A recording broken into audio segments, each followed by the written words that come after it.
Chapter 1606. The guards outside Imperial Sky City were just as bored as before. They had 9th layer strength, but because of their status as guards, they didn't have the right to fight and could only guard this place. Actually, guarding this place was completely meaningless because the entire battlefield of despair had a very clear division. This was the place where 7th layer cultivators and foreign tribes battled. Although there were no restrictions on 8th or 9th layer cultivators, the two sides had already formed a tacit understanding after battling for so long. Very few people would break the rules and come here. And once a human broke the rules and used their higher cultivation to slaughter foreign races, the foreign race experts in the depths of the Dax Plains would probably come out. It was said that there was also a huge city in the depths of the Dax Plains. However, no humans could reach there because it was filled with Dax foreign race experts. The battlefield of despair was a real world, and it was as big as a world. There were many cities in it, and the Imperial Sky region only occupied 3 of them. Imperial Sky City was one of them. The guards here were very bored. Other than guarding the gate, they were evaluating the other adventurers. Occasionally, they would call out 1 or 2 scum. For example, right now, there were quite a few scum rushing out of the city and flying into the distance. I wonder which little fellow is going to be unlucky. These scum, we really need to find someone to teach them a lesson. A guard fiercely spat at the adventurers who were rushing out. This person was the guard who had appraised Zi Chen as alive. The scum kept leaving the city. They had been guarding this place for many years, so they naturally knew that they had found a fat sheep. There's nothing we can do about it. Not everyone came here willingly. They were forcefully sent here, so they don't have the guts to kill foreign races. If they want to live, they can only kill humans. A guard said casually. Indeed, not everyone came to the battlefield of despair willingly. Some were forced. For example, if there were too many human casualties in the battlefield of despair compared to the foreign races, then the Imperial Sky region would ask the 7 prefectures to forcefully send some people in. The 7 prefectures would then send this order to the 108 cities, and the city lords of the 108 cities would then put pressure on those families. For cultivators who pursued the path of the strong, the battlefield of despair was a place where they could become strong. But for the majority of cultivators, the battlefield of despair was an existence comparable to hell. Thus, the clans that received the order threw some of the unimportant people or people with no potential into the battlefield of despair. Just as the guards were talking about those scumbags, they suddenly saw those scumbags reappear in front of them. It's over so quickly. That fat sheep is dead, and the spoils have been distributed. The guard was startled. One must know that after the scum joined hands to kill the fat sheep, they would also kill each other for the spoils of war. If things went wrong, 1 or 2 of them would die. That's not right. Look at them. All of them look overly frightened. Could it be that they have encountered a foreign race? Another guard spoke out. Following that, the others all looked on with vigilance. The guard who spoke first said, "That's impossible. What is this place? If the alien race dares to come here, are they going to attack the city? Devil, the devil is here." From afar, the guards heard the hysterical screams. This made the guards even more puzzled. This was the battlefield of despair, so where did the demons come from? Could it be that some other outsider race had successfully opened up another tunnel and come to this place? The guard's heart skipped a beat, and he was about to step forward and ask. At the same time, he signaled the others to be on guard. If it was really a new alien race, they definitely wouldn't care about this Imperial Sky City. Suddenly, the guard's arm was pulled. He asked in confusion, "What are you doing?" "There's no need to go, it's a human." "A human?" The guard was startled and looked forward. Behind the group of scumbags who were fleeing in fear, a person appeared. This person was carrying a beast that was several times his size on his shoulder. The guard immediately recognized that it was the Dax black bear.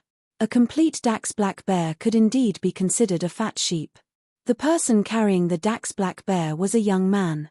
The guards immediately recognized this young man as the one who carried the Dax black wolf back then. However, today, he wasn't carrying a wolf but a bear.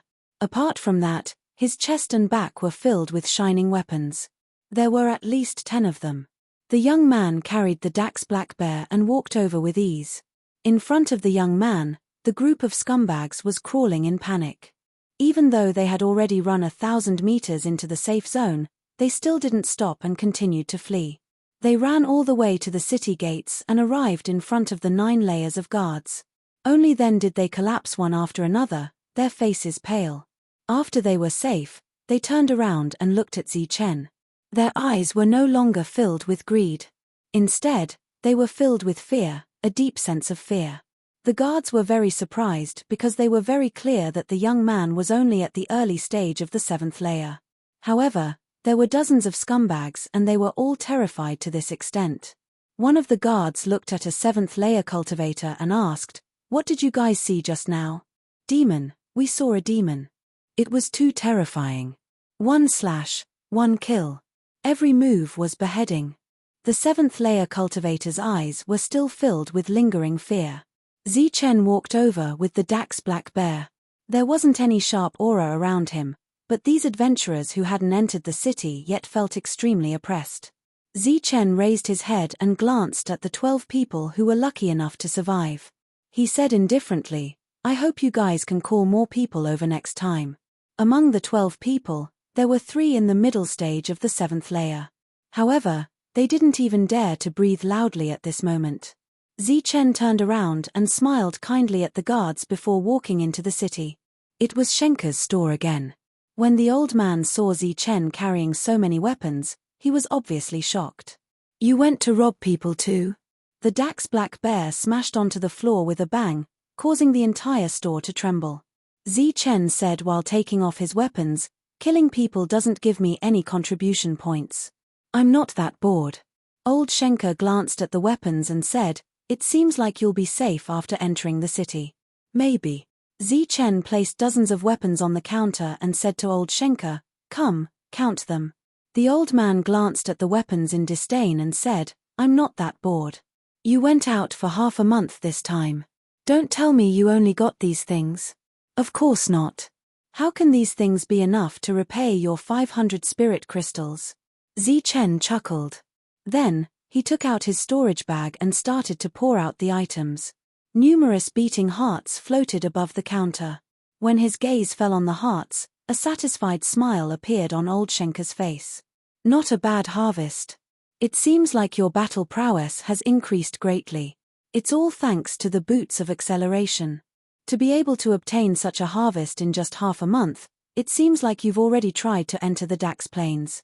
Zichen shook his head and said, "No, these were all killed in the periphery." "The periphery? How is that possible?" The old man looked at Zichen in astonishment. "I don't know why either." In short, the number of foreign races in the periphery suddenly increased. "In just half a month, I've used up all my things. Hurry up and help me count my gains." "I want to have a good sleep," Zichen urged. The old man no longer cared about the Dax Plains. After nodding, his gaze fell on the hearts. He carefully examined them one by one and finally gave a price. They were all early stage 7th layer, but the price varied from 20 to 50. The highest price the old man gave was 40, while the rest were between 25 and 35. As for the 4 mid-stage 7th layer hearts, the old man gave a price of 260, 300, 300, 300, and 300, respectively. The previous price of 500 didn't appear. Adding up everything, including the black bear and the weapons, the old man gave a total of 2,285 points. The old man generously gave Zichen 2,300 points. These things could actually be exchanged for 2,000 points. Zichen was quite surprised. After taking away the 500 he owed him, he still had 1,800 points left. "What else do you want?" the old man asked. "Inner armor. An inner armor that can recover energy," Zichen said. The old man frowned and said, "Every inner armor is expensive, and the one that recovers energy is ridiculously expensive. Are you sure you really want it?" Zichen nodded without hesitation. "If I can recover a bit of energy, I'll have a chance to live. Here are 1,300 crystals. If it's not enough, I'll owe you first. Here are 200 spirit crystals. Give me some healing pills." The old man was surprised. You want all of them? You don't want healing powder? No, healing powder's effects are too slow. In the time it takes to heal, I'll have killed quite a few outsiders. Come back tomorrow evening. Again, Zichen nodded and left. The old man began to deal with Zichen's things. The next day, Zichen successfully obtained the inner armor. Its recovery effect was only 5%, but Zichen owed the old man 1,000 spirit crystals. This inner armor was already worth 2,300, but the old man still said it was a friendly price. Zichen left that day, his destination still the Dax Plains. After leaving the city, he nodded kindly at the guards, then smiled savagely at those scum. Half a month later, Zichen returned again. With an outsider's heart as bait, he killed 13 people. After resting for 2 days, Zichen set off again. When he returned for the third time, he used 3 hearts as bait, but no one dared to have any ideas about Zichen. Zichen went to the Dax Plains 4 times and killed over 100 outsiders, which could be exchanged for 1,000 spirit crystals. After paying a certain price, the Wang family finally sent the second wave of cultivators into the Land of Despair. Since they appeared randomly, there was a high chance that they would reach Imperial Sky City alive. When Zichen entered the Dax Plains for the 5th time, Zichen discovered that there were even more outsiders here. He hadn't even reached the periphery and he already found them. Therefore, Zichen didn't hold back and slaughtered them. Facing the attacks of 5 outsiders, the black saber in Zichen's hand was still sharp. After being stained with the blood of many outsiders, the black saber in Zichen's hand finally received the approval of the laws and a special effect appeared. This book is from the web. Read the original content immediately. Chapter 1607. The black blade in Zichen's hand was sharp enough that it had never disappointed Zichen. However, before this, the black blade was just an ordinary weapon. If it was given to Old Man Schenker, perhaps he would be able to get a few more spirit crystals because of its high-quality forging skills. Now, it had finally received the approval of this world's laws and awakened its first special effect, which could be considered its only special effect, sharpness. Sharpness was actually just sharpness. When Meng Shi had first seen the black blade, he had said that it was very sharp. Following the appearance of the sharpness special effect, some data appeared in Zichen's mind. Sharpness, 100% effective against early 7th stage cultivators, 90% effective against mid 7th stage cultivators, 60% effective against late 7th stage cultivators, 10% effective against early 8th stage cultivators. Normally, special effect weapons would only have a 10% effective rate against opponents of the same level, but the black blade had a 100% effective rate. Just like that, the value of the black blade had increased by a few hundred times. From the looks of it, there would probably be people willing to exchange it for a storage bag. However, Zichen clearly had no intention of exchanging it. The number of Daxus Outlanders in the periphery was increasing, to the point that Zichen didn't dare to enter the Daxus Plains. Instead, he hunted Daxus Outlanders near the plains. The Daxus Plains were very large, and other humans often came here. Besides Zichen, there were many other humans hunting Daxus Outlanders in the periphery. With the 100% sharpness buff, Zichen could behead early 7th stage Daxus Outlanders in one strike, regardless of whether they were royal or not. Against mid-7th stage Daxus Outlanders, the activation rate was 90%, and almost every strike was fatal. His 1-meter-long storage bag was quickly filled with hearts. Zichen's consumption wasn't that great. Now that he was going back, Zichen was somewhat unwilling. If he had a bit more storage space, he wouldn't have to go back and forth. Suddenly, a light flashed in Zichen's mind. As for the storage space, he originally had 2 things on him.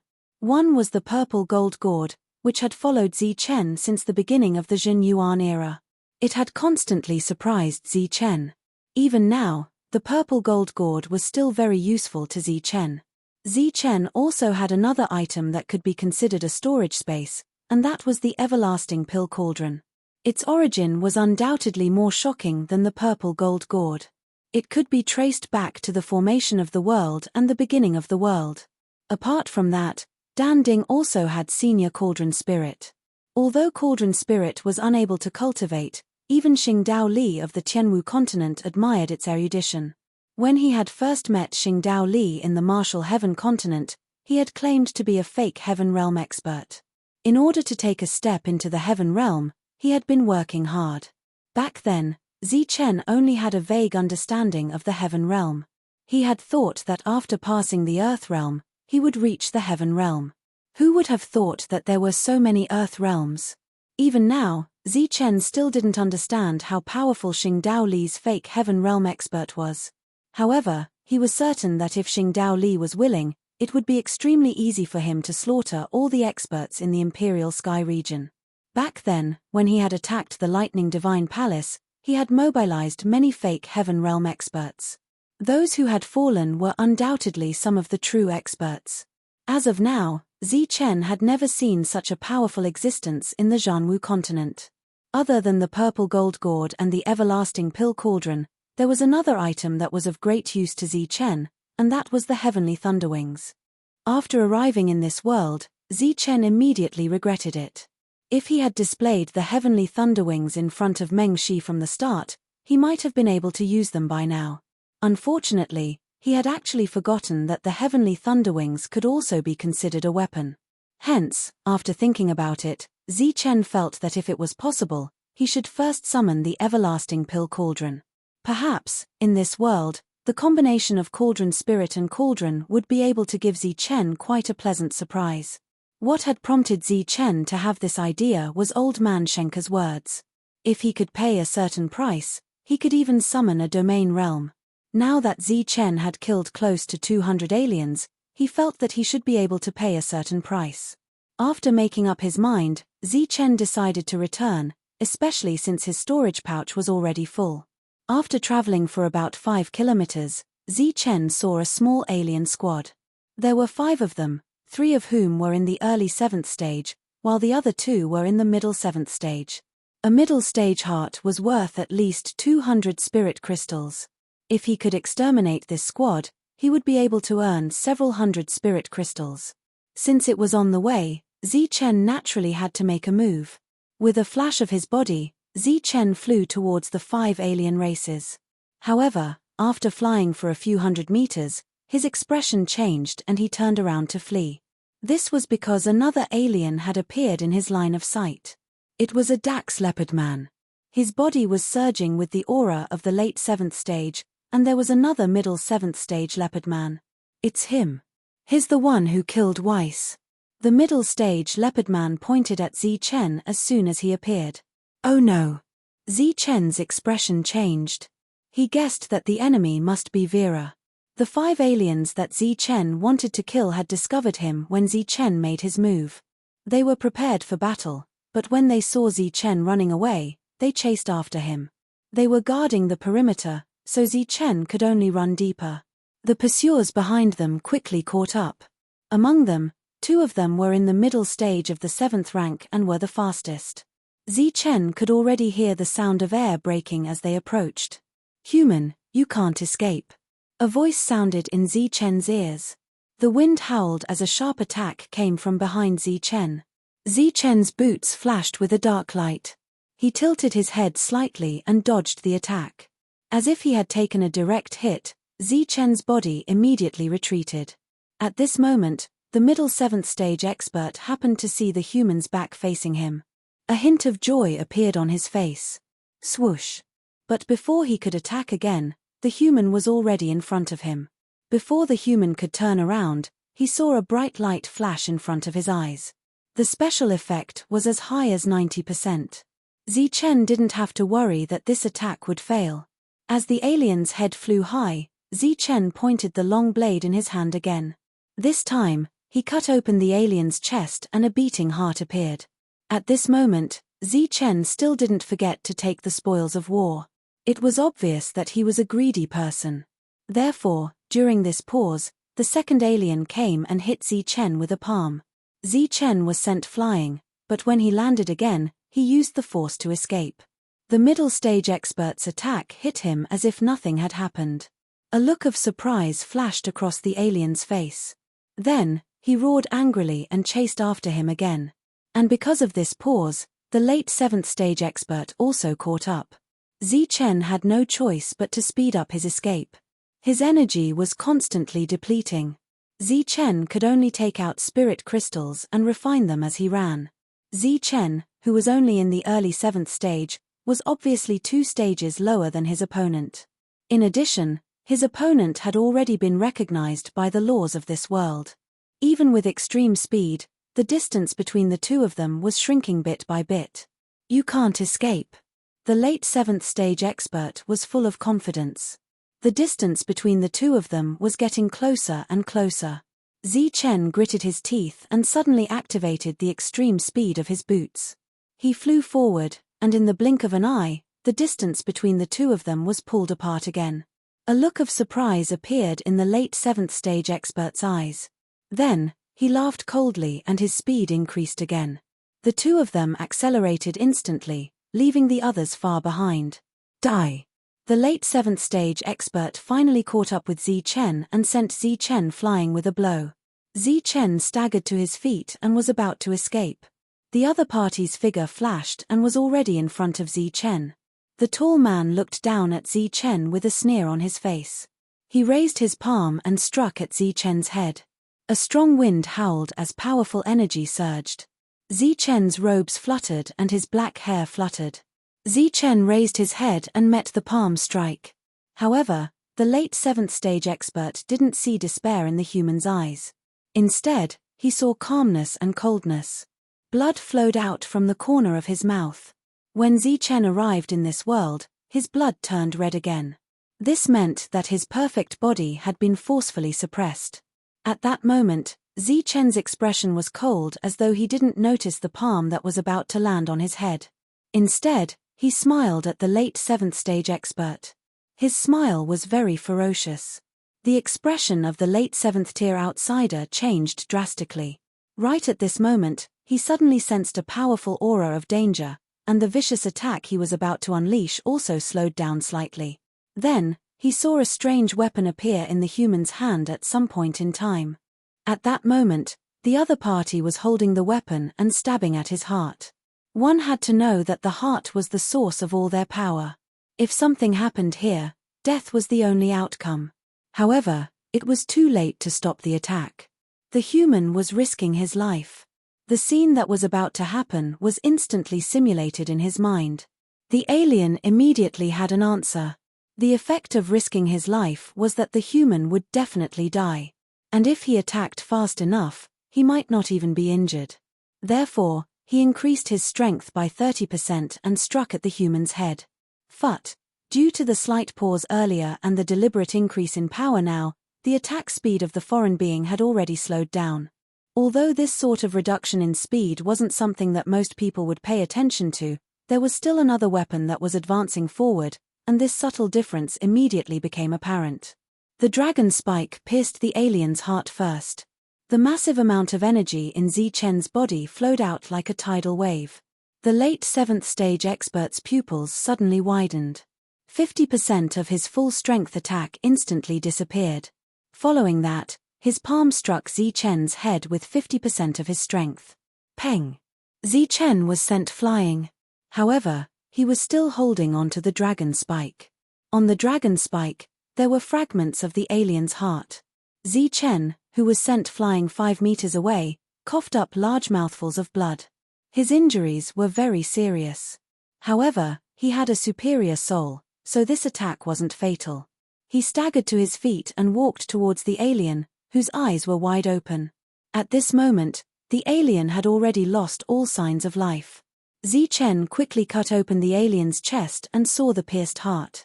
It was beating slowly, and every time it beat, a trace of energy would surge out. Zichen pulled out the heart, wrapped it with a bit of energy, and stored it in his storage bag. After doing all this, Zichen didn't escape. Instead, he turned around and looked at the approaching aliens. The attack just now had consumed 60% of his energy. Now that Zichen was seriously injured, he only had 30% of his energy left.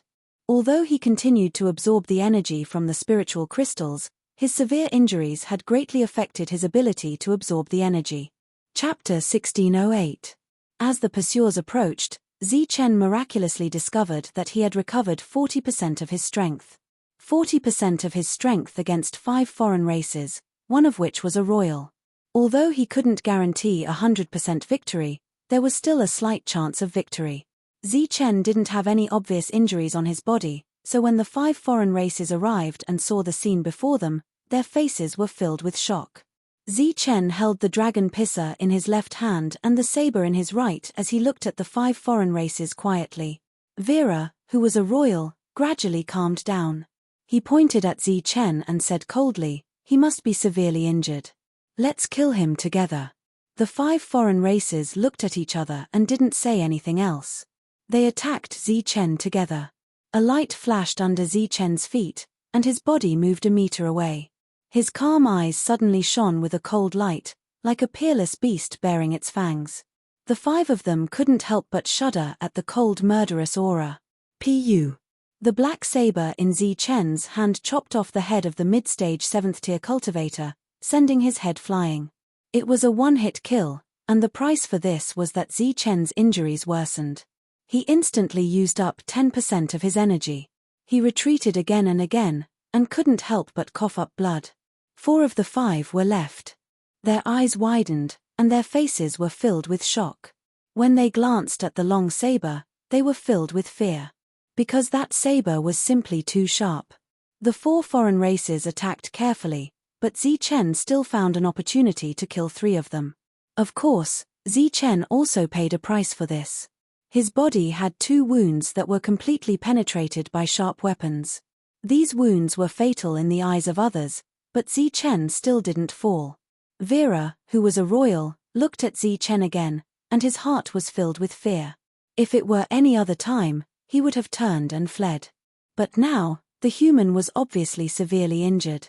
If he didn't seize the opportunity today, he wouldn't have another chance.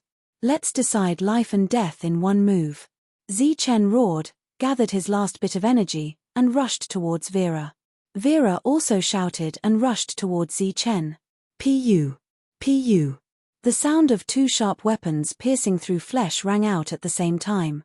Then, the 2 of them looked at each other and fell to the side. It looked like they were going to perish together. A light breeze blew past, and the thick smell of blood spread in all directions. Soon, the Dax beasts would smell the blood and come over to eat these corpses. However, after a full 15 minutes, Dax's beast still hadn't appeared. Instead, one of the 2 who had fallen suddenly moved. Shaking his head that was about to explode, Zichen pulled out the dragon spike from Vela's body and kicked him away. Vela's weapon was gone, and there were 3 bloody holes on Zichen's body, but they were no longer bleeding. Zichen stood up and looked at the corpse on the ground. He grinned, knowing that he had one. As expected, although he didn't have any energy left in his body, he still used the dragon spike. The price was that the dragon spike drained his life force. After taking 2 healing pills, Zichen began to collect the spoils. After about 3 minutes, Zichen quickly left. After leaving a kilometer away, Zichen dug a big hole and buried himself in it. Of course, before that, Zichen had already disguised himself. Then, Zichen fainted. Due to his severe injuries and the lack of strength in his body, Zichen, who had fainted, was hiding his aura as usual. Another 15 minutes passed, and there were still no Dax's beasts. Instead, a few beastmen came. When they saw the corpses on the ground, their expressions changed. The leader of the beastmen was a mid-stage 7th-tier orc. He sharply observed the traces of battle and looked into the distance. The humans are injured, they can't have run far. Chase them.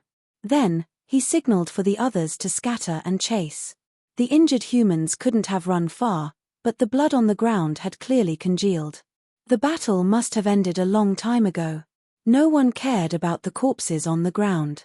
After half a day, a few more beastmen arrived. The leader was a powerhouse who had surpassed the 7th tier and was at the late stage 8th tier. Logically speaking, a powerhouse like this shouldn't have appeared on the outskirts of the Dax plains. Seeing the corpses on the ground, the other party's face was filled with anger. A suffocating murderous aura spread out, wreaking havoc in the surroundings. In an instant, the temperature dropped. Sand and pebbles flew everywhere. The bone-piercing killing intent caused Zichen to shiver uncontrollably before he was forcefully awakened. Then, he felt a monstrous killing intent. It was as if this killing intent had completely locked onto him. Zichen didn't even dare to breathe loudly. At the same time, he felt regret.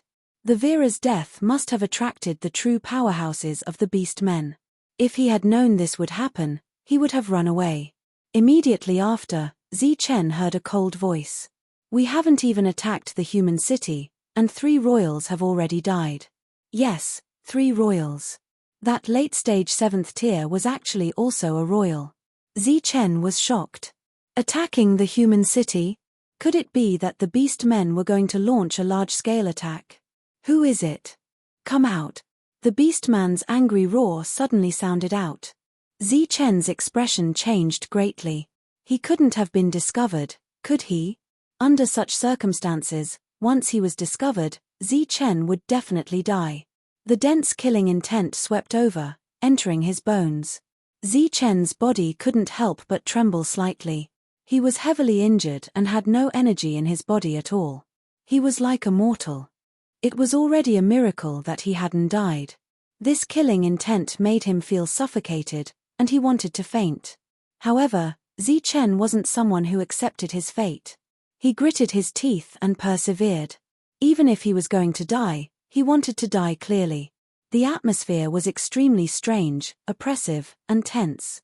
"Oh, you still haven't appeared.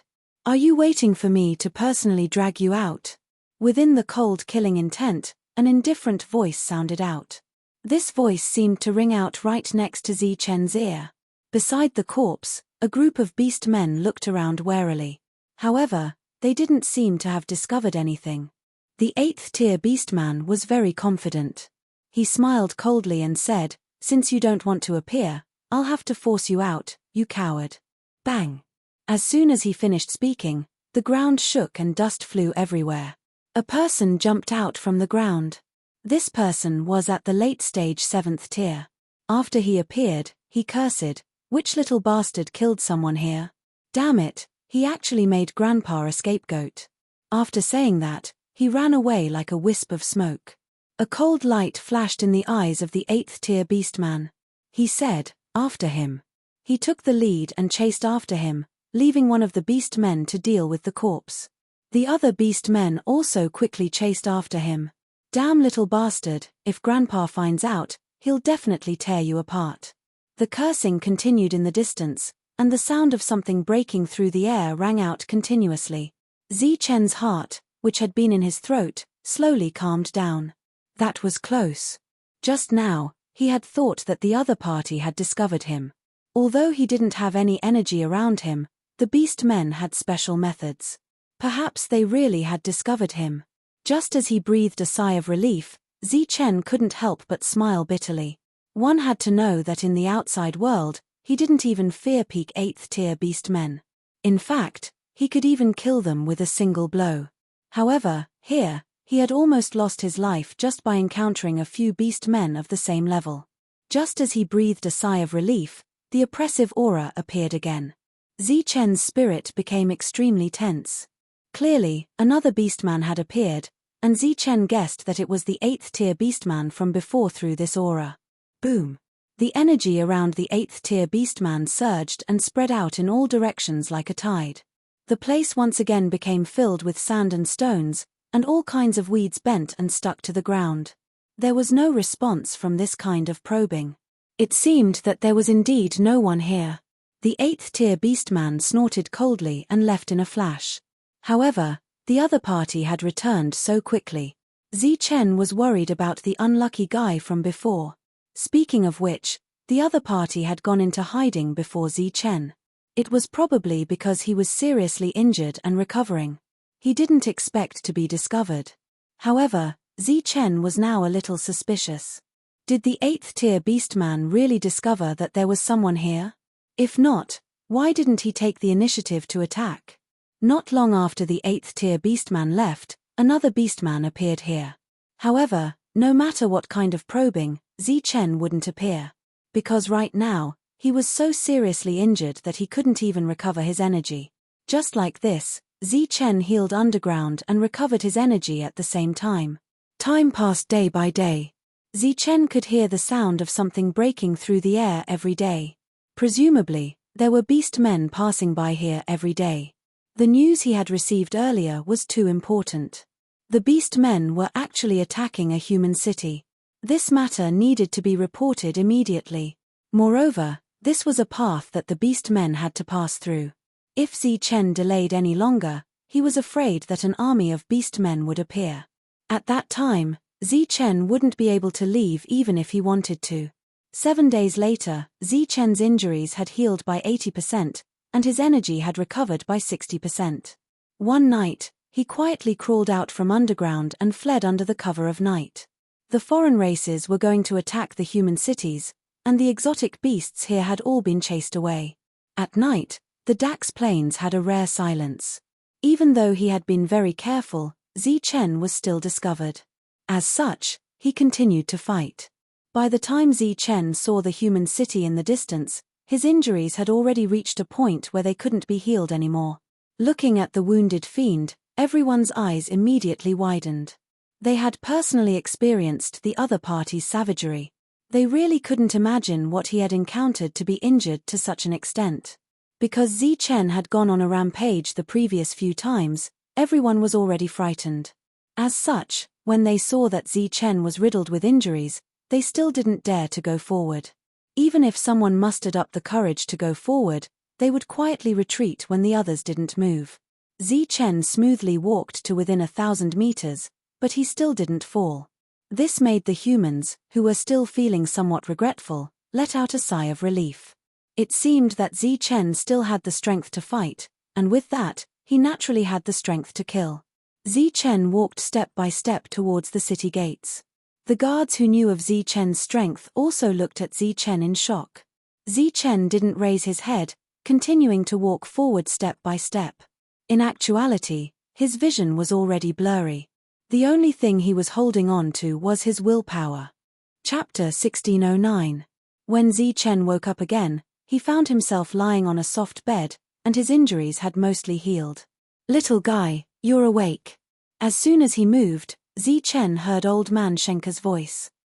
Chen sat up with difficulty. The bloody holes on his body had already scabbed over, but they hadn't completely healed yet. Old Man Schenker sat next to him, staring at the abacus in his hand, calculating something. "You don't have to risk your life for spirit crystals. If it weren't for me, you would have died already. See, to save you this time, I spent a total of 1,100 spirit crystals. I hope your harvest this time is enough to cover the cost." The old man raised the abacus in his hand, then looked at Chen. "You didn't look at my storage bag?" Chen asked curiously. Old Man Schenker curled his lips and said, "It's just a broken storage bag. What's there to look at?"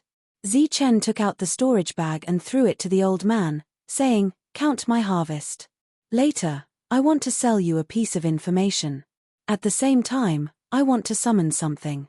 Old Man Schenker stared deeply at Chen, and that stare made Chen's hair stand on end. Fortunately, the old man's attention was immediately attracted by the contents of the storage bag. The beating hearts were surging with powerful energy. Among them, there was a heart with a bloody hole that was extremely eye-catching. Another royal, and a late-stage 7th tier 1. The old man's eyes flashed with surprise, then he exclaimed, "There's another royal. Kid, tell me, did you go deep into the Dax plane? How did you even meet a late-stage royal? We'll talk about that later. Let's count my harvest first." The old man's gaze fell on the late-stage heart again, then he sighed and said, "What a pity. This heart should have been worth 5,000, but because it lost a lot of power, it's only worth 3,000 at most." Chen's mouth twitched. Just one stab and he wasted 2,000 spirit crystals. That was really extravagant. But it was still better than being killed. The spirit crystal old man quickly calculated the total. There were 7,600 spirit crystals in total. After deducting the 1,000 and 1,100 spirit crystals that he owed, Chen still had 5,500 spirit crystals left. "The boots and inner armor are damaged. They need to be repaired," Chen said. The old man nodded and said, during the few days you were unconscious, you still have 4,500 left. Zichen glared at the old man. Just the repair alone costs 1,000 spirit crystals. Why don't you just rob someone? The old man curled his lips and said, you call that damaged? It's almost scrapped. All right, cut the crap. Tell me your news. The old man appeared to be impatient. Let's talk about this later. I want to know if you have a way for me to summon other things. What do you want to summon? An original weapon. It's not a weapon. It's a very special item. As long as the price is high enough, not to mention one, even 10 wouldn't be a problem. What's the price? The old man shook his head and said, I'm not too sure about that. Can you walk? If you can, come with me. Zichen got up, ignoring his injuries, and followed old man Schenker. His current combat power was less than 1/10 of what it was in the outside world. He urgently needed to improve his combat power. Summoning the Wuji Danding might bring about an unexpected effect. Old man Schenker led Zichen to the back of the grocery store. There was a very conspicuous black wall. The old man reached out and tapped the wall from the side. A crack appeared in the wall, and then the stone walls on both sides slowly opened to both sides. A spacious room appeared in Zichen's line of sight. The room was filled with crisscrossing lights. Zichen stared at the lights in a daze. His expression gradually became solemn. He looked at the old man and asked, these are the rules? Yes, the rules of this world. The old man nodded and said, if you want something, enter it and use your perception to manifest it. Then you will know the price you have to pay. Zichen didn't delve into it. Instead, he asked in confusion, you completely control the rules? The old man smiled and said, how is that possible? We discovered this place by accident. It can be considered a magical part of this world. Little guy, don't hesitate. Hurry up and summon whatever you want. However, I have to remind you that it is impossible to summon a domain world. Zichen nodded and walked towards the crisscrossing lights in front of him. After taking a step, Zichen saw that there were many marks on the ground. They were densely packed and crisscrossing in a very orderly manner. Zichen stepped forward. The many lights fell on Zichen's body. Then, a cold and dignified voice sounded in Zichen's knowledge sea. Mortal, tell me your request. Zichen's heart skipped a beat. Mortal? Could the owner of the voice be a god? A pressure descended, suppressing Zichen so much that he couldn't breathe. Zichen's face instantly turned pale. He sensed some kind of anger from this pressure. Zichen calmed his mind and outlined the appearance of the everlasting pill cauldron in his mind. A palm-sized pill cauldron appeared in Zichen's knowledge sea. In the next moment, this pill cauldron was projected above Zichen's head. When old man Schenker saw the pill cauldron appear above Zichen's head, a trace of doubt appeared on his face. He didn't understand why Zichen would summon a cauldron. Was he preparing to refine pills? Zichen only had a single pill cauldron on him. It had an extraordinary origin and was known as the primordial object of heaven and earth. If he wanted to summon it, he was afraid that the price he would have to pay would be too great. So, Zichen decided to use his mind's eye. He only projected the appearance of the pill cauldron but didn't outline it in detail. Moreover, he deliberately reduced the size of the pill cauldron by a lot. At this moment, the blurry pill cauldron in old man Schenker's eyes was simply an ordinary thing. He even felt a little pity for Zichen. If he wanted a pill cauldron, he had plenty of them here. Why go through so much trouble? The illusory pill cauldron disappeared, and the pressure that shrouded this space also disappeared. As for the light that filled the sky, it gathered together to form a shining crystal.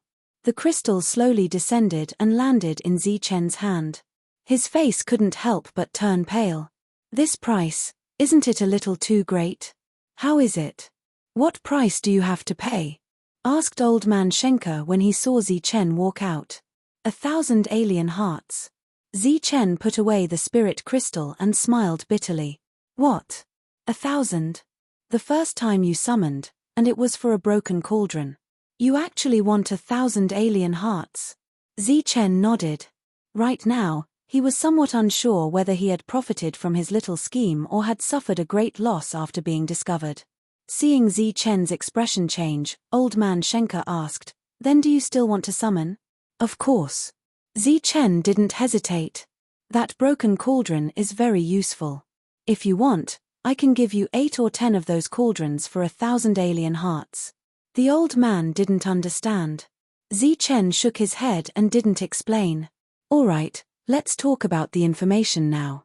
Seeing that Zi-Chen had made up his mind, the old man didn't say anything else. "The alien races of the Dax Plains want to attack this city." Zi-Chen put away his disappointment and started to talk about the important matter. "What?" The old man looked at Zi-Chen with an expression that said, "Are you joking?" This time, I didn't go deep into the Dax Plains at all. These were all killed outside. Moreover, I risked my life and heard the alien experts say this with my own ears. Zi-Chen looked at the old man and said, "It's up to you to believe it or not." The old man had a heavy expression on his face. "Little fellow, you mustn't joke about this matter. If what you say is true, the Royal Sky City will give you a huge merit. But if it's false, the price you have to pay for this joke is something you won't be able to bear." Zi-Chen wasn't scared by the old man and said directly, "You can go and investigate if you want to believe it or not. In any case, I heard it with my own ears. As for whether the alien race said this intentionally or not, you don't have to worry at all.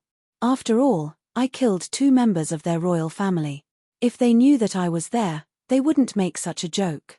The old man nodded and fell into deep thought. Zi-Chen said again, "Didn't you say that there would be a reward? You can judge whether this is true or not. But before that, you can give me a big storage pouch in advance. If it's true, you can give me the storage pouch. If it's false, I'll return it to you later." "Don't you have a storage pouch on you? Do you think a storage pouch of 1 square meter can hold 1,000 alien hearts?" The old man couldn't help but sigh when he heard this. "Just for a broken cauldron, is it worth it?" Zi-Chen smiled mysteriously. "Maybe, he will give you a huge shock." The old man stared into Zi-Chen's eyes. Zi-Chen wasn't afraid at all and returned his gaze. "Fine, I'll believe you this time. This is a 3-meter storage pouch. It should be enough for you to use." The old man took out a storage pouch from his robes. Zi-Chen received it and extended his spiritual sense. Instantly, a look of joy appeared on his face. Because this 3-meter storage pouch was not only 3 meters long and 3 meters wide, it was also 3 meters tall. It was a cube. After receiving the storage pouch, Zi-Chen asked for some pills. This time, the number of pills Zi-Chen needed was undoubtedly a huge number. It took up almost half of the spirit crystals. Next, Zi-Chen would use the spirit crystals to recover his energy. "Didn't you say that the alien races have already gathered? Could it be that you want to go out again? I'm not that stupid. I'll heal first. After I'm healed, I'll think of a way to hunt the alien races. If the alien races really attack the city, you might be safer in the city," the old man said as he watched Zi-Chen preparing to leave. Zi-Chen shook his head and said, "When the time comes, there will definitely be many experts in the city. So will the alien races. I don't want to be noticed and slapped to death." Zi-Chen's battle strength was good. Once the city was attacked, it would be easy for him to kill ordinary 7th-rank aliens. However, because it was too easy, he would attract too much attention. If he was careless and was slapped to death by Ju Chong, he would probably be slapped to death. The old man didn't stop Zi-Chen anymore. Instead, he said, "You better keep a low profile. I recently heard that someone came here to look for Zi-Chen." Zi-Chen's expression changed slightly. He turned around and gave Old Man Shenke a grateful look. Then, he put away his long blade and dragon pisser and walked back to his residence. Before leaving, he also changed his appearance. In this place, Zi-Chen barely knew Wharton except for Old Man Shenke.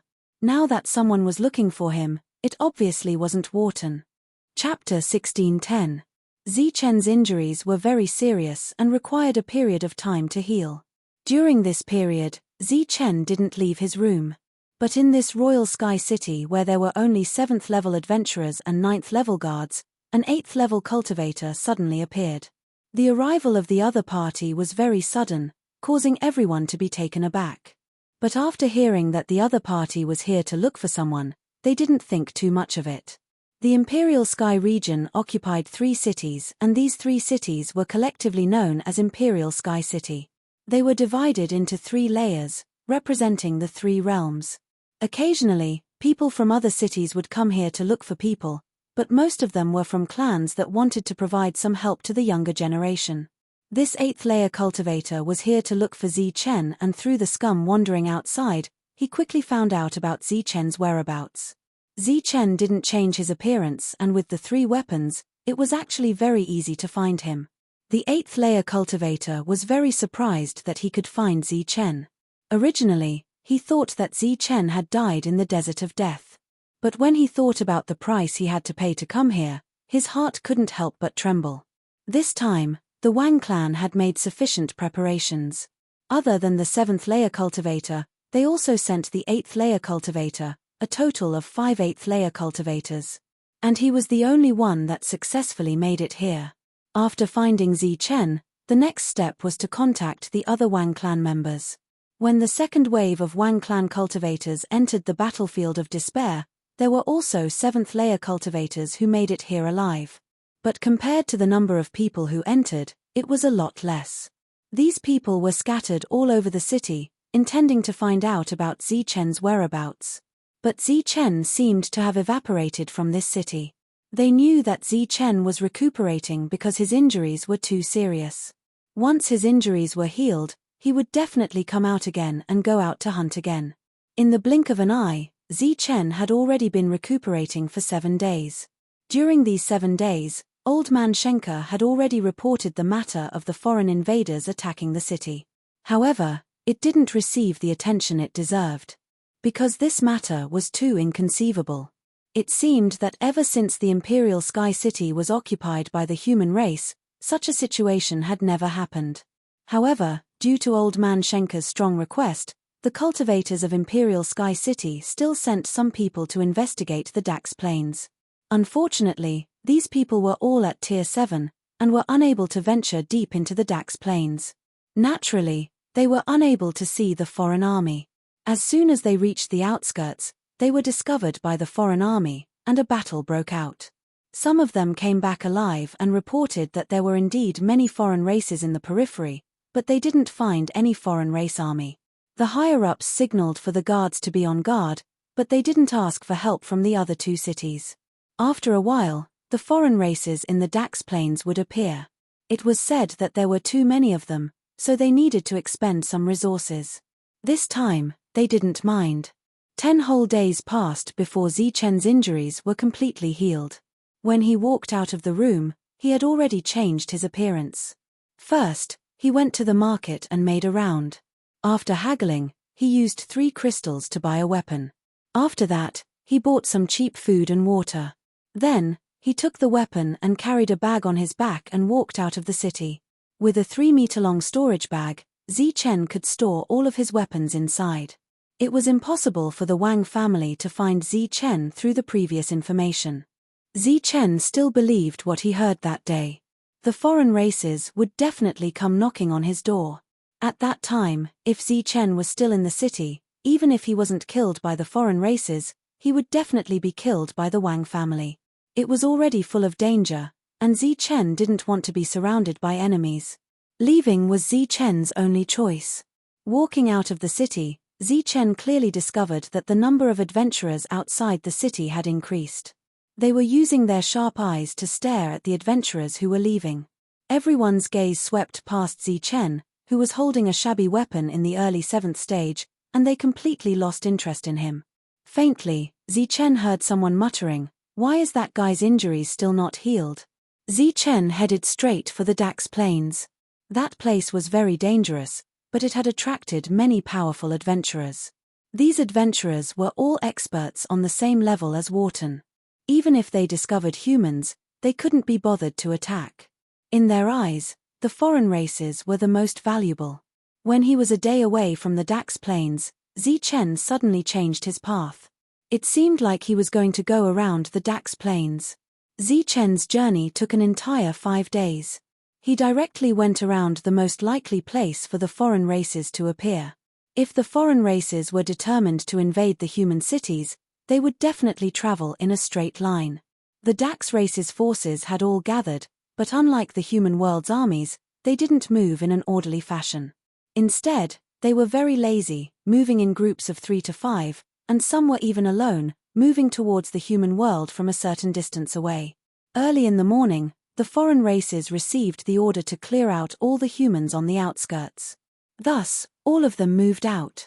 Apart from this, many 9th level experts appeared among the foreign races. They turned into streaks of light, heading towards the human cities in a straight line.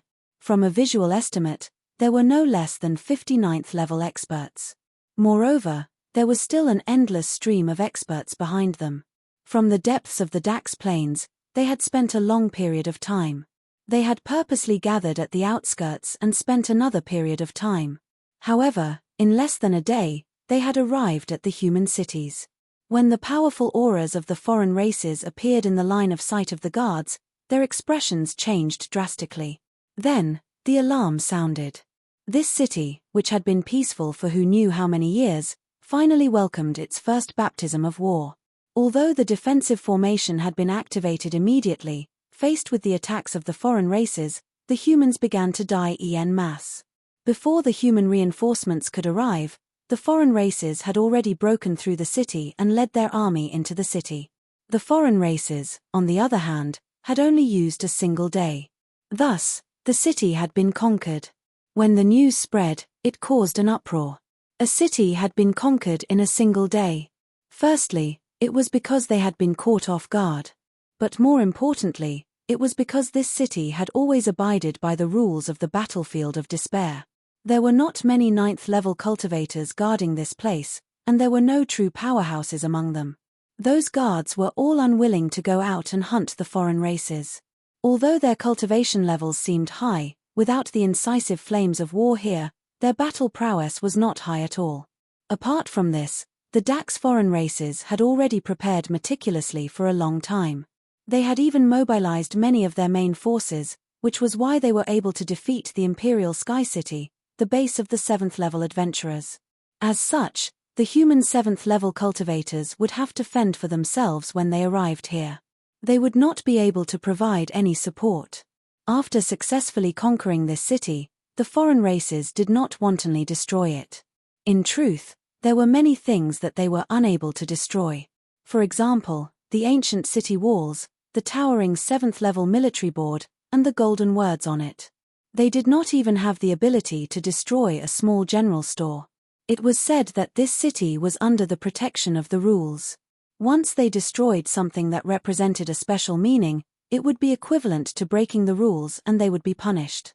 The rumor that the Royal Sky City originally existed was verified. This was something left behind by the original world. This was also the reason why until now, the words Royal Sky City still didn't appear on the entrance of the Royal Sky City. Zichen was not clear about the fall of the 7th level stronghold. He just happened to go around the foreign race army and entered the depths of the Dax plains. As if it was because they had turned out in full force, Zichen rarely encountered any Dax foreign race experts along the way. Most of them were at the 7th level. As such, Zichen began to slaughter without any hesitation. However, he was a lot more careful when he was killing. Although he did not know that the Imperial Sky City had been invaded, Zichen had a faint feeling that once the foreign races invaded, the humans who did not care much would not be able to defend against them. Thus, even if Zichen had to expend a bit of energy, he was determined not to let himself be injured. As for the energy he expended, he could slowly recover it. After all, he had spirit crystals that could recover energy, as well as inner armor that could recover energy. The foreign races had taken over the first city of the Imperial Sky region, but they were not satisfied. They quickly mobilized their army and began to move towards the second city. However, this time, the Imperial Sky region was prepared, and the foreign races were destined to return without success. The foreign races who were successfully repelled could only helplessly defend the first city. What followed was a war of attrition between the two sides. It was very difficult for the foreign races to take down the second city, But it was also extremely difficult for the human experts to reclaim the first city. As time passed, the number of humans who went out to train without any support gradually increased. At the same time, the Dax foreign race's territory also increased. This was very suitable for Zichen. Thus, he specifically targeted a few foreign races who were alone to kill. At the desperate soldiers ranking, which was where Zichen had first reported, there were foreign races who were paying attention to the rankings of the human adventurers. Apart from being able to see the top 100 rankings, they could also see the situation of all the 7th level human contribution points. During the time when they had taken over the city, the foreign races had been paying attention to the rankings. Among them, there were 2 names that attracted the foreign race's attention. One was called Zichen, and the other was called Wharton. Wharton's contribution points had already reached 6,000. In other words, he had already killed 6,000 foreign races. Moreover, this number was increasing every day, ranging from a few to a dozen. As for that person called Zichen, he only had a few hundred contribution points. It could be seen that he was still a rookie among the humans who had just entered this world. However, his contribution points were increasing extremely quickly. Every day, he would kill at least a dozen, and on a single day, he would kill as many as 40. In other words, there were dozens of 7th level foreign races that died at the hands of this human called Zichen every day. Unfortunately, they could only see the increase in contribution points, but not the human's position. This made the foreign races extremely angry. News of the loss of Imperial Sky City quickly spread through the mouths of the foreign races. Zichen, who had hundreds of foreign hearts in his storage pouch, naturally knew of this news. At this point, Zichen knew that there was no turning back. If the cauldron spirit he summoned didn't have the effect he had imagined, Zichen would be exhausted to death. Furthermore, because he had killed hundreds of enemies, Zichen's spirit crystals had been greatly depleted. Gradually, he began to show signs of exhaustion. Chapter 16:11. A loud and joyful dragon roar reverberated through the plains, and the image of a dragon appeared on the dragon soul spear. Looking ahead, the alien that had been pierced by the spear was shriveling at a speed visible to the naked eye. It was as if all the energy and vitality in his body had been sucked out. A string of information appeared in Zichen's mind. Devour the vitality, soul, and energy of all life forms. Feedback the vitality, soul power, and spiritual power of all life forms according to your will. The minimum amount is 1%. As these 2 strings of information disappeared, Zichen felt a sudden surge of rich energy from the spear. This energy contained vitality, energy, and soul power, and it flowed into Zichen's body. The energy that Zichen had expended in the previous attack was instantly replenished. Feeling the replenishment of energy, Zichen was overjoyed. He wanted nothing more than to hug the dragon soul spear and give it a kiss. However, in the next moment, he let out a strange cry and looked at the alien in front of him. He saw that all the vitality in his body had been sucked out. Even his beating heart had withered and lost all its energy. Although he had recovered the energy he had expended, he had lost a heart. This price was too great. Because of the dragon roar and Zichen's strange cry, it naturally attracted the attention of the other alien races. A small group of alien races appeared in Zichen's line of sight. The leader was a mid-stage 7th stage cultivator, and the rest were all early-stage 7th stage cultivators. There was a total of 8 of them. This small group was preparing to head to a human city. They were attracted by the commotion just now and rushed over. When they discovered traces of humans, their eyes flashed with savagery as they flew over. Zichen put away his spear and charged towards the 8 alien races with his long saber in hand. After 8 consecutive attacks, Zichen had expended 20% of his energy and obtained 8 powerful beating hearts. After more than a month of killing, Zichen had accumulated 498 alien hearts. He originally had 499, but the Dragon Soul Spear had wasted 1 heart. He was 1 step closer to summoning the cauldron with 1,000 hearts. After killing the enemy, Zichen quickly left. The Dragon Soul Spear had awakened 2 special effects, but Zichen still didn't understand the feedback effect. He needed to understand it more. After finding a safe place, Zichen ate some cold barbecued meat and began to study the dragon soul spear. Speaking of which, for the sake of roasting meat, Zichen was almost killed by the alien races. Zichen understood the devouring soul's special effect very well. It was the devouring special effect. However, in the following feedback, there was actually a feedback based on one's thoughts, and it was at least 1%. What does this feedback mean? Zichen murmured. It is feedback according to your heart, Master. A voice appeared in Zichen's sea of consciousness. Dragon soul. Upon hearing this voice, Zichen was not surprised but delighted. He could tell that this voice belonged to the dragon soul. Yes, Master.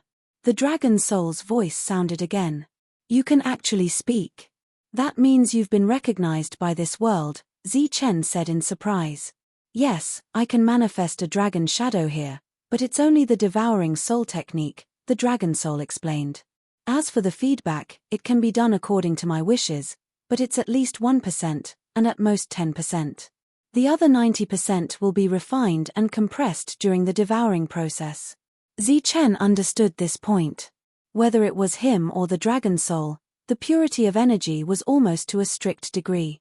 This was also the reason why Zichen could only recover 30% of his strength while others of the same level could recover 100% of their strength with a single spirit crystal.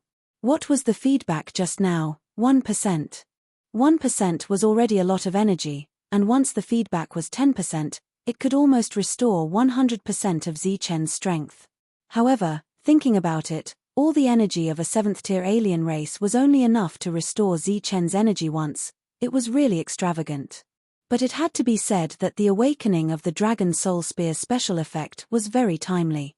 This way, Zichen didn't have to worry about not having enough spirit crystals.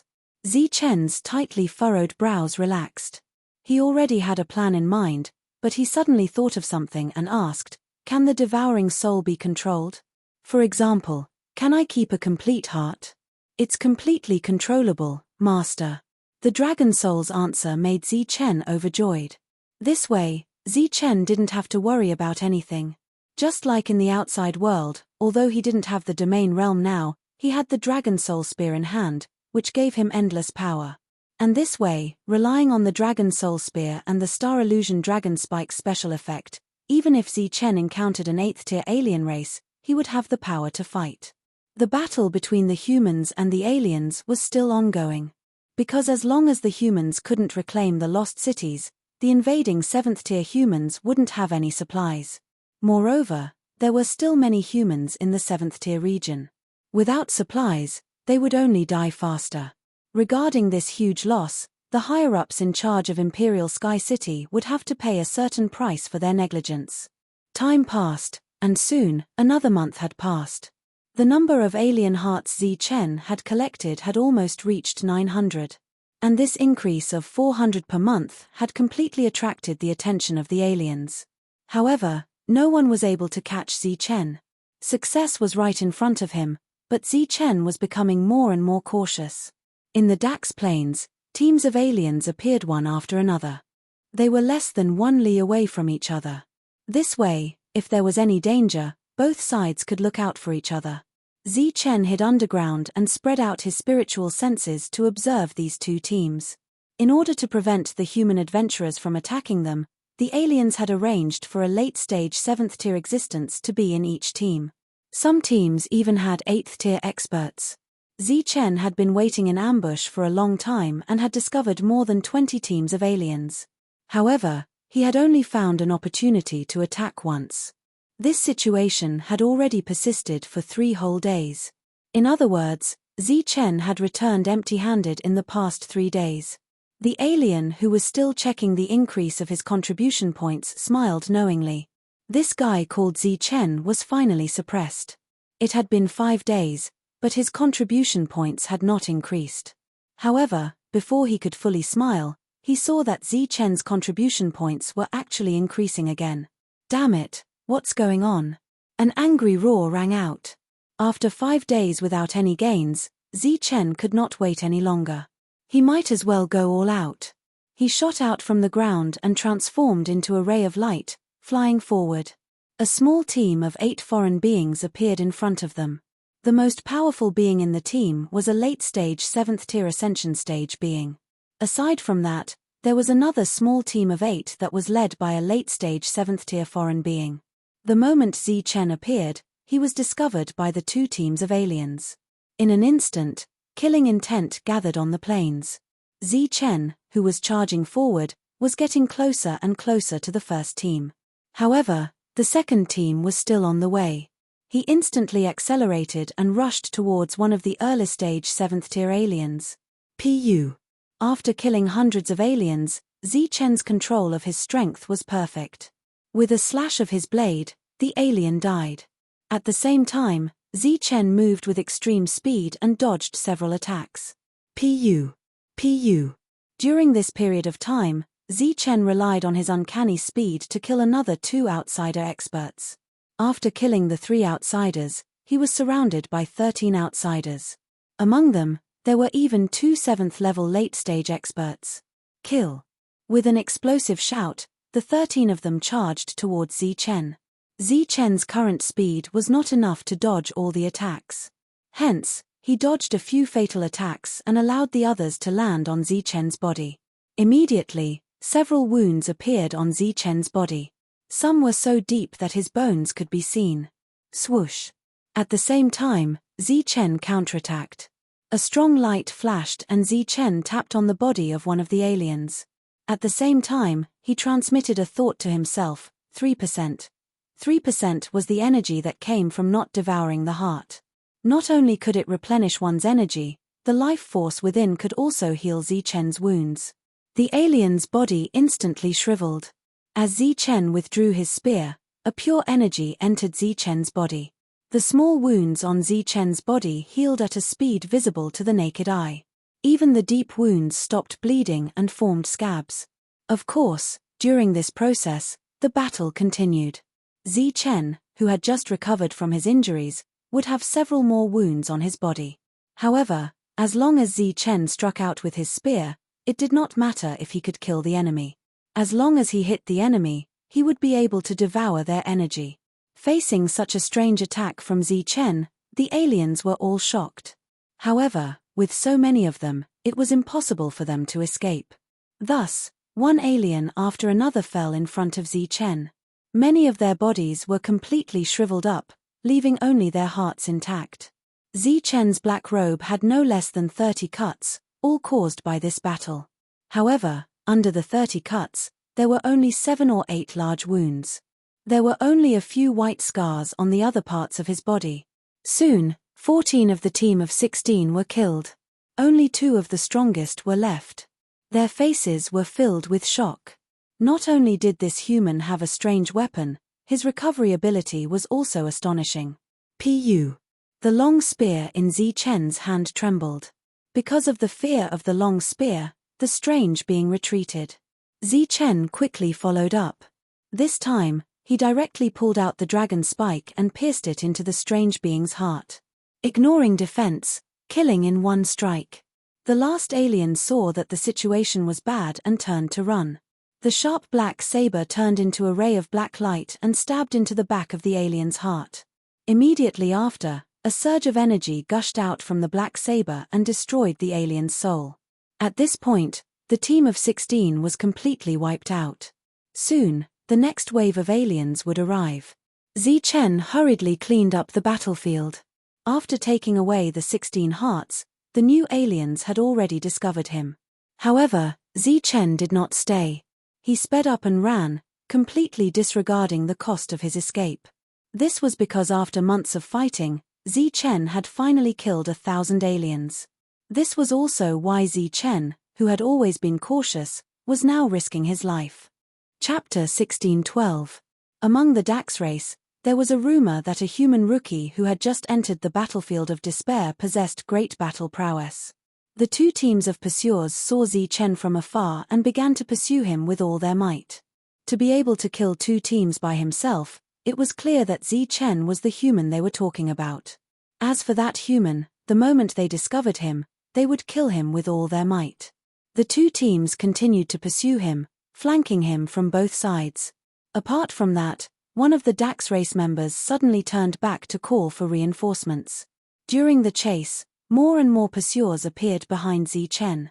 In response, Zichen could only flee with all his might. Now that he had enough hearts, Zichen only needed to summon the everlasting pill cauldron. As for these Dax race members, it didn't matter if he killed them or not. However, the pursuers behind had set their sights on Zichen and were determined to kill him. After fleeing for about 15 minutes, Zichen sensed a powerful aura behind him. This aura had already surpassed the 7th stage, reaching the 8th stage. Damn it! Zichen's expression changed as he cursed.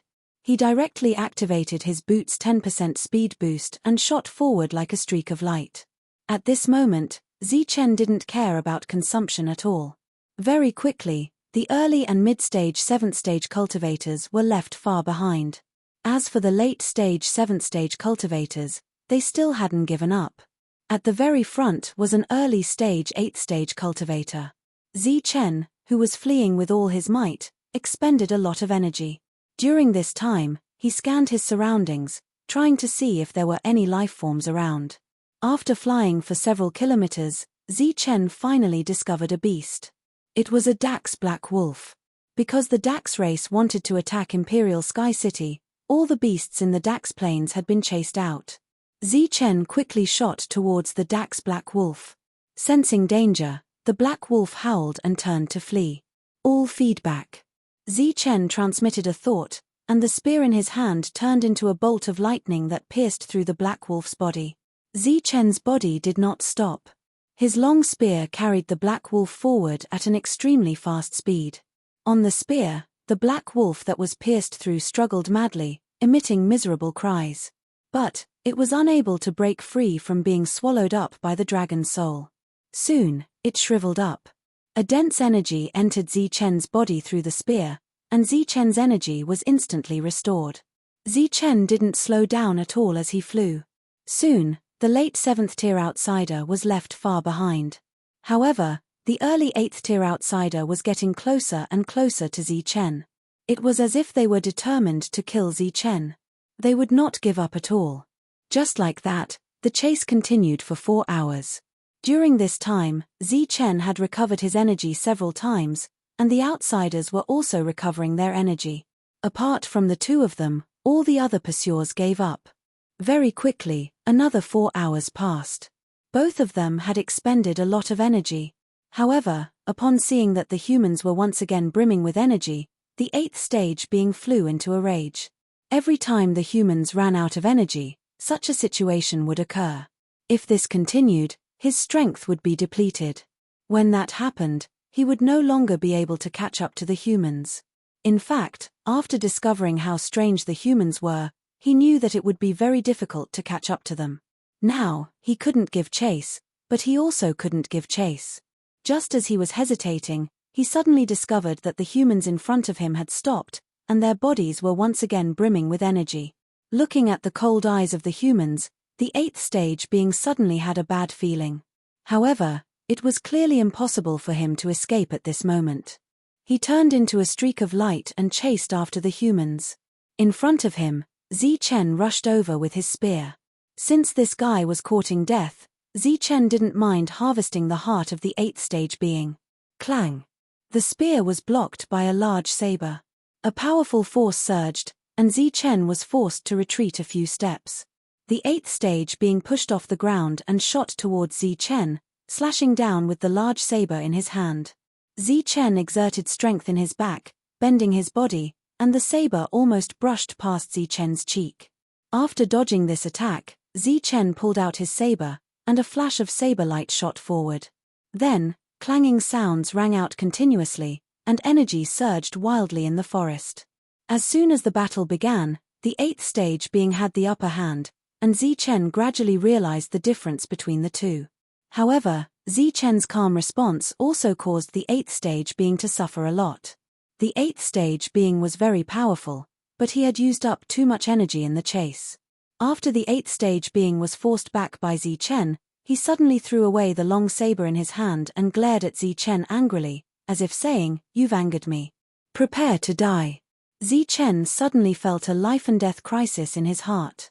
Without hesitation, he turned around and ran. Roar! A deafening roar came from behind, and a strong wind blew in the forest, and a murderous aura surged wildly. Zichen ran even faster, and in the blink of an eye, he was 200 meters away, and then he looked back.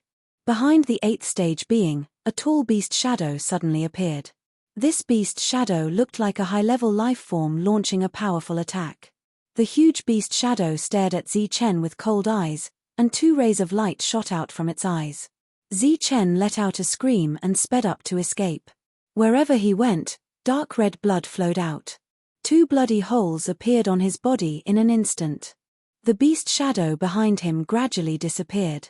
The 8th stage being, who had consumed a lot of energy, shook his head and sighed. It's a pity that he escaped. The current situation was obviously not suitable for pursuit. Looking in the direction where the human fled, he turned around and left. The human could only escape to the secluded forest, and there was only death in the secluded forest. The secluded forest was very dangerous, but the periphery was relatively safer. That was Zichen's ultimate goal. The attack from the beast eye was very strong, and it injured Zichen. Moreover, the injury healed very slowly. The Dragon Soul Spear reflected energy several times before it gradually showed signs of improvement. Zichen went all the way to the outside of the secluded forest, and then opened up a safe area of a few hundred meters before sitting down. Next, it was time to carry out the divine summoning. During this time, for safety, Zichen used spirit crystals to recover his energy to peak condition, and his injuries were also completely healed. He took out the blood-colored crystal. This was a one-time use item. As long as Zichen gathered the hearts of the outsiders, he could crush it. Zichen opened his storage bag and poured out the hearts. With a sweep of his spiritual sense, he found a total of 1,000 hearts. Now, Zichen only had 4 left in his storage bag. After thinking about it, Zichen kept 4 late-stage 7th stage hearts. In just a few months, he had gathered 1,000 hearts. One had to admit that Zichen's killing speed was very fast. Of course, the continuous appearance of the outsiders in the periphery was also a very important reason. 1,000 hearts floated in the air, flashing with light and beating irregularly. It looked very shocking. Waves of power spread out in all directions, causing some strange sounds to ring out. Within the secluded forest, many small trees swayed as if they had been awakened by some kind of energy. They were very happy and stretched out their branches towards Zichen. At the same time, some beasts appeared in the distance. They greedily looked at the beating hearts. Even if they could devour one, their strength would greatly increase. Those beating hearts were the most fatal temptation to them. However, beside the temptation, there was also a thick baleful aura. This was the reason why they did not move forward. For a short period of time, Zichen could still control the situation. However, as time passed, even more powerful existences would arrive, and Zichen did not have much time left. Zichen immediately crushed the blood-colored crystal. After it exploded, rays of light shot out. These were all law rays, and they were like a large net that fell on those beating hearts. Then, the law rays began to spin, and a black hole appeared in the center. The hearts were swallowed by the black hole. The branches of those small trees did not extend indefinitely. They stopped when they were 100 meters away from Zichen. Their branches constantly trembled and slapped the ground, making strange sounds. They were anxious and unwilling. The other outsiders slowly moved forward, the greed in their eyes growing stronger. Their remaining reason seemed to be on the verge of disappearing. Zichen stood with the spear in his hand, and the spear in his hand pierced straight towards the sky. A loud dragon roar resounded, and a huge dragon shadow appeared. The dragon's power spread out in all directions. The outsiders' hearts trembled, and their eyes that had gradually lost their reason were filled with fear once more. Some even directly knelt on the ground, not daring to move forward. The black hole grew larger and larger, and it swallowed faster and faster. Finally, the 1,000 hearts disappeared. Zichen's expression became nervous. He could not help but feel worried. What if the other party took the item and did not do anything? Or perhaps Pill Cauldron was not recognized by this world's laws. Just as Zi-Chen was extremely nervous, the law rays closed again and entered Zi-Chen's glabella. In an instant, Zi-Chen clearly felt that his consciousness was connected to the everlasting pill cauldron. His face immediately filled with joy. Summon the everlasting pill cauldron. Zi-Chen did not hesitate. With a thought, the everlasting pill cauldron appeared. This was a small cauldron the size of a palm. It looked simple and unadorned.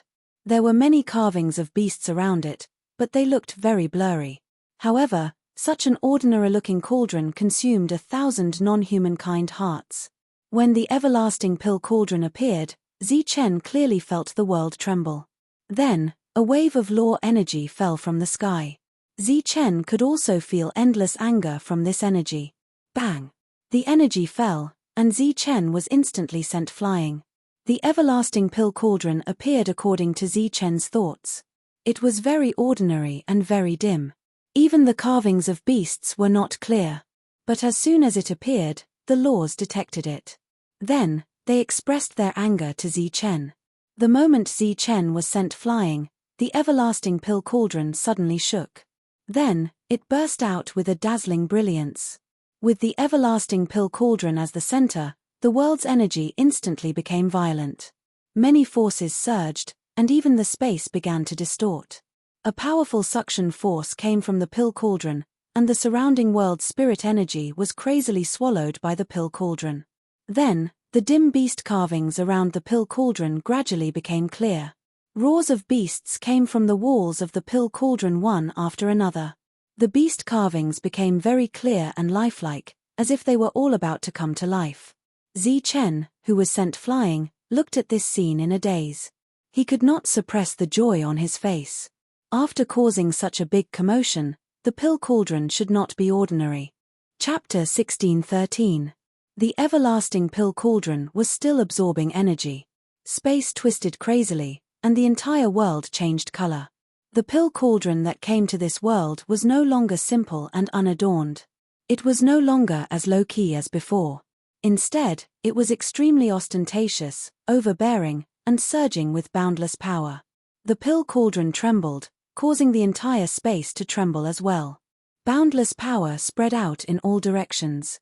The strange beasts that were attracted by the alien's heart were terrified. They fled in all directions. As for the small trees in the forest, they screamed in horror and quickly collected their branches. Around the pill cauldron, powerful and terrifying energy surged. But a white-robed old man stood in the middle of the surging energy, laughing heartily. The violent energy couldn't touch him at all. Seeing the power of the pill cauldron, Zi-Chen quietly hid in a corner and laughed foolishly. Wang! The world shook as the power of rules appeared out of nowhere. They came from several directions, streaking across the sky and converging in the air, forming a large net of rules that spun towards the pill cauldron below. The white-robed old man looked up and saw this scene. He smiled faintly and said, "It's too late to seal it now."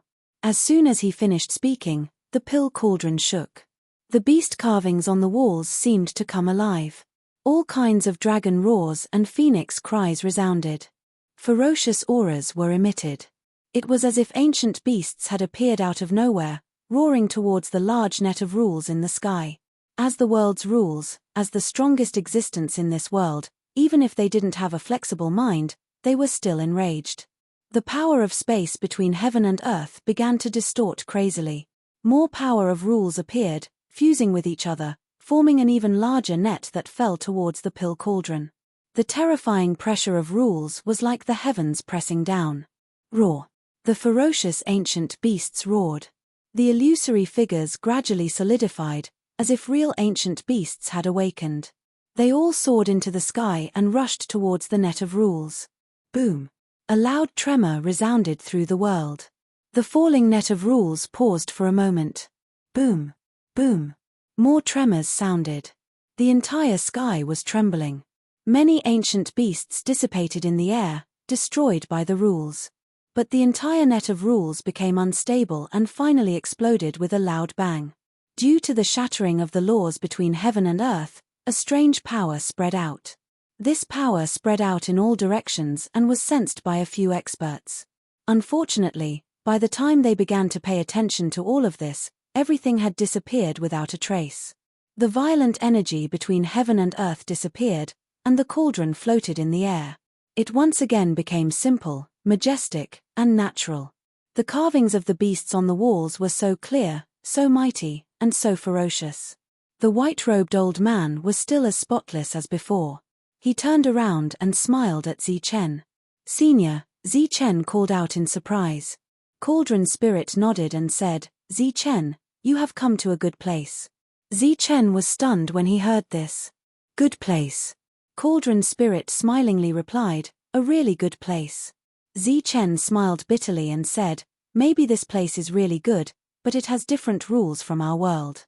Cauldron Spirit looked at Zichen and comforted him, "Don't be discouraged. Your achievements and potential in the Zhanwu continent have nearly reached their limits.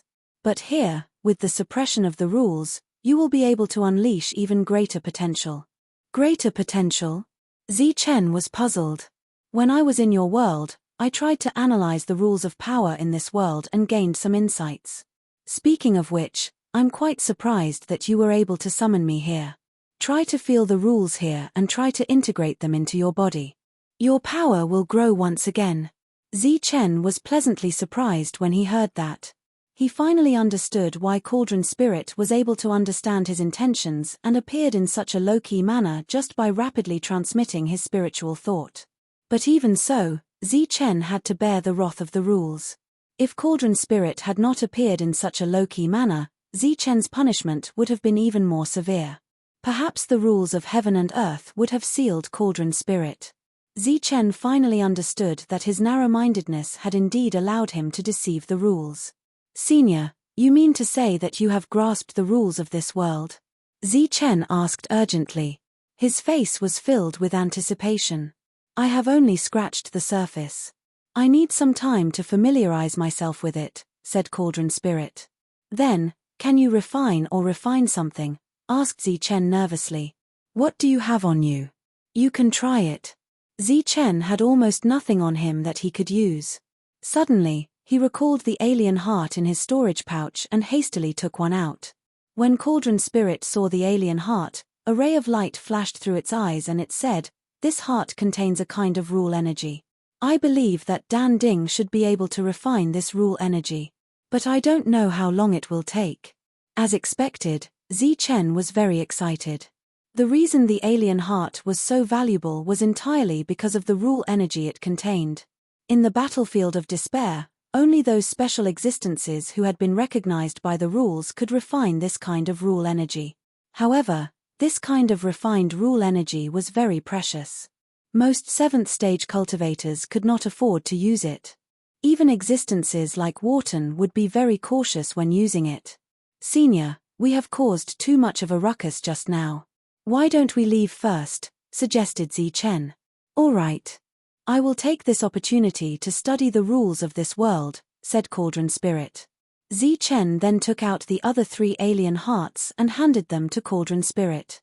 Cauldron Spirit transformed into a ray of light and disappeared into the cauldron. Under Zichen's will, Dan Ding shrunk to the size of a palm. While Cauldron Spirit was shrinking, Zichen sensed that his soul energy was constantly being consumed. He couldn't help but curse, F***CK.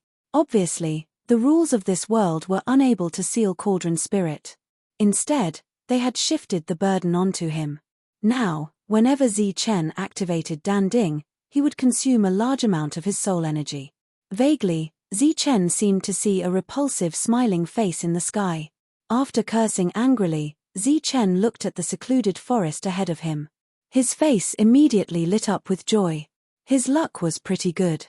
He had made the right bet. Dan Ding had given him a huge surprise. Originally, Zichen thought that Cauldron Spirit would need to spend some time in this world before it could manifest some of its techniques. However, Cauldron Spirit's techniques at this moment had greatly surprised him. Now that the alien races had already noticed him, it would undoubtedly be much more dangerous for him to go to the Dax Plain to slaughter them. Zichen could no longer go to the Dax Plain. Or rather, he wouldn't be going there in the near future. During this period of time, he could only rely on Cauldron Spirit and hope that Cauldron Spirit could bring him an even greater surprise. Therefore, while Cauldron Spirit was studying the alien hearts, Zichen walked towards the secluded forest. He planned to first penetrate the secluded forest and then the desert of death. Zichen entered the secluded forest with spear in hand. Actually, he did not know that the beginning of the battlefield of despair was actually the periphery of the secluded forest. After progressing one step at a time, one would become a true expert of this world. However, this was only true for those special existences who had been recognized by the edicts.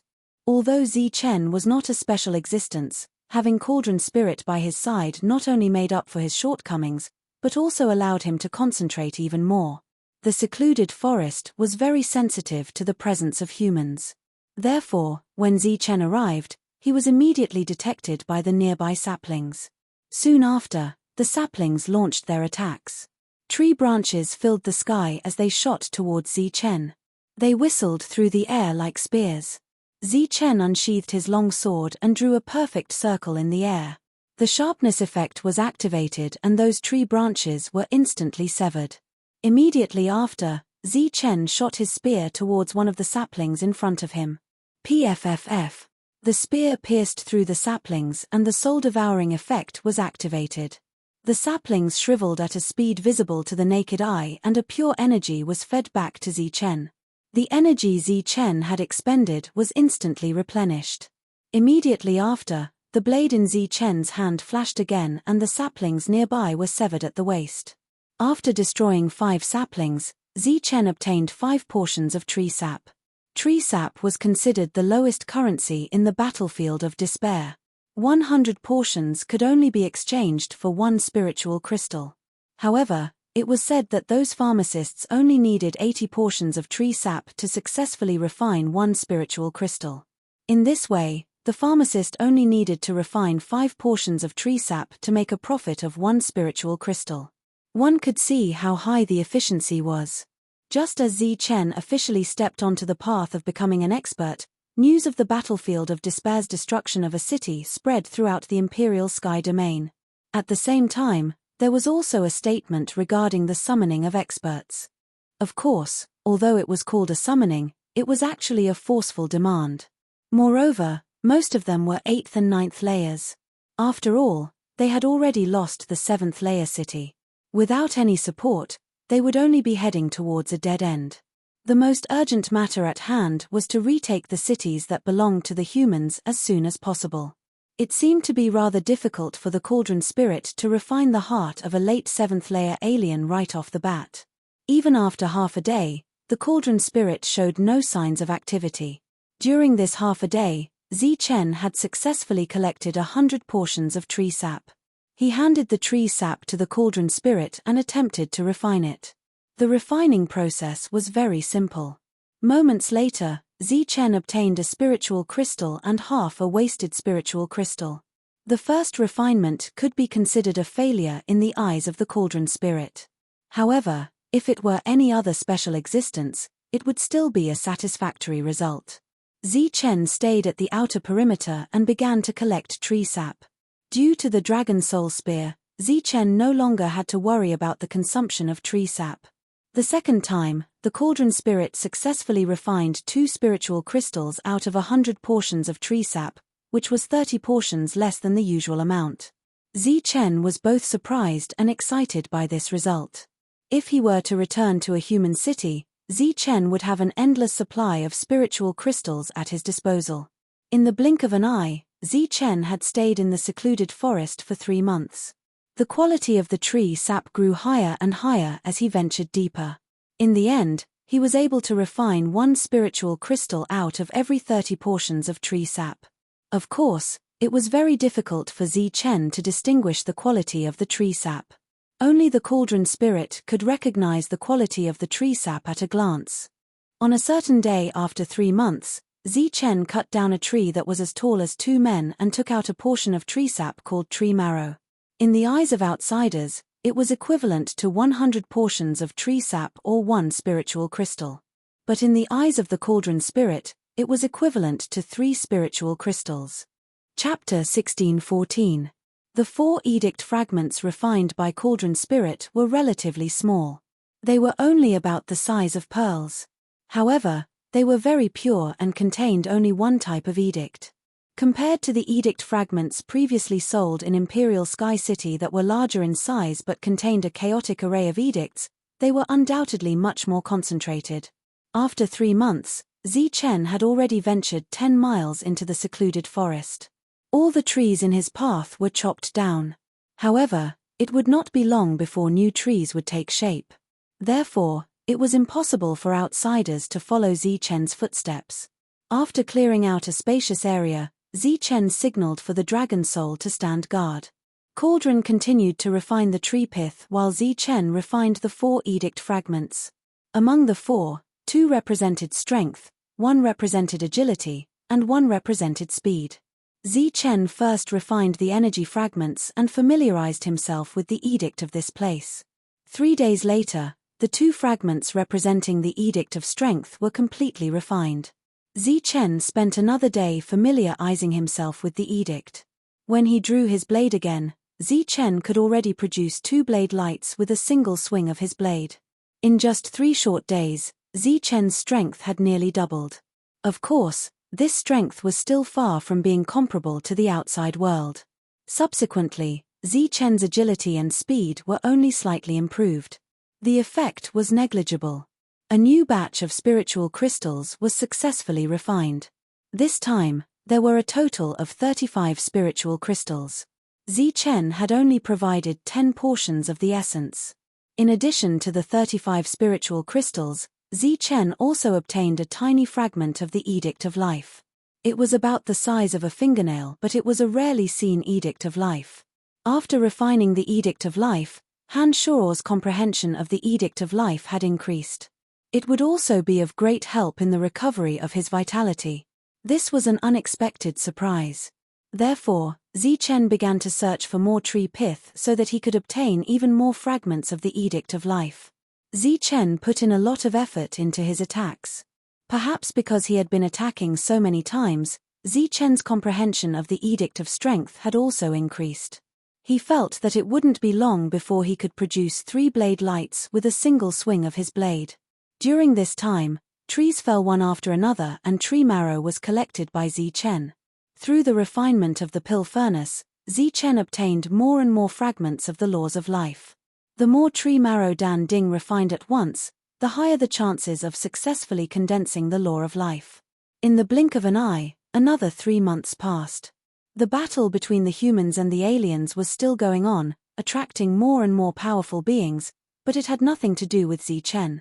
Outside the secluded woods, the non-humankind's encirclement and annihilation of the human race had been very successful. However, most of those who had died were the weak ones. Those who were truly strong were constantly making the non-humankind suffer great losses one after another.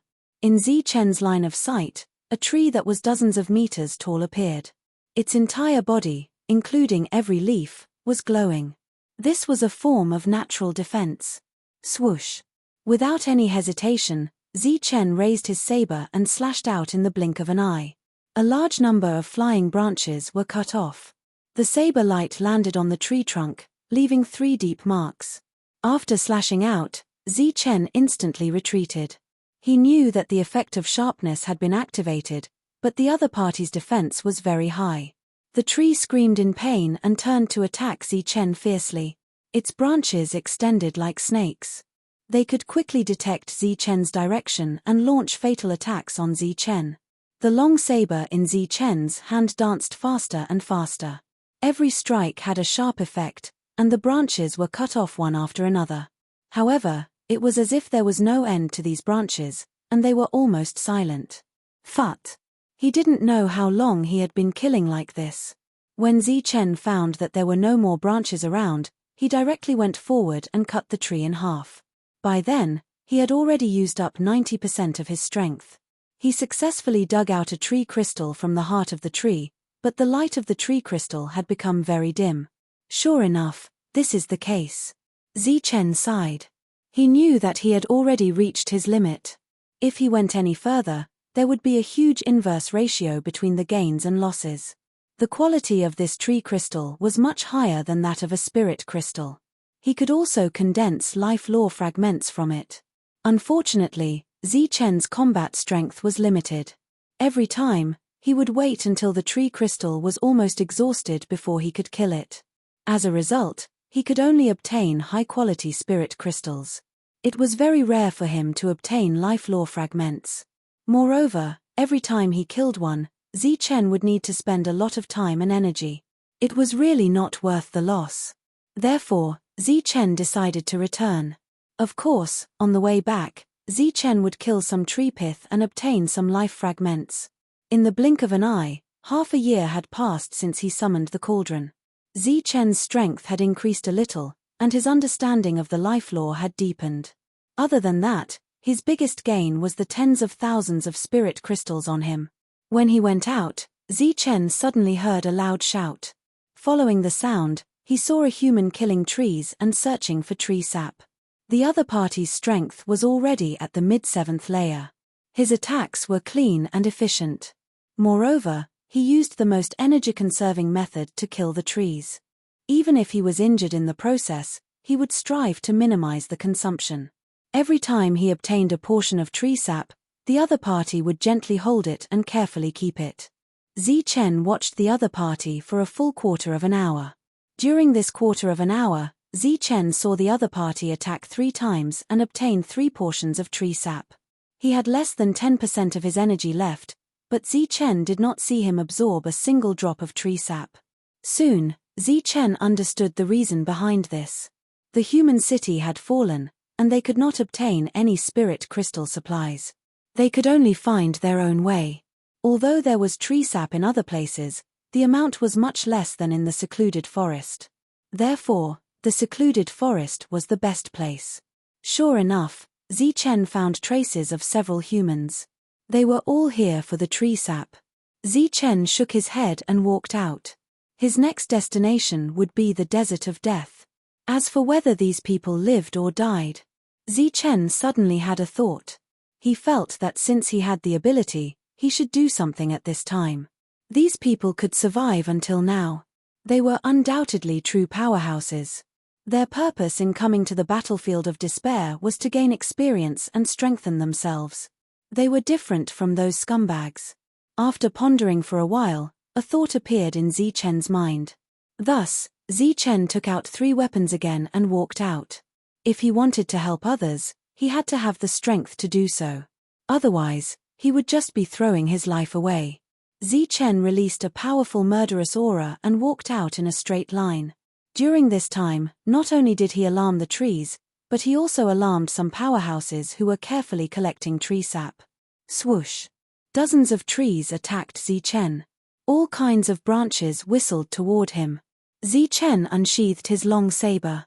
3 saber lights scattered in all directions, cutting off the branches and the nearby trees. In the blink of an eye, Zichen obtained more than 10 portions of tree marrow. In the distance, the human cultivators saw this scene. Their pupils could not help but shrink.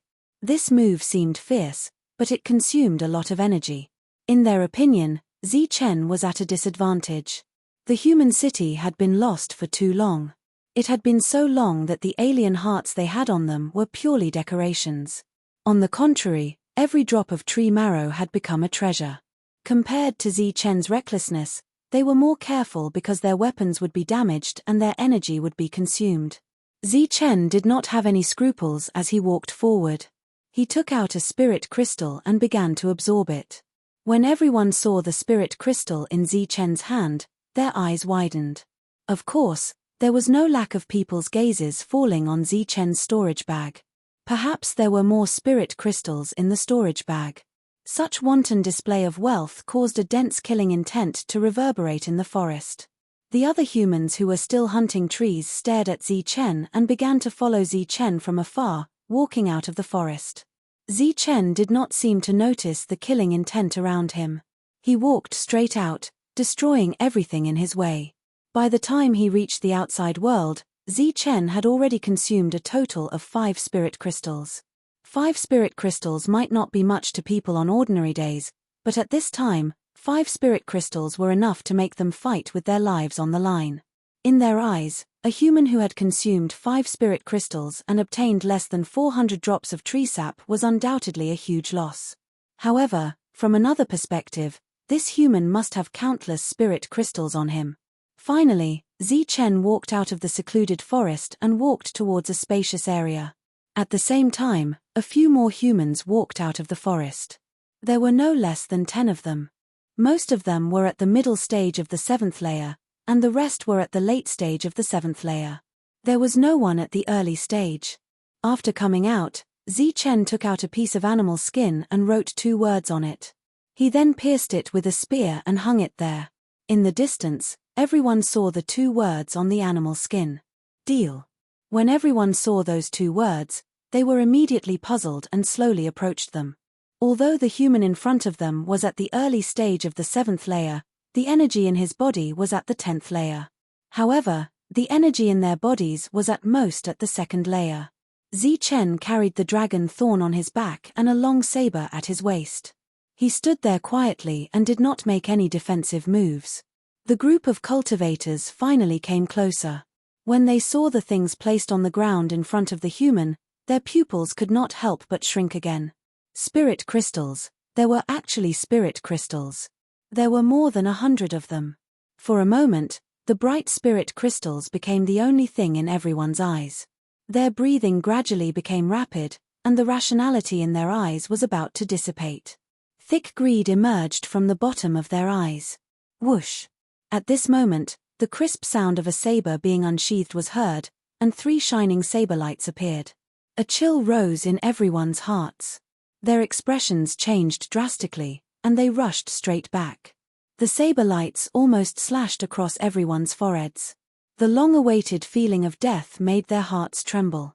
The rationality that was about to be lost returned, and the greed in their eyes turned into thick fear. When they looked at Zichen again, besides fear, there was also thick confusion in their eyes. Chapter 16:15. The self-introductions at the beginning were meaningless to them.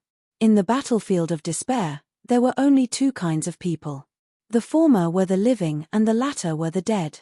In this place, who cared what you were called or where you came from? However, Zichen's last sentence was like a hammer to their hearts, causing them to tremble and their hearts to fiercely beat. A late-stage 7th stage existence looked at Zichen excitedly and asked, "What did you say? You are," because he was too excited, his voice was trembling.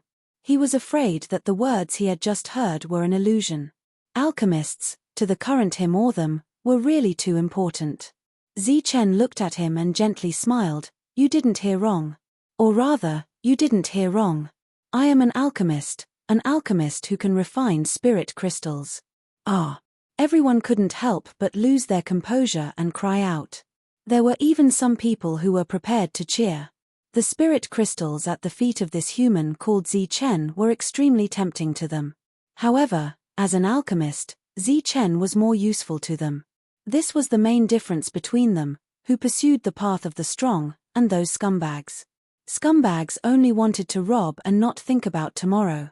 However, they didn't only think about tomorrow, but also the future.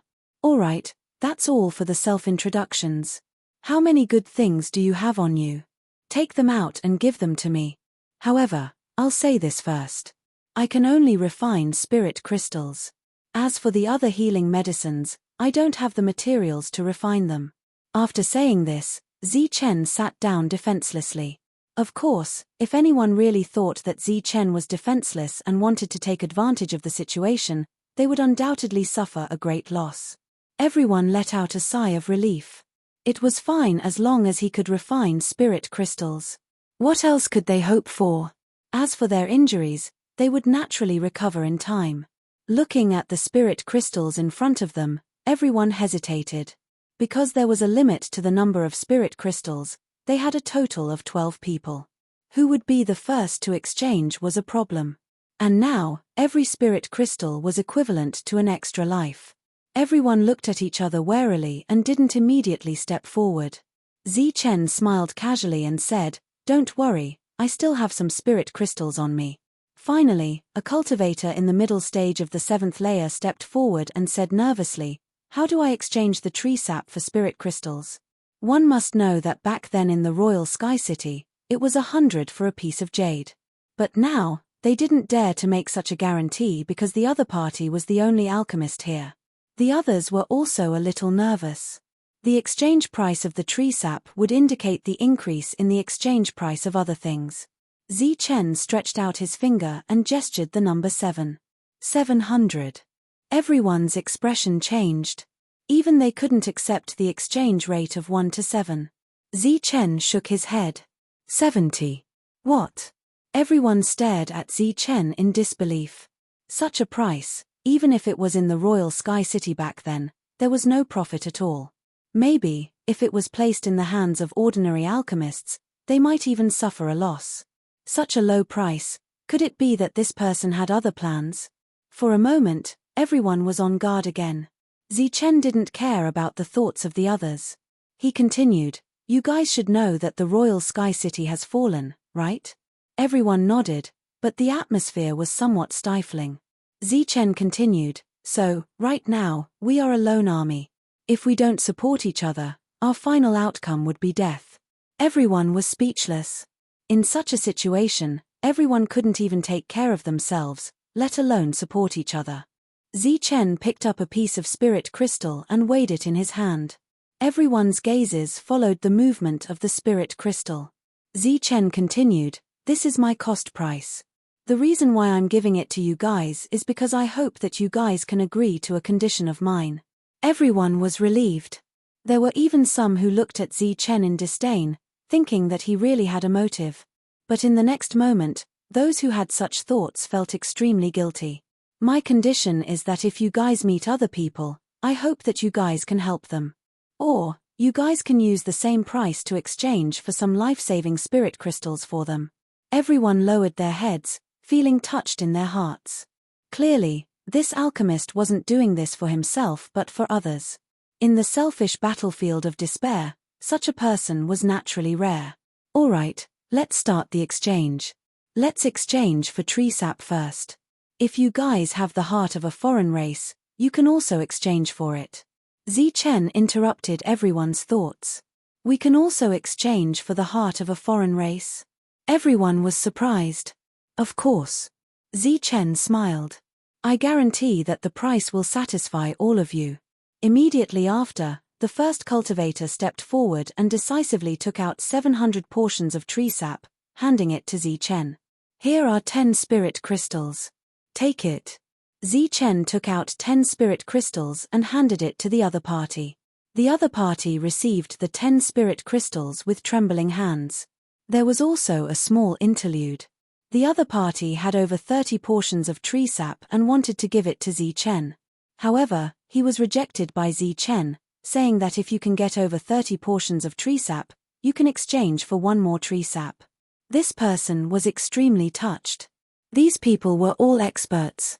It wouldn't be a problem even if they entered the depths to hunt for tree pith. Unfortunately, their energy consumption was too great and they didn't dare to enter.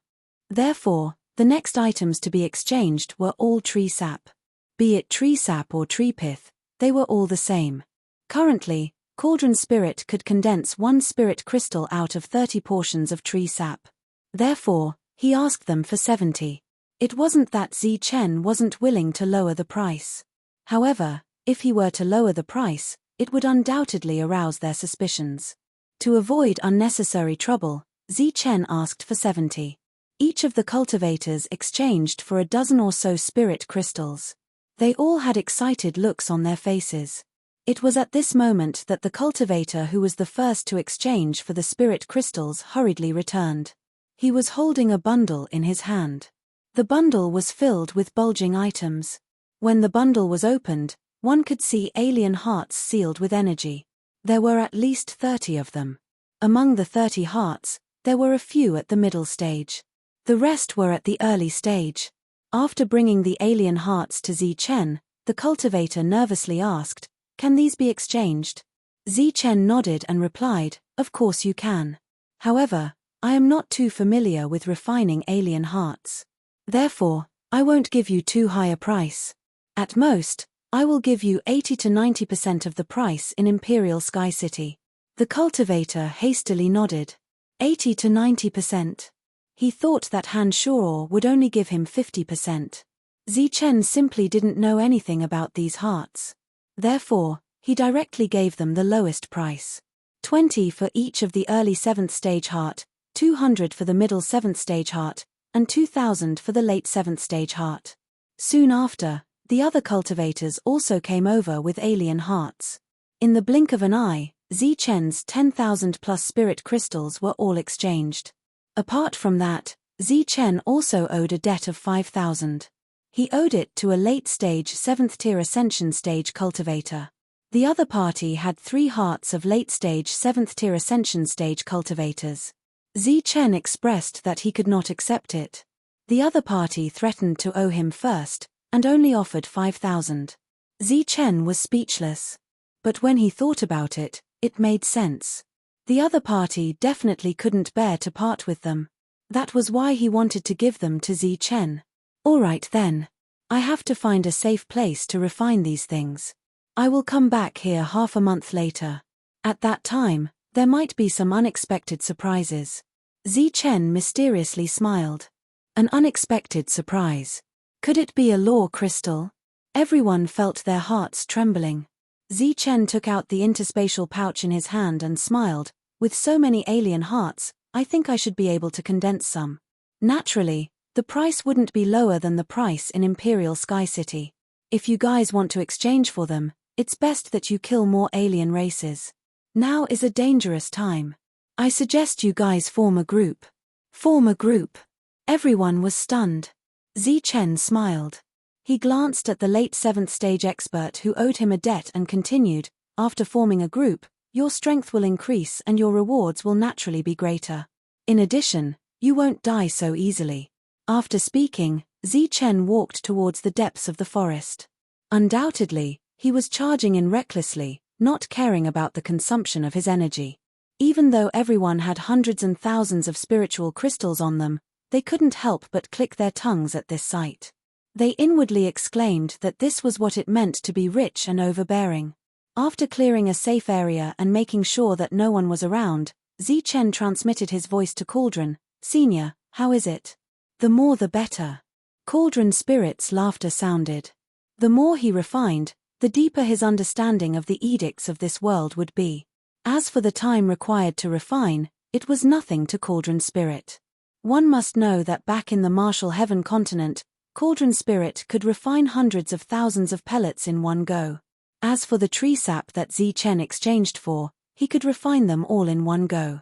As for the alien hearts, he needed to refine them 3 times. He could refine all of them one level at a time. In this world, Cauldron Spirit could be considered an existence that completely ignored the edicts. Moreover, he wasn't afraid of the consumption of his energy. However, Zichen couldn't. He had to put all of them into his cauldron. During this period of time, he would consume a large amount of his soul energy.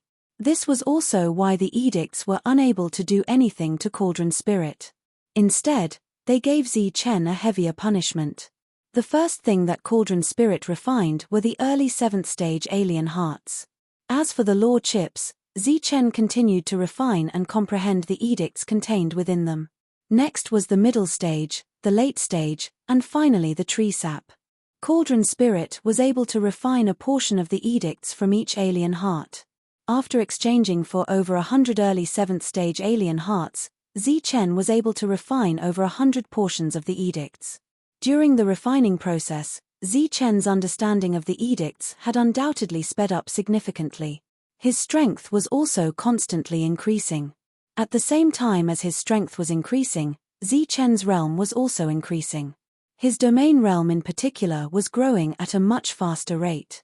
Seemingly due to the fact that Zichen had mastered some of the edicts, his domain realm was also growing at a much faster rate. In the blink of an eye, half a month had passed. When the appointed time arrived, Zichen once again barged his way to the outside world. When Zichen arrived at the outside world, the corners of his mouth couldn't help but twitch when he saw the group of people who were already waiting there. Last time, there were 12 people. But this time, there were 8 more people in the group, making it a total of 20. These 8 newcomers were undoubtedly here to exchange for spiritual crystals. Fortunately, Chen had the foresight to obtain quite a lot of tree pith in the past half a month. Every pith could be refined into 3 spiritual crystals. Chapter 16:16. The arrival of Chen made everyone overjoyed. The 20 of them gathered together and were still able to chat happily without fighting amongst themselves. This was mostly because of Chen. Normally, they were all arrogant and unruly. Although they didn't dare to fight whenever they met, it was impossible for them to sit together and chat like today. However, the alien race had cut off their escape route, so this impossible situation became possible. The 8 people who came after him all curiously sized up Chen. They didn't immediately go forward and chose to wait. Before arriving, Chen looked at a late-stage 7th layer cultivator and said, "You're the late-stage 7th layer cultivator." Immediately said, "Grandmaster Chen, just call me Mayu Sai." Alchemists were all addressed as grandmasters in the battlefield of despair. Chen nodded and said, "All right, Mayu Sai, this is worth 5,000 spirit crystals." As he spoke, Chen threw a small crystal to Mayu Sai. Subconsciously taking the crystal, Mao Sai probed with his spiritual senses in puzzlement. He really couldn't figure out what it was that could be worth 5,000 crystal stones. It should be known that even a rule crystal was only worth 100 crystal stones. However, as he sent in his spiritual sense, Mayu Sai's eyes widened as he looked at Chen in disbelief. Due to his excitement, his body was actually trembling slightly. Yes, this is the law contained in a late-stage 7th layer heart. However, it's a pity that I failed twice out of 3 and only managed to condense this little bit. If you think it's not enough, I can give you some spirit crystals, said Chen. When the others heard this, their expressions changed. One had to know that although this law crystal was much smaller than normal, it was of high quality. However, the late-stage 7th layer alien race's heart was worth at least 5,000 spirit crystals. Mayu Sai quickly shook his head and said with a trembling voice, No, that's not what I meant. Grandmaster Chen, tell me the truth.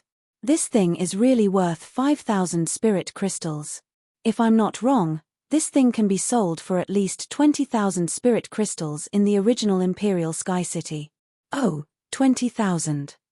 Chen was a little surprised. The others were very puzzled. It should be known that under normal circumstances, a late-stage 7th tier spirit crystal was worth 20,000 spirit crystals.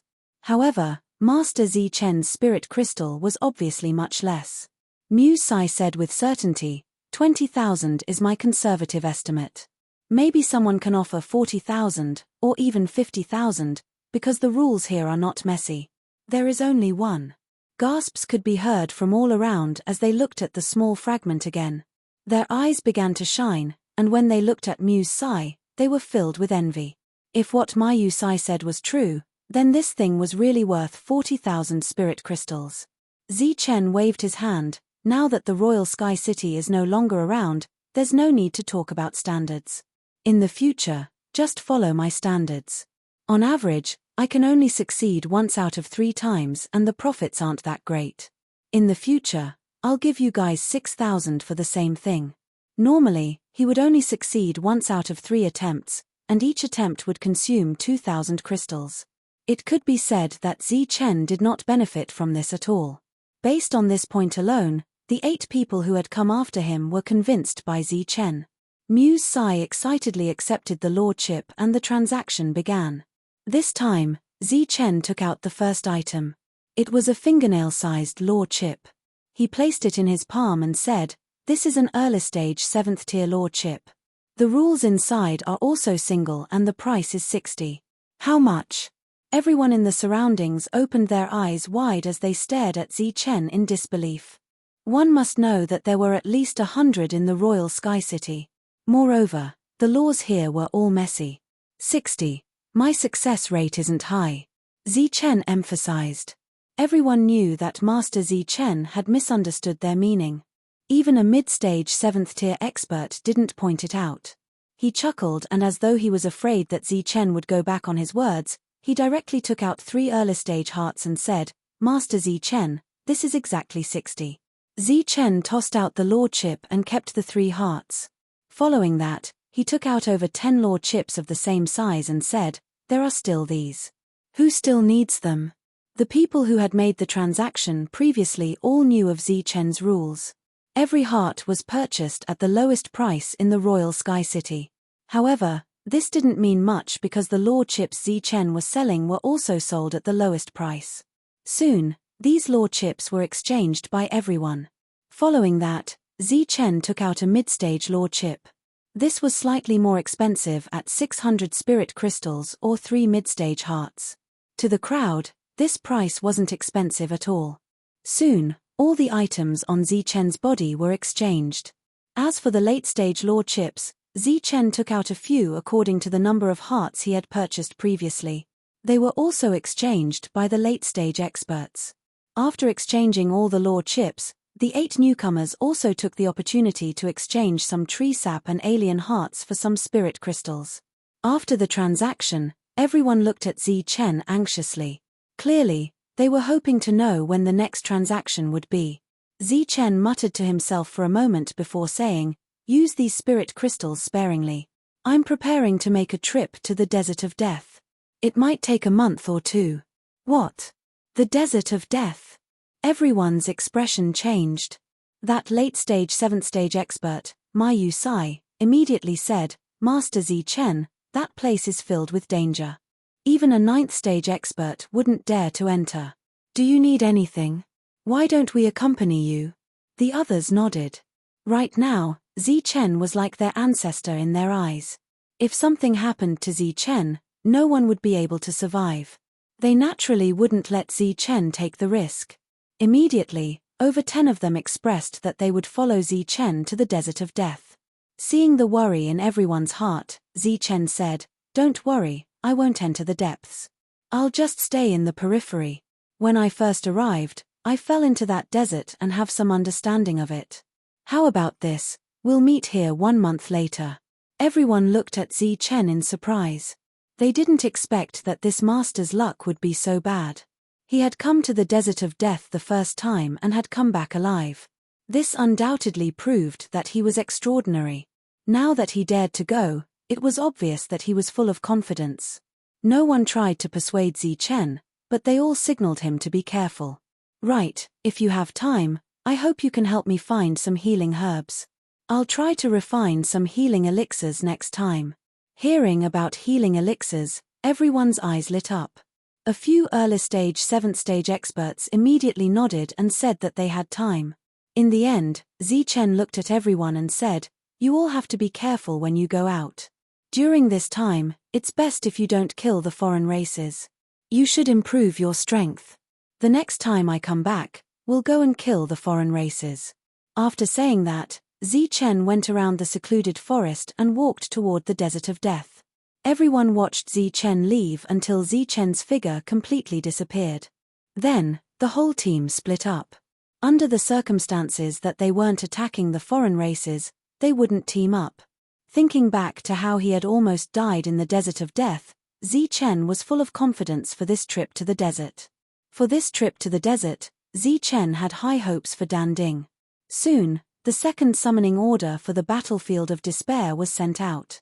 This time, it included all 7th-stage experts. Any cultivator who was qualified to enter the Battlefield of Despair could enter. It was half summoning and half forcing. For true experts, this was the summoning order. For those who feared death and lacked ambition, entering the Battlefield of Despair was the same as forcing them to do so. From afar, Chen saw the yellow sand. In the absence of any external objects, the sand was quiet. Chen slowly walked toward the sand. He tightly gripped the spear in his hand and the sheathed black saber at his waist. As for the dragon stinger, Chen put it away. He only needed these 2 weapons for the upcoming battle. Danding flew out from his storage pouch. Chen first threw in a few late-stage alien hearts and signaled Cauldron Spirit to start refining them. Chen, on the other hand, held his weapon and walked toward the desert step by step. Chen walked 500 meters into the desert and did not encounter any danger. However, The sharp senses of his spiritual senses detected that some of the sand in the distance had begun to sink. He activated his defensive light barrier and allowed the energy to drain away. He did not advance any further. The twin scorpions of the Desert of Death were extremely sensitive to energy. The sand around Zichen began to move. The twin scorpions were approaching. Suddenly, the twin scorpions launched an attack. The first to attack was the female scorpion. Its long and sharp thorns pierced through the sand and mercilessly pierced towards Zichen. Whoosh! Zichen flicked the spear in his hand and pierced through the female scorpion's body. He then lifted the female scorpion with the spear and used the momentum to fling it into the distance. The female scorpion let out a final soul attack before its death. However, it was completely ineffective against Zichen. Its nearly 3-meter-long corpse fell to the ground 500 meters away. After the female scorpion died, the male scorpion immediately launched an attack. Unfortunately, it misjudged Zichen's position and missed. Puff! Zichen cleanly made his move. The spear immediately pierced through the male scorpion's back. He then soared into the air. With a flick of his hand, the male scorpion's corpse flew 500 meters away and landed beside the female scorpion. Just as Zichen soared into the air, sharp thorns pierced out from the ground and madly pierced towards the place where Zichen had just stood. Whoosh! Zichen's figure in the air descended once again. When he reappeared, a female scorpion had already been pierced through and brought out. Then, it was thrown 500 meters away. As long as one was not afraid of soul attacks and had enough energy to recover, this Desert of Death really could not be considered terrifying. Of course, this was on the premise that one had enough energy. If one lost all their energy and could not fly, even if a 9th layer came, they would die under the endless attacks of the twin scorpions. Zichen repeatedly attacked and killed the giant scorpions one after another. Their corpses were directly flung to the ground 500 meters away. The other twin scorpions did not dare to approach that place at all. When 90% of his energy was consumed, Zichen had killed more than 20 giant scorpions. During this period, the number of female scorpions was slightly higher. With the remaining 10% of his energy, Zichen returned to the periphery of the secluded forest. At the edge of the desert, many twin scorpions appeared. However, it seemed that due to the rules, even if they were extremely envious of those corpses, they still did not leave the desert. They could only unwillingly launch a few soul attacks before slowly hiding in the sand. Chapter 16-17. Before the everlasting pill cauldron finished refining the alien's heart, Zichen had fully recovered his energy. He swept his gaze across the 20 or so giant scorpion corpses in front of him before turning his gaze back to the boundless yellow sand. This time, Zichen was here purely for the armor-piercing effect. In order to enter the secluded forest and obtain more tree essences and grasp more of the Edict of Life, the black saber's sharpness alone was no longer enough. Zichen wasn't sure if a weapon could have two special effects. But after seeing the soul-devouring effect on the dragon soul spear, Zichen knew that it was possible. This time, Zichen hoped that the cauldron spirit would be able to condense the male scorpion's armor penetration effect and add it to the black saber. With a tap of his foot, Zichen dashed towards the desert. This time, he advanced another 500 meters. As though they had been waiting for Zichen's arrival, Zichen was attacked by a group of giant scorpions as soon as he landed. It was just that their realms were not high, so in front of Zichen, who was at full strength, they were no match for him. As Zichen struck out, the giant scorpions were thrown out one by one. Soon enough, Zichen had exhausted 90% of his energy. When Zichen returned, the group of giant scorpions emerged from the sand and glared at Zichen. However, they could do nothing to Zichen. As for the secluded forest, Zichen had cleared out a large area. Even though the other saplings coveted the corpses, they could not extend their branches to this area. By the time Zichen exhausted all his energy for the 5th time, there were more than 100 giant scorpion corpses piled up on the ground. It was at this moment that the cauldron spirit appeared. It spat out a dozen or so law chips from its mouth. Zichen put away the law chips while the cauldron spirit sized up the giant scorpion corpses on the ground. Zichen pointed at a giant scorpion corpse and said, "This is a female scorpion. It specializes in soul attacks. This is a male scorpion. Its sting is poisonous and has the armor penetration effect. The cauldron spirit nodded and gestured for Zi Chen to throw a female scorpion corpse in. 2 hours later, cauldron spirit appeared. Zi Chen immediately asked, "Senior, how was it?" Cauldron spirit replied, "It only contains some laws related to soul energy. It also has a special effect." "What special effects?" "Reduce energy consumption. Everyone's energy would be depleted when they entered the desert." This was the rule of the desert, and Zi Chen had long been aware of the female scorpion's nature. Pill Crucible had only refined one, and yet he was able to sense this special effect. It was truly extraordinary. However, for Zi Chen, who was only 500 meters deep, this special effect was really dispensable. Instead, it was the soul rule that attracted Zi Chen. "Release another male scorpion," instructed Cauldron Spirit as he pointed at a 3-meter-long male scorpion. Zi Chen nodded and consumed his soul power to release another male scorpion. It also took Cauldron Spirit 2 hours to decipher one law and one special effect. The rule was the poison in the giant scorpion's stinger. It was considered a type of rule, and its special effect was armor penetration. Next, Cauldron Spirit asked Zi Chen which one he should refine first. After pondering for a moment, Zi Chen chose the male scorpion. The armor penetration and poison of the male scorpion could immediately increase his combat strength. On the other hand, the soul rule of the female scorpion did not provide much of an improvement. "Alright, let's refine the male scorpion first. But we need more of them." The Desert of Death had a lot of twin scorpions. Therefore, Zi Chen spared no effort in slaughtering the male scorpions. As for the female scorpions, Zi Chen spared them. While Zi Chen was doing his best to kill the male scorpions, Pill Crucible was refining the hearts of other alien races or the tree sap that Zi Chen had exchanged with him. In short, Pill Crucible was not idling around. Zi Chen used a total of 4 days to hunt down nearly 200 male scorpions and put them all into the pill cauldron at once. On the other hand, Pill Crucible only used 8 hours to completely refine the male scorpions after 4 days of hard work by Zi Chen. Cauldron Spirit appeared after the refinement was completed. Zi Chen did not obtain the poison fragment. According to Cauldron Spirit, there were too few male scorpions and the soul rule of the poison was too advanced. However, the armor penetration effect had been refined significantly. Cauldron Spirit signaled Zi Chen to toss the black blade into the pill crucible. This time, Zi Chen seemed to have triggered the rules once again. After putting the black blade into the pill crucible, he discovered that 80% of his soul power had been consumed in an instant. He had fallen into a weakened state even before the battle had begun. The pill crucible seemed to be extremely unstable after the black blade entered. The pill crucible trembled from time to time as strands of energy vibrated outwards. Faintly, one could even hear the roars of beasts. In addition, there was also the power of rules surging around the pill crucible as though it was trying to stop the pill crucible. After 2 full days, the refinement of the pill crucible was finally completed. The black blade flew out of the pill crucible in a streak of black radiance.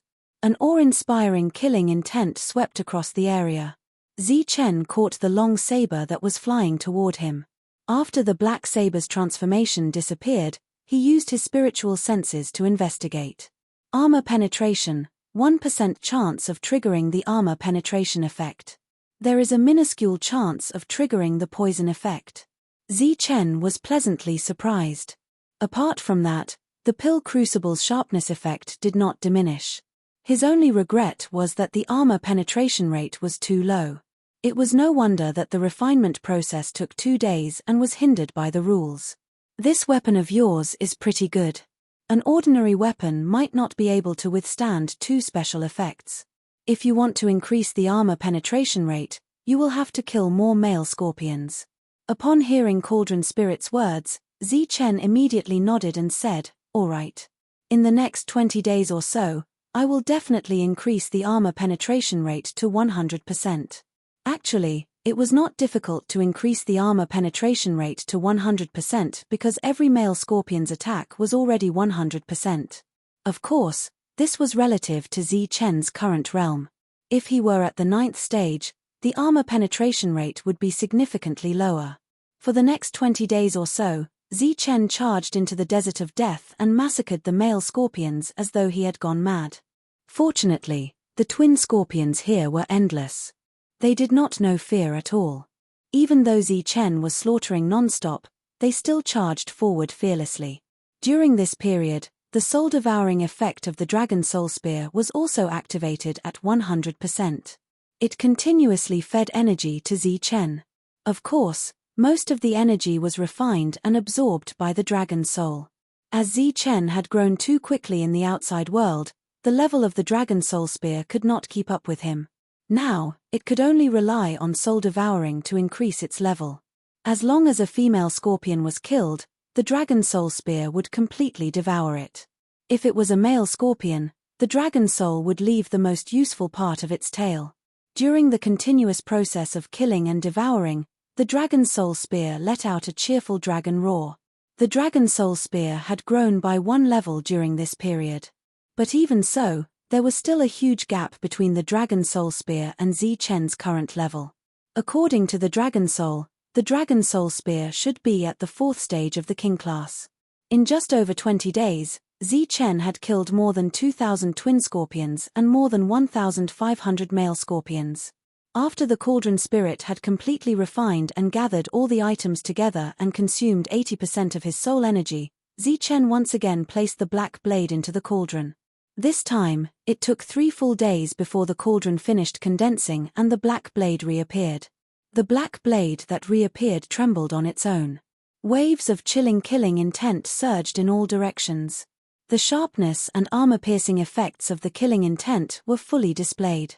With nearly 2,000 male scorpions, the black blade's armor-piercing effect was as high as 100%. Even the probability of being poisoned had reached 100%. After more than 20 days without sleep and rest, the quality of the black blade could be said to be of the highest quality in this world. The price of this weapon was even much higher than the price of a storage pouch. In the blink of an eye, the time for the transaction had arrived. The 1-month journey in the desert had come to a perfect conclusion.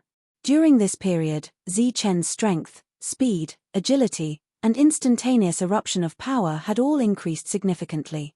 It could be said that with the assistance of the cauldron, Zichen's combat strength had been increasing every moment. Just as Zichen was about to return, a trace of surprise flashed in his eyes. Soon after, a joyful expression emerged on his face. In his perception, his domain had finally grown to a limit. As a result, his body underwent a transformation. And this transformation was a breakthrough. Zichen did not expect that he would be able to make a breakthrough in realm in less than 2 years after arriving in this world. He quickly sensed that this breakthrough was of great significance to him. After taking out the cauldron spirit and the dragon spear and signaling them to guard him, Zichen immersed himself in the breakthrough. With the breakthrough in his domain, Zichen suddenly had a kind of enlightenment. This kind of enlightenment was like a sudden enlightenment or the opening of the third eye, allowing him to see through everything in the world. There were laws everywhere in front of him. Some of these laws were familiar to Zichen, while others were unfamiliar to him. Some were simple, and some were profound. Zichen knew that these were the laws of this world. He did not know why they would appear in such a situation. Perhaps the opportunity was fleeting. Zichen's gaze immediately fell on one of the laws. It was a law that targeted spiritual senses. It would allow Zichen to have a deeper understanding of this law. Without any hesitation, Zichen began to comprehend this law. At the same time, Zichen discovered that he could also divide a second spiritual sense. After this spiritual sense swept past one law after another, it finally landed on the law of speed. With 3 weapons in his possession, Zichen did not lack powerful offensive means. The only thing he lacked was speed. It was said that speed was invincible. This was true for both attacks and footwork. Only by possessing extreme speed that others did not possess could one be invincible. And this second law would allow Zichen to have a deeper understanding of the profound meaning of speed, thereby allowing him to move even faster in this world. Of course, it could also be said that it would allow Zichen to display more of the effects of extreme speed. Just these 2 laws alone numbered no less than 100, from the simplest to the most complex. Zichen spent an entire 10 days to comprehend the simplest law. When Zichen opened his eyes again after 10 days, he discovered that this world had returned to its original state. He looked at this world and felt that it was covered in a layer of fog.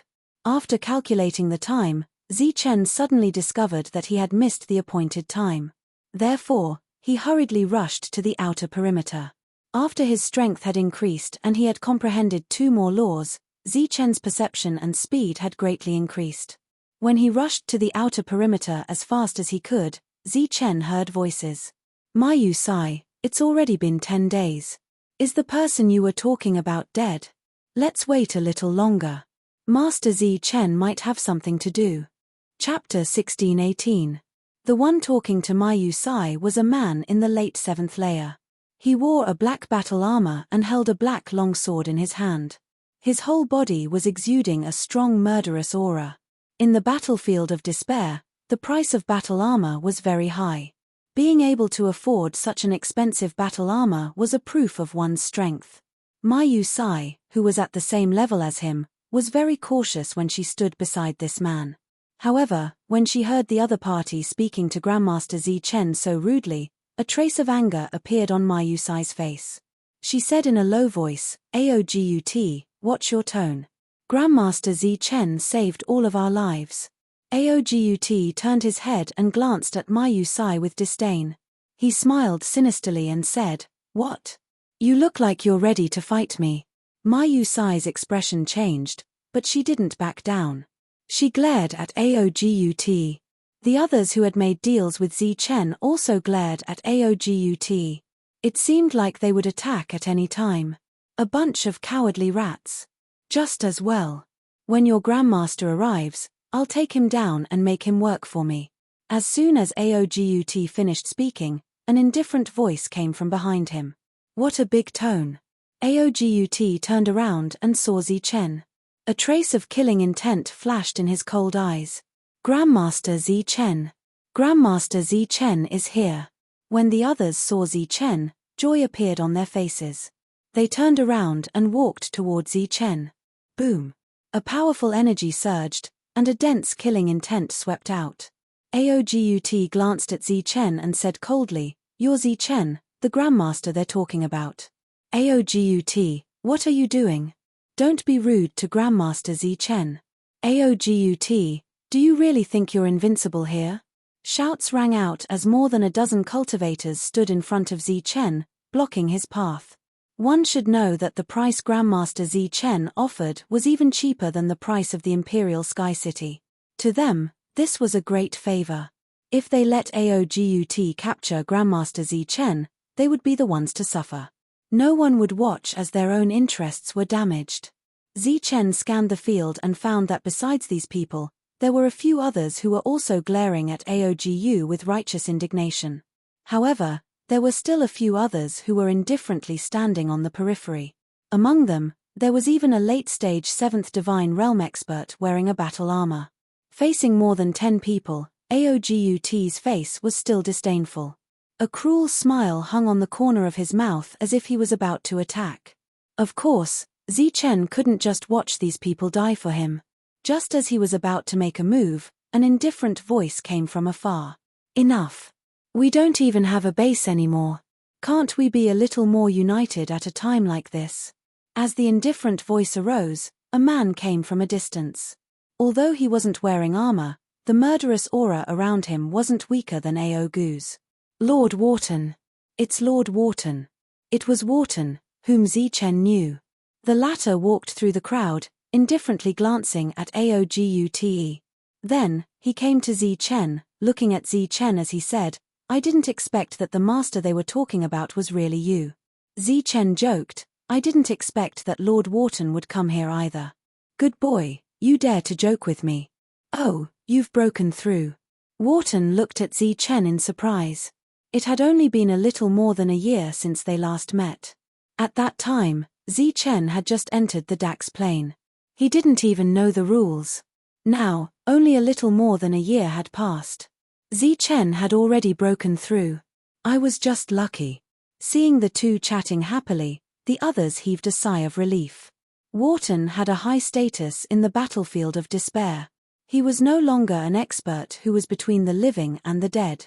He was the one who had the highest chance to enter the weapon list of despair.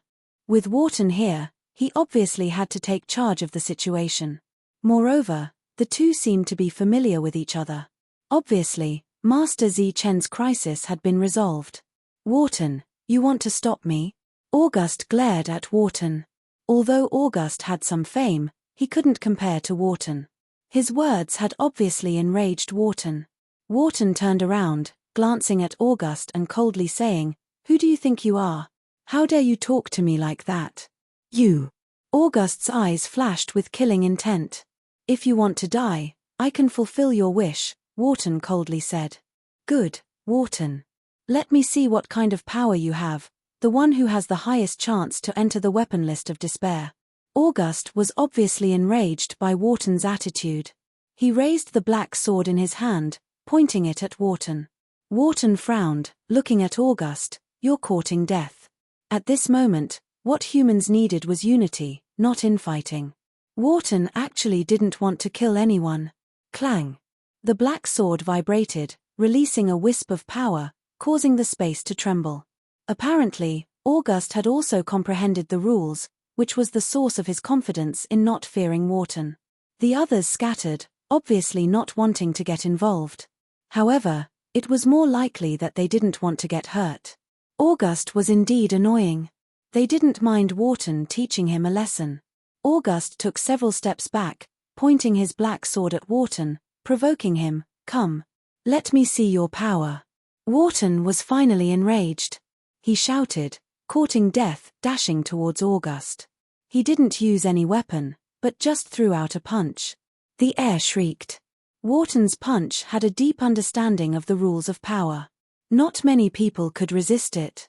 From the moment he appeared, Zi-Chen had been frowning. Seeing Wharton take action, Zi-Chen's brows were still knitted. Wharton's punch had given him a deeper understanding of Wharton's power. August might have some tricks, but in front of Wharton, he was simply courting death. At this moment, Zi-Chen seemed to have figured out the key to the problem. His right hand gripped his saber tightly. At this moment, Wharton's punch landed on August's sword. He had obviously held back his power, but August was still pushed back.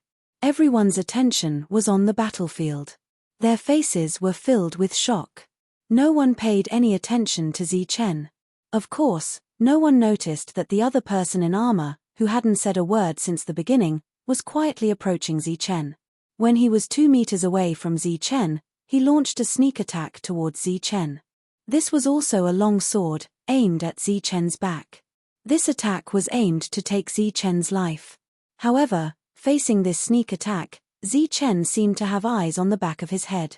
The moment the long sword arrived, his body bent forward, and the tip of the sword brushed past Zi-Chen's back. At the same time, he unsheathed his black saber. His body spun, and a flash of saber light slashed towards the back. Puff! A deep wound appeared on the armored cultivator's abdomen. The wound turned black under the naked eye. It was the black saber's armor-piercing and poisoning effect. The late-stage 7th stage cultivator covered his wound and retreated. He pointed his sword at Zi-Chen, his face full of disbelief. The commotion attracted the attention of the surrounding people. When they turned around and saw the injured late-stage 7th stage cultivator, their faces changed. Wharton understood what was going on. When his eyes fell on August again, there was a murderous intent in his eyes. "I stopped playing this kind of trick when I was in the mortal realm. Die." Zi-Chen's eyes flashed with murderous intent. His body flashed, leaving behind a series of after-images, and swept past the late-stage 7th stage cultivator. With the armor-piercing and sharpness effects, the late-stage 7th stage cultivator's body was cut in half. This scene shocked everyone. They never thought that a late-stage 7th stage cultivator would die in the hands of a mid-stage 7th stage cultivator like Zi-Chen. On the other side, August, who saw that the situation was not good, shouted. The energy around his body surged wildly, forcing Wharton to take 2 steps back. Then he turned around and ran. Since the Wang family sent you to die, then you can die here. An indifferent voice suddenly came from August's side. The latter's face changed greatly. He shook the black saber in his hand, and without thinking, he directly slashed towards the direction of the voice. However, this slash hit nothing. Then he felt a pain in his waist, and saw that there was a wound on his body. August, who felt his strength quickly draining, raised his head with difficulty and looked at Zi Chen in disbelief. He couldn't understand why he couldn't even block a single attack with his armor. Bang! August still didn't understand what happened until his lifeless body fell to the ground. On the contrary, when Wharton saw this scene, his pupils couldn't help but shrink. When he looked at the black saber in Zi Chen's hand again, his eyes were filled with dread. After killing the famous August with a single attack, the surrounding people were shocked. They all stared at this scene with wide eyes, unable to believe what they had just seen. At this moment, Zi Chen turned around again. His cold eyes swept across the crowd and landed on the strangers. When they met Zi Chen's cold eyes, their hearts couldn't help but tremble. Zi Chen's lips curled into a sneer. Since you don't plan to run, then you can die here. After saying this, Zi Chen moved forward at an astonishing speed. Then, under everyone's shocked expressions, he chopped off a head with a single slash. After killing another person, Zi Chen didn't stop there. He quickly moved to the side and killed another person. Until his death, this person didn't manage to launch a sneak attack. After killing 4 people in a row, everything was over. This was the additional killing intent that Zi Chen sensed from the rule he had comprehended. It had to be said that these 2 people didn't know how to conceal their killing intent. When they launched the sneak attack, they revealed their killing intent. After the battle, Zi Chen didn't hesitate to break the 4 people's abdomen, took the spirit crystals, and their weapons. During this period of time, the crowd watched everything without uttering a single word. They were still in a state of shock. Furthermore, they had never imagined that Grandmaster Zi Chen, who appeared to be extremely gentle, would actually possess such extraordinary abilities. Chapter 16-19. Everyone seemed to have woken up from a dream. They all came forward and took out what they had gained. Some of them followed Zi Chen's instructions and didn't go out to kill the foreign races. Instead, they were searching for medicinal ingredients that could be used to refine healing medicine. Some people also prepared large amounts of tree marrow to exchange for spirit crystals. There were currently 25 people gathered here, but Zi Chen couldn't guarantee that there weren't any members of the Wang family among them. Perhaps there were, but they were too well hidden. However, the possibility wasn't high. Soon, everyone exchanged most of Zi Chen's loot. Wharton exchanged the most. Just the hearts of the late-stage 7th-stage foreign races, Wharton took out more than 10 of them. After the exchange, everyone was overjoyed. The late-stage 7th-stage mystic Sai stepped forward and asked carefully, "Master Zi Chen, what should we do next?" Everyone had just witnessed Zi Chen's power and terror. At this moment, they were even more respectful towards Zi Chen. Zi Chen looked at everyone and said, "You guys can do whatever you want for the next few days. After I finish refining all the healing medicine, we'll do something big." Everyone immediately nodded with obvious joy on their faces. Zi Chen turned and walked towards the secluded forest. Dan Cauldron was his secret and definitely couldn't be exposed. The sound of footsteps sounded. Wharton suddenly followed.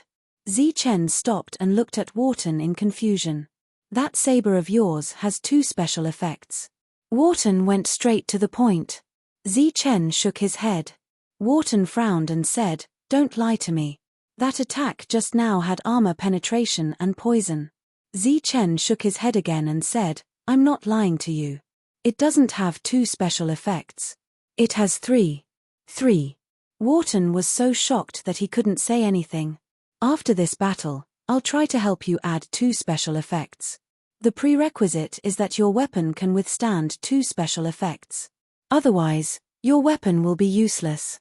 After saying that, Zi Chen walked into the secluded forest. In the secluded forest, Dan Cauldron was refining pills. Zi Chen was refining the law crystal and comprehending the laws within. 5 days passed in the blink of an eye. Feeling that it was about time, Zi Chen walked out of the secluded forest. The 25 of them had been waiting there for a long time. After exchanging some healing pills from Zichen, they headed towards the Dax Plains. The Dax Plains had recently become a gathering place for the foreign races. Previously, there were still humans who came here to hunt the foreign races, but as the supply of spirit crystals and healing medicines decreased dramatically, no one dared to come here anymore.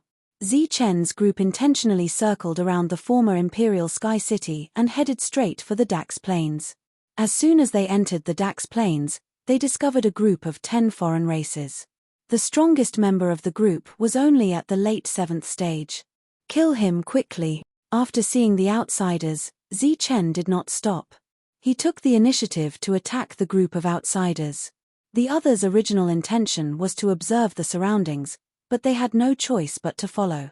Find an opponent that suits you, Zichen said as he charged forward. Then, he charged towards a late-stage outsider. Wharton followed closely behind, his body surging with a powerful aura as he charged towards the second late-stage alien in the team. A group of 25 humans against a group of 10 aliens was naturally a complete victory. The battle ended quickly. Zichen alone obtained a late-stage alien heart, and so did Wharton. As for the others, they would split their gains according to how they had fought. Grandmaster Zichen, won't we alert the enemy if we charge in like this? After the battle ended, Mayu Sai asked in confusion.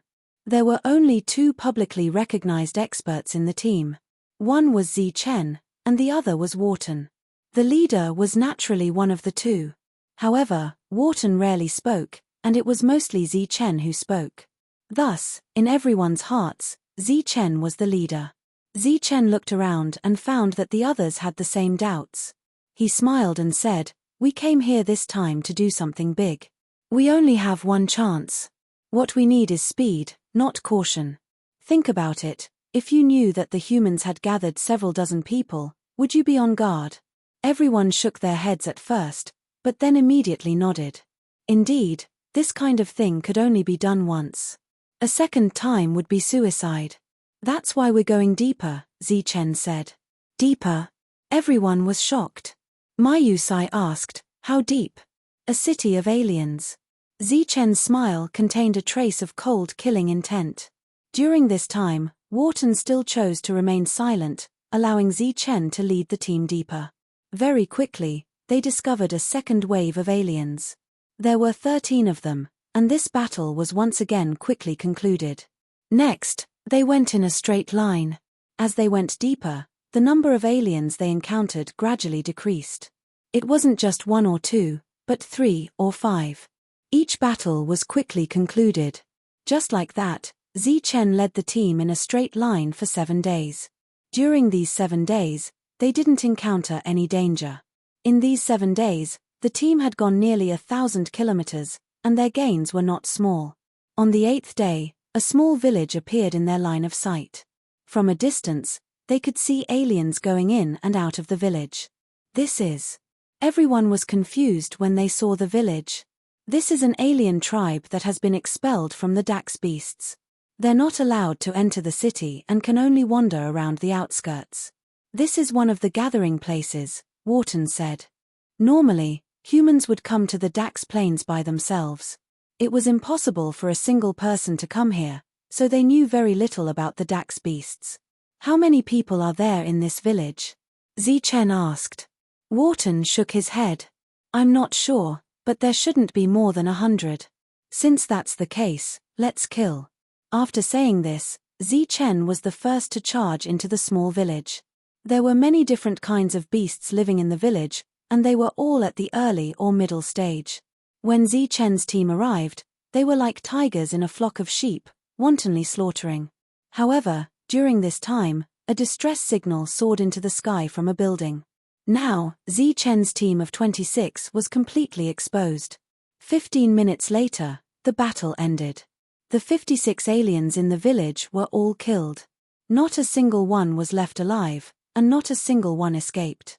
Apart from the alien hearts, they also obtained a few rare human weapons, as well as a few spirit crystals. These were all spoils of war for the aliens. Our tracks have been exposed. What do we do now? Do we just go back like this? A cultivator asked. Zi-Chen smiled coldly. Go back. How can that be? After we clean up the battlefield, come with me. Zi-Chen led his team out of the village. When the aliens saw the distress signal, they gathered for a long time before gathering a team of 50 people. At this time, a large portion of the aliens had gone to the human city that they had just conquered. In this region, the aliens' greatest threat was the humans. Now that they had conquered the human city, they were much safer. Thus, there weren't many aliens left in the Dax Plains. The team of 50 was led by 5 late-stage 7th-stage soul formation cultivators. To be honest, they didn't know what had happened, but when the distress signal appeared, they had to gather. Could it be that they were attacked by a pack of wolves? One of the aliens couldn't help but think. The team quickly advanced, heading straight for the village that had asked for help. When they passed by a sandy area, the sand suddenly flew up, and something jumped out. It was a human. The instant it appeared, it charged towards a late-stage alien. Then, a flash of saber light flashed past. The late-stage alien didn't even have time to react before the saber slashed across his neck, and his head flew high into the air. Bang! Bang! Then, a series of explosions rang out. One figure after another burst out of the ground, charging towards the surrounding aliens. For a moment, all sorts of energy attacks shot out. After killing one of them, Zi-Chen's figure flashed, dodging an attack from the side. The saber in his hand slashed again, and a mid-stage 7th-stage alien was cut in half at the waist. With 3 special effects, the sharpness and armor-piercing, Zi-Chen had the ability to insta-kill enemies of the same level. Pu. After killing another early-stage 7th-stage alien, Zi-Chen used his spear to deflect another alien's weapon.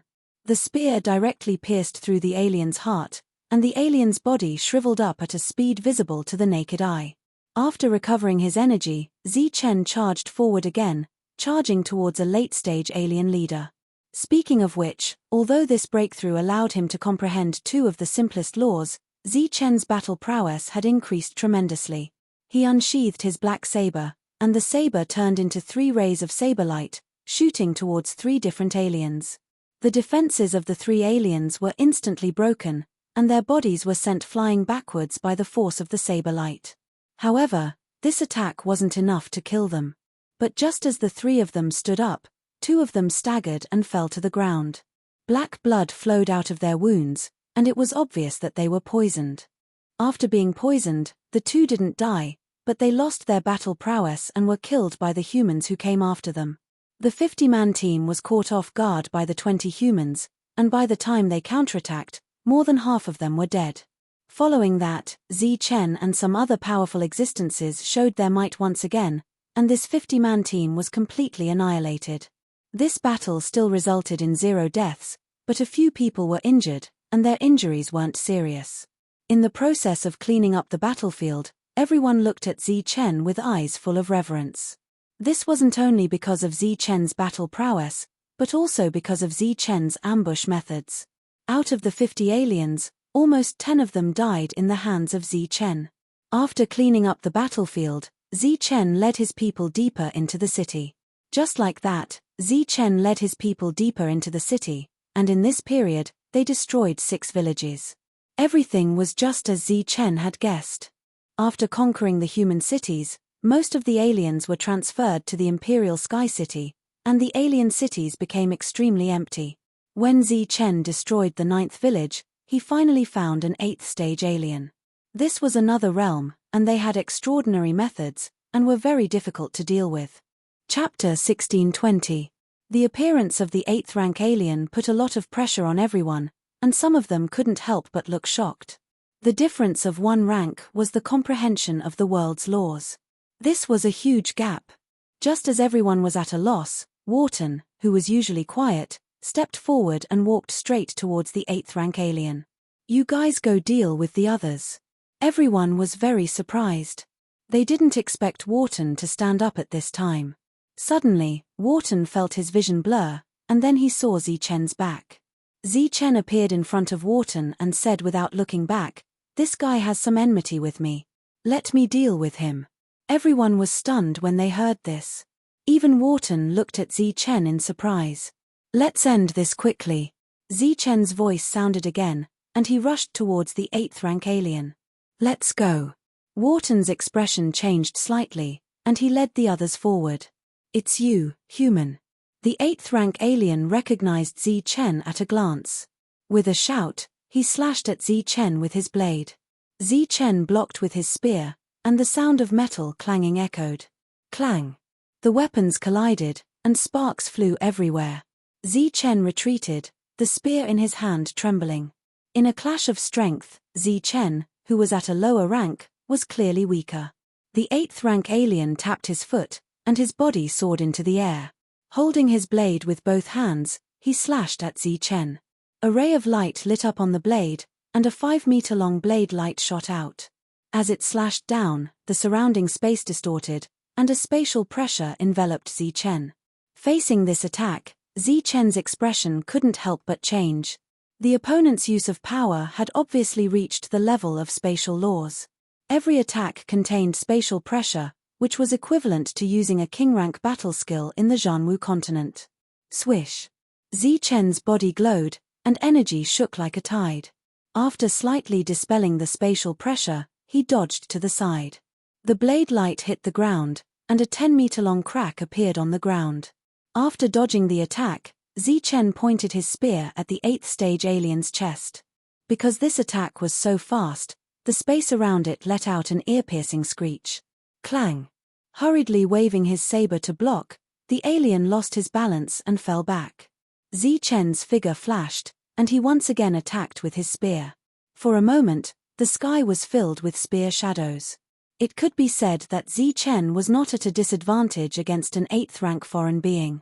The two of them exchanged blows back and forth, locked in a fierce battle. Meanwhile, Wharton and the others took advantage of the fact that Zichen was stalling for time to attack the other outsiders. Bang! Wharton punched out, the blazing fist light slamming into a late-stage 7th-level ascendant. The latter's body trembled, and he coughed out blood as he was sent flying. With a tap of his foot, Wharton soared into the air. A broadsword appeared in his hand, and he chopped down with it. Pu. A head was chopped off. Wharton had cleanly and efficiently killed an opponent at the same level as him. Immediately afterwards, the others quickly followed, and for a moment, all sorts of energy clashed. At the beginning of the battle, the 8th stage alien was blocked by Zichen. The outsiders were clearly at a disadvantage, and the 8th stage alien was constantly pinned down by Zichen. One by one, they died. Unable to take down this 7th-level human, the 8th stage alien was furious. Seeing his subordinates die one after another, he was both anxious and furious. Die. With a roar, he didn't care about anything else and directly used his strongest move. A huge beast shadow appeared behind him. As soon as the beast shadow appeared, the energy in the world began to surge wildly, as if a peerless monster had appeared. The beast shadow's cold eyes stared fixedly at Zichen. When the 8th stage alien, who was almost at his peak, used this move, the power was far stronger than before. Under the terrifying surge of energy, the distant battlefield came to a standstill. Everyone's eyes turned in this direction. When the humans saw the huge beast shadow, their faces all changed. Feeling the terrifying power, their eyes were filled with despair. Under such circumstances, it seemed that even Wharton would not be able to block this move, let alone Zichen, who was in the middle stage of the 7th stage. Perhaps only an experienced expert of the same level would have a chance of blocking it. When the outsiders saw the huge beast shadow, their eyes were filled with envy. Then, they cheered loudly. Clearly, the summoning of the totemic beast meant that the outcome of this battle had been decided. The huge beast shadow stretched out its claws and pressed down on Zichen. In the eyes of the crowd, this attack was very slow, as if the beast's movements were completely controlled. But in reality, this attack had activated the power of space. It just gave people the illusion that it was very slow. They believed that as the person involved, Zichen, must be unable to move at this moment. Sure enough, Zichen did not move at all. He did not even have time to struggle before the claw pressed down on his head. Peng! Energy surged, and Zichen's body directly exploded. It's over. The crowd of humans was stunned, but they felt a little strange in their hearts. As for the outsiders, because of their fanatical worship of the totemic beast, they all cheered. Even the 8th stage alien had a hint of a smile on his face. But just as this smile appeared, before it could disappear, a sense of danger appeared in his heart. The long saber in his hand lit up, and he was about to slash backwards when suddenly, an indifferent voice sounded in his ears. "You only reacted now? It's too late." A bright saber light flashed past, and the armor-piercing, sharpness, and poison effects were all activated. The saber light flashed past the 8th stage alien's neck, and his head flew high into the air.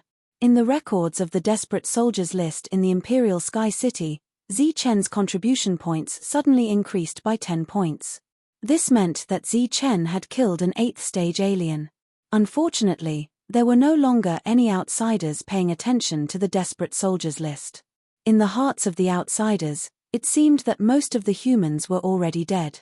The cheers of the outsiders were stuck in their throats. Their eyes were wide open, and they stared at the headless corpse in disbelief. Some of the outsiders slowly turned their heads, and their necks seemed to be stiff, and it was very difficult for them to turn. Their gazes landed on Zi Chen, and their eyes were filled with shock. The other humans were also stunned. They did not expect such a scene. Even Wharton had a look of confusion on his face. This idiot. If he had attacked directly, he would have done something. Unfortunately, he had to act cool. Zi Chen sneered in his heart. It seemed that the attack from the outsider was very powerful, but after Zi Chen's speed increased, he still had the chance to react.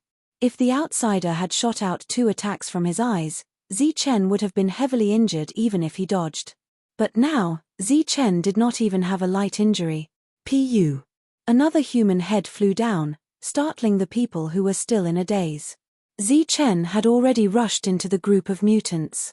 After waking up, everyone seemed to have been injected with chicken blood.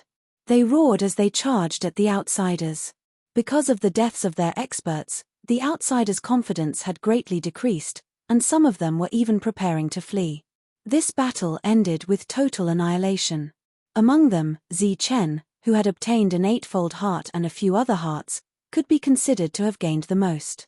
This seemed to have become a habit.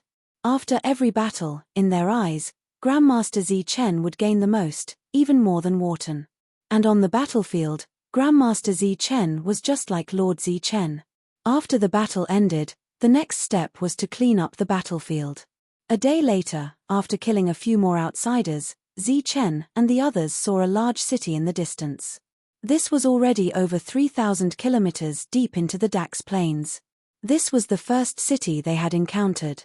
At this point, they had already been in the Dax Plains for 3 months. Their gains were so great that Zi Chen and Wharton's bags of holding were completely full. There was no helping it. Only the 2 of them had bags of holding, so everyone's gains were all in their hands. Seeing the city in the distance, Wharton said, "I heard that the Dax Plains are distributed like us humans, with each realm occupying a city. This must be the 7-fold city." "Really?" Zi Chen looked at Wharton. "I'm not sure. I've only heard of it," Wharton said. "That won't do. Even the 7-fold city we're in has a 9th stage expert. There must be one here as well." A hint of worry flashed through Mayu Sai's eyes. The others were also very worried, but at a time like this, everyone's gaze unconsciously fell on Zi Chen, waiting for Zi Chen to make a decision. After pondering for a moment, Zi Chen looked at the crowd and said, "Everyone, I feel that this city is tight on the outside, but loose on the inside. Perhaps, it is incomparably empty. This might be an opportunity for us to spread our names throughout the battlefield of despair. Of course, our original intention is still to harvest." Hearing Zi Chen's words, everyone was slightly tempted, but some were still very worried. "What if there's a 9th stage expert in the city?" a cultivator asked worriedly. "At a time like this, do you think the outsiders would put a 9th stage expert here?" Zi Chen didn't answer, but instead asked a question. "Then there should be one in the 8th stage. Leave the 8th stage to me." Everyone was a bit surprised, but Zi Chen said, "Everyone, don't worry. If we see that the situation is bad, we'll immediately run. But let's say this first. After we enter, Don't be too far away from each other. Everyone nodded, their faces filled with fervor. Next, it was time to recover from all their injuries and adjust their battle prowess to peak condition. 2 days later, a group of 26 people rushed towards the majestic city of the Outsiders. The city gate was guarded by outsiders, but they were all 7th stage experts. After Chen and the others rushed to the gate, they slaughtered and then directly charged into the city. This was the first time the humans had truly attacked this city. For a moment, everyone's faces were filled with excitement. Even Chen was no longer calm. Die! An 8th stage outsider appeared, his body surging with a powerful aura. Continue the slaughter. Chen shouted and charged towards the 8th stage outsider. Pu. After consuming 30% of his strength, Chen killed the outsider with a single strike. Immediately after, the Dragon Soul Spear's devouring and feedback effect was activated, recovering 30% of his strength. Seeing Chen almost insta-kill the 8th stage outsider, everyone cheered and charged into the city. Chen's powerful spiritual sense spread out. He was looking for the outsider's trading location. This was actually the main reason why Chen attacked this city. Just as Chen led people into the city, in the distant horizon, a huge object appeared in the void. This was a very ancient-looking warship. Its entire body was black, and at the front of the warship was a huge, ferocious, and mighty dragon skeleton. In its eye sockets, 2 cold dragon eyes were still there. Chapter 1621. Chen led his party into the battlefield of the alien races without a hitch. During this period of time, they displayed tremendous destructive power. All the alien races they encountered along the way were killed. Among them, Chen killed a total of 5 of the 8th rank alien races. During this period of time, Chen, who had been constantly releasing his spiritual senses, finally discovered the trading places of the alien races. It seemed that because most of the alien races had left for human cities, these trading places were very few in number and were not bustling at all. Chen even discovered that some stall owners were dozing off out of boredom. Even the clamorous battle cries did not wake them up. Chen led his party of 25 humans and charged into one shop after another. These shops sold human weapons, rare materials, and special ores, as well as healing pills. Chen charged into a shop. The shop owner was actually an 8th stage Tiger Man. When he saw the humans barging in, his eyes immediately flashed with surprise. Whoosh! Chen showed no mercy. With a jolt of his spear, he transformed into a streak of light and charged forward. At the same time, he unsheathed his black blade and flashed across the air. Before the 8th stage shop owner could react, he was killed on the spot by Chen. A 7th stage alien was so frightened that he immediately fled through the back door. Chen did not pursue him. Instead, he turned his gaze to the dazzling array of goods in the shop. Senior Cauldron Spirit.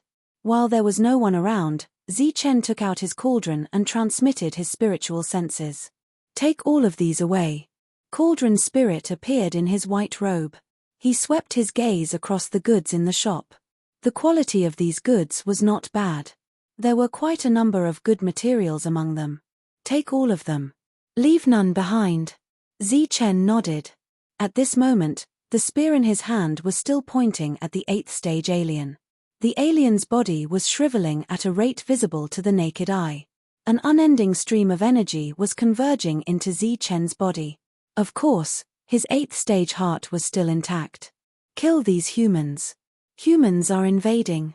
Quickly call for reinforcements. Kill these invaders. Loud shouts sounded from outside the shop. It was the aliens from other parts of the city who had heard the news and were charging towards the shop. In the shop, as Cauldron Spirit waved its sleeve, an enormous suction force appeared and pulled all the materials in the shop towards the cauldron. This could be considered a violation of the rules. Chen's spiritual power was rapidly depleting. Fortunately, he had the soul power of an 8th rank outsider to maintain it. 4 minutes had passed by the time everything in the shop had been taken away. During these 4 minutes, many outsiders rushed over after hearing the news, and some of them were still in the process of rushing back. Chen rushed out of the shop and saw many of his companions carrying large bags flying out of the shops. Their harvest was not small. Just as Zi-Chen had guessed, there were no powerful beings in this city. As long as Zi-Chen was given some time, he would be able to slaughter all the non-humankind beings in the city. Just as Zi-Chen was about to order a massacre, he suddenly felt his heart palpitating.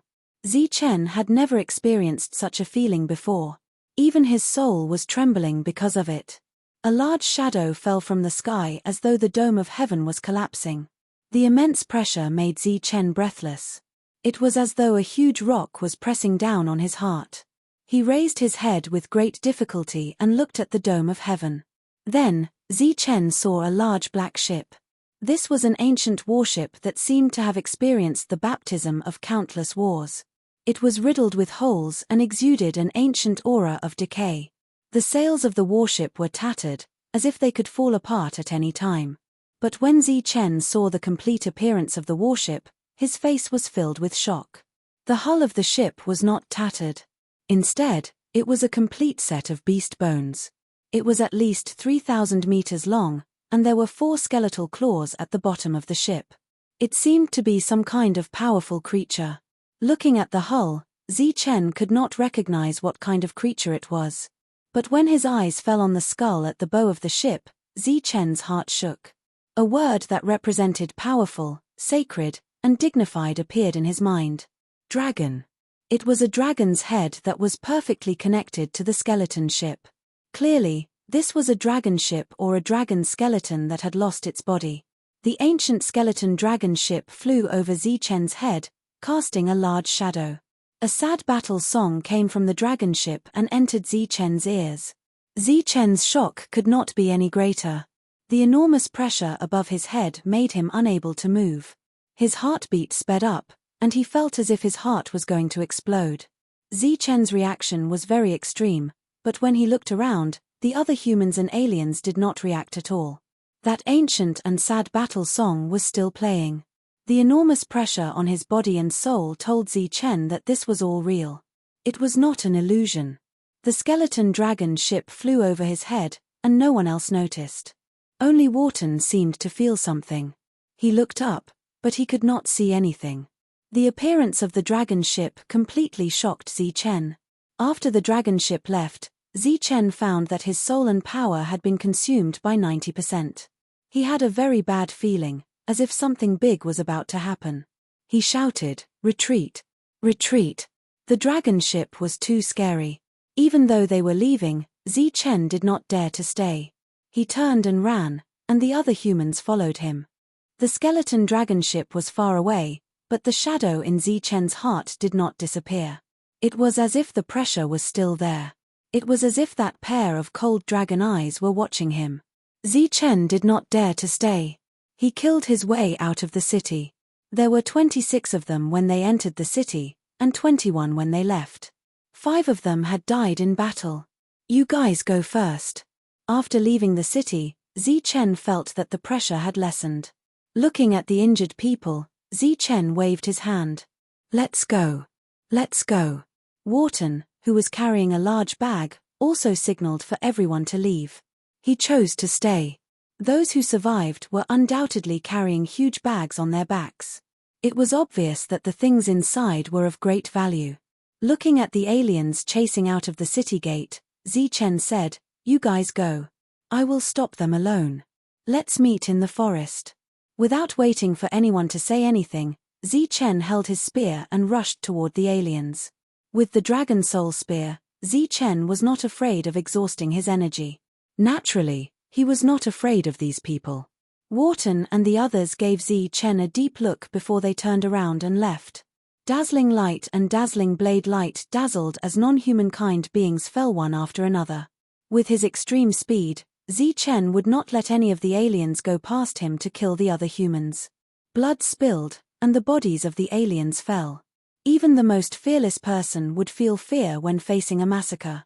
Zi-Chen was like a madman, cutting down any alien that dared to appear in front of him. This massacre lasted for an unknown period of time. When Zi-Chen killed the last alien, he saw that the surroundings were filled with dead bodies. Zi-Chen himself had long been stained with blood. Looking up, he saw a group of aliens gathered at the city gate. However, They were all holding weapons and looking at Chen in fear, not daring to move forward. Chen coldly glanced at the crowd of outsiders. Their hearts trembled, and some of them almost dropped their weapons. Chen coldly snorted and turned around to leave. He didn't even want the spoils of war. Chen was not a fool. After killing for so long, and with the Dragon Soul Spear's soul-devouring ability, his mind could not take it. Furthermore, with such a delay, the enemy's reinforcements might arrive soon. When that time came, Chen would not be able to leave. Outside the secluded forest, the 20 people were still anxiously waiting. Speaking of which, they had gained a lot this time. However, they were not happy at all that they had made it here alive. They had invaded the alien city and made history. However, if Chen died, everything they had gained would be useless. That was because these things could only be exchanged in front of Chen. I hope Lord Chen is fine. Muse muttered as if she was praying. At some point, they had started to call Chen Master Chen Lord Chen. Master referred to Chen's identity as an alchemist, while Lord referred to Chen's combat prowess. Wharton had not said a single word since returning. He was leaning against a withered tree to heal his wounds. In the final battle, even he had suffered heavy injuries. As he closed his eyes and pretended to sleep, he could not help but recall the scene in Schenker's store. Old Schenker had thought highly of the early 7th stage Chen. At that time, Wharton knew that there must be a reason for all this. Now, even Wharton, who was in the late 7th stage, did not dare to say that he could kill Chen. On the contrary, when Chen was killing people, if he was too close to Chen, he would feel a sense of fear in his heart. In addition, there was also the sudden sense of danger. The moment he felt the danger, he looked around and found that no one else was abnormal. However, at that moment, he saw Chen come out of the store. After that, Chen seemed to have seen something and suffered something. His expression became very painful. At that time, Wharton followed Chen's gaze and saw nothing in the sky. It was also at that time that Chen announced the retreat. While waiting anxiously, time always passed very slowly. Half a day had passed, but everyone felt like half a year had passed. Finally, they heard a slight movement. Then, they saw a human covered in blood appear.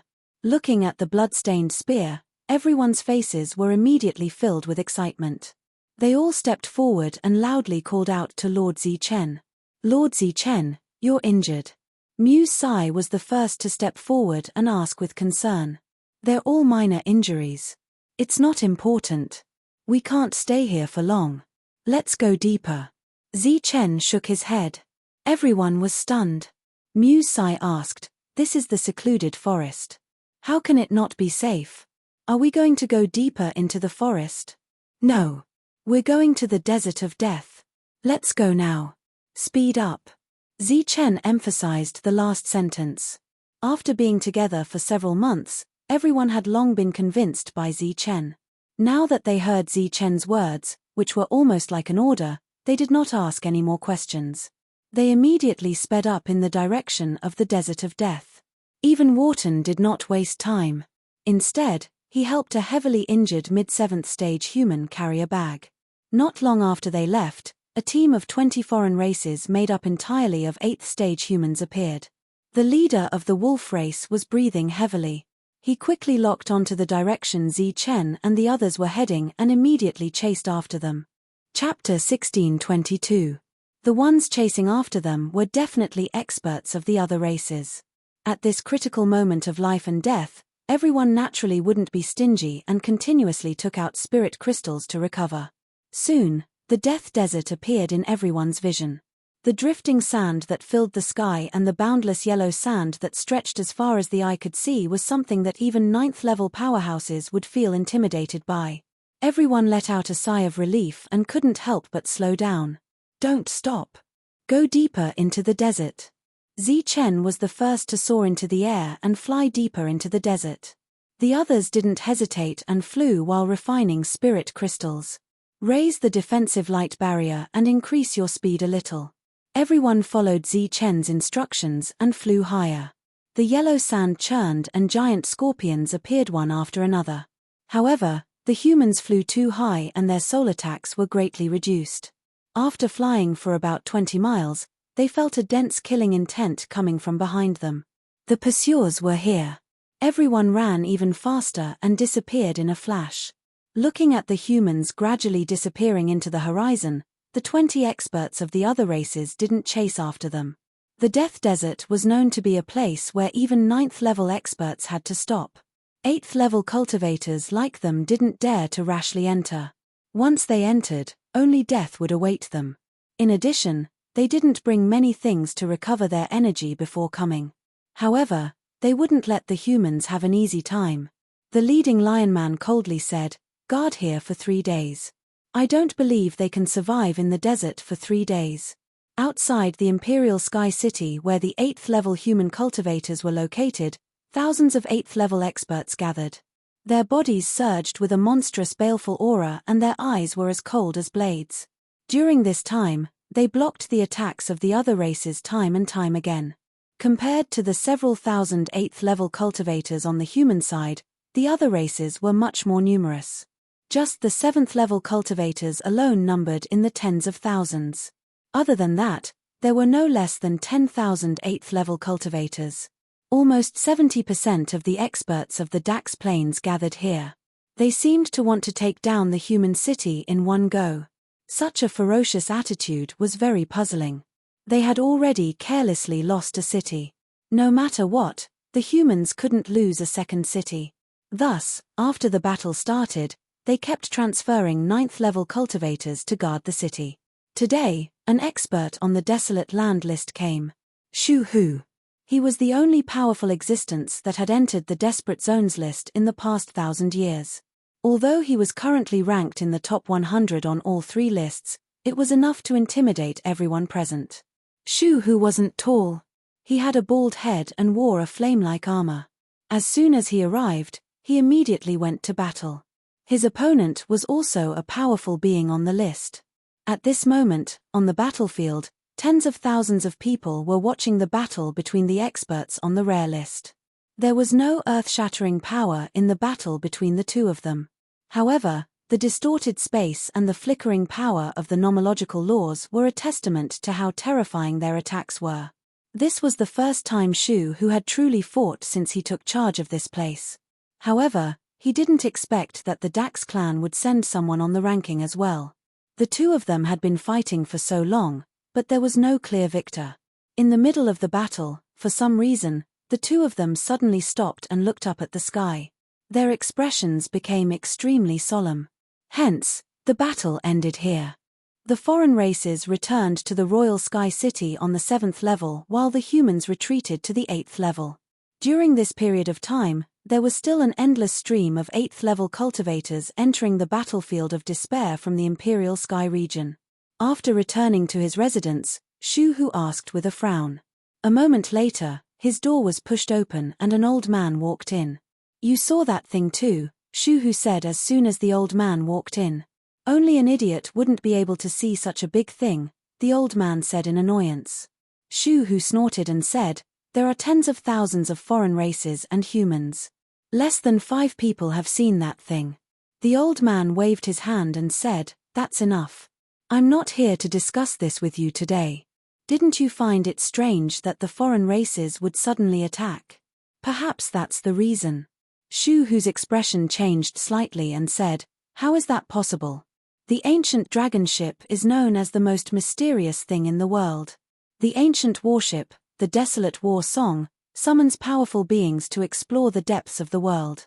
The appearance of the ancient dragon ship attracts the most powerful beings in the entire battlefield of despair. This is the biggest event in the battlefield of despair. How dare a mere Dax clan get involved?" The old man said in a low voice, "Perhaps they found a way to control the dragon ship." Shu Hu said, "So what? Among all the races, the Dax clan isn't the strongest." Long Fei, who was about to board the ship, gave up at the last moment. From this, it can be seen that it's not a good thing. The old man fell silent. In the history of the battlefield of despair, the dragon ship had appeared several times. Anyone who felt the call of the dragon ship was a true powerhouse.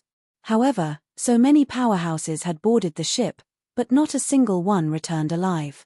Back then, Long Fei suddenly chose to give up right before boarding the ship. The other races said that Long Fei was a coward, but the humans didn't think so.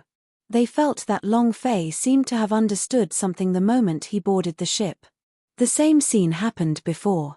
At that time, the strongest human, Tang Nuo, also chose to give up the moment he boarded the ship.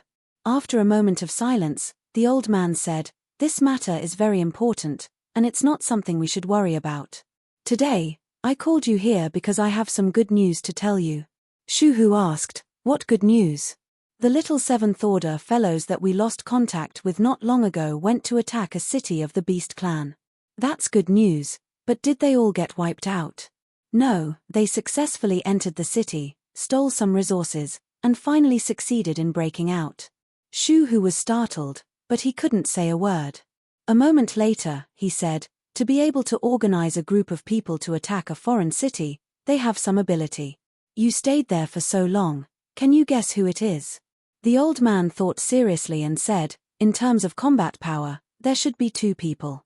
Unfortunately, one of them doesn't have that much courage, nor does he have that much leisure. Combat power, courage, and intelligence, although I don't dare to believe it, it seems that only that person can do it." "Who?" "A little fellow that entered the battlefield of despair a year ago." "Old man, you're joking, right?" Shu Hu was dissatisfied. "Do I look like I'm joking? I've seen that little fellow a few times. He's very courageous, and has a lot of potential," the old man said with a smile. "No matter how courageous or how much potential he has, the time he can enter the battlefield of despair is limited. What can he do in a short year?" Shu Hu shook his head. "Courage is enough. As for battle prowess, he came in with 3 weapons and a bag of holding." "How is that possible?" Shu Hu's eyes widened as he asked in disbelief, "Whose is it?" "Tang Nuo's." Shu Hu wasn't familiar with Tang Nuo, but he had seen Tang Nuo's name before. Back then, Tang Nuo was ranked first, but was replaced by Long Fei in the end. Ever since he became a powerhouse on the list, Shu Hu had some understanding of the battlefield of despair. Here, only one person had special privileges, and that was the number 1 person. After a long silence, Shu Hu asked, "What do you think of this matter?" The old man said indifferently, "I didn't have any opinion at first, but since they did something, I plan to go back and see them." "You want to go personally?" Shu Hu was shocked. "I'm not at ease with others going, and that little fellow seems to have enemies, so he's very vigilant." "Then be careful. Don't worry, the person who can kill an old man like me in the battlefield of despair hasn't been born yet." With that, the old man walked out of the room. The ancient warship that passes through the edge of the world, the bleak and tragic war song, the call from fate, the journey to the end of the world. After Sinker left, Shu Hu's mind was filled with legends about the ancient warship. Due to limited resources, Shuntian Prefecture couldn't send out too many level 8 cultivators. After discussing with the other 6 prefectures, Shuntian Prefecture sent out a group of level 7 cultivators to enter the battlefield of despair to scout the situation. At the same time, the Imperial Sky region indicated for those who had obtained the War Marshal Domain token to enter the battlefield of despair immediately. On the same day, Shuntian Prefecture issued a level 7 summoning order, summoning all level 7 cultivators to enter the battlefield of despair. These damned bastards, isn't it obvious that they're sending level 7 cultivators to their deaths? In the Shuntian Prefecture, the number 1 person in the battlefield of despair, Tang Nuo, couldn't help but show anger on his face. He had a great reputation in the battlefield of despair, so he was naturally familiar with the place. The loss of level 7 city meant that any level 7 cultivators who entered the battlefield of despair would have no support. Under such circumstances, those who weren't familiar with the battlefield of despair, no matter how talented they were, only death awaited them. The scholarly middle-aged man walked into the room. Seeing the furious Prefecture Lord, he smiled lightly and said, "Prefecture Lord, although the battlefield of despair can't be predicted, I've seen those little fellows before. They're basically not people with short lives. Perhaps, there's still a chance to turn things around." "A chance to turn things around? How is that possible?" Tang Nuo smiled bitterly. According to reliable sources, Chen has already entered the battlefield of despair for more than a year. Perhaps, the chance to turn things around lies with Chen. The scholarly middle-aged man added. Perhaps. Tang Nuo said indifferently, obviously not in a good mood. The implications of this matter are too great. It's not something that a single force can control. The battlefield of despair has its own rules of conduct. Even if others are willing to let a prefecture's people die for nothing, the battlefield of despair won't allow it. The scholarly middle-aged man continued, take Mengshi for example. Although he doesn't seem to be in the right place, he's very prudent in his actions. It's said that he allowed Chen to bring in 3 weapons. A trace of surprise flashed in Tang Nuo's eyes. 3 weapons, this is a bit surprising. After a moment of silence, Tang Nuo said, this time, you should personally go to the battlefield of despair. These little fellows have great potential, I don't want them to die under a scheme. That's not a problem. The summoning order quickly spread to the 108 cities, and some people were named. Chapter 1623. These 5 people were the top 5 winners of the grand competition. They each received 5 war marshal tokens and were required to enter the battlefield of despair. As for the others, there were no other mandatory requirements. They could enter as they wished. For the others in the 108 cities, this gathering was an opportunity to enter the battlefield of despair. It was a place where true experts could train. Normally, only those with the war marshal tokens could enter. Now that they heard that the battlefield of despair was gathering cultivators, those who didn't know the truth eagerly signed up. Soon, the number of people exceeded 1,000. The scholarly middle-aged man who received the news smiled bitterly. He shook his head and said, there are too many people. We only need 100 people at most. For the sake of these 100 slots, the various cities had almost arranged an additional battle between the powerhouses. Compared to the Shuntian prefecture, the cultivators from the other 6 prefectures refused to enter the battlefield of despair. Because it was their first time entering, they went according to their city's ranking. Every city in the top 100 had a spot. As for the bottom 8, they didn't have the qualifications. Of course, these 100 people didn't include the 5 war marshal tokens. The 105 people quickly gathered through the transportation formation and arrived at the Shuntian prefecture. During this time, there were naturally some familiar faces. Shuntian Dao, Jin Qingcheng, Man Shuo, Wu Xie, Dark Mantle, and the others were already very familiar with them. Other than some familiar faces, there were naturally some who were annoying. For example, Golden Leaf City's Yi Ming. His strength had also reached the 7th level and he occupied the Golden Leaf City's spot. As for Jin Qingcheng, she had the war marshal token. When the 2 sides met, there was naturally no lack of banter. Everyone was already used to this and couldn't be bothered to find out who was right and who was wrong. After that, the middle-aged man led everyone into the Imperial Sky region. The group gathered in the Shuntian prefecture. A day later, the scholarly middle-aged man led everyone into the Imperial Sky region. When they arrived at the Imperial Sky region and entered the tavern, he saw Meng Shi talking to a black-clothed man in a low voice. Seeing someone enter, Meng Shi immediately took away a priceless Imperial weapon material on the counter. The 2 seemed to have reached an agreement. The black-clothed man turned around and coincidentally saw the middle-aged man. He nodded at the other party and smiled kindly. Then, he turned around and left the room. The fortune-teller's perception was very sharp. He saw indifference in the other party's smile and said, the way he looked at us was like a dead man.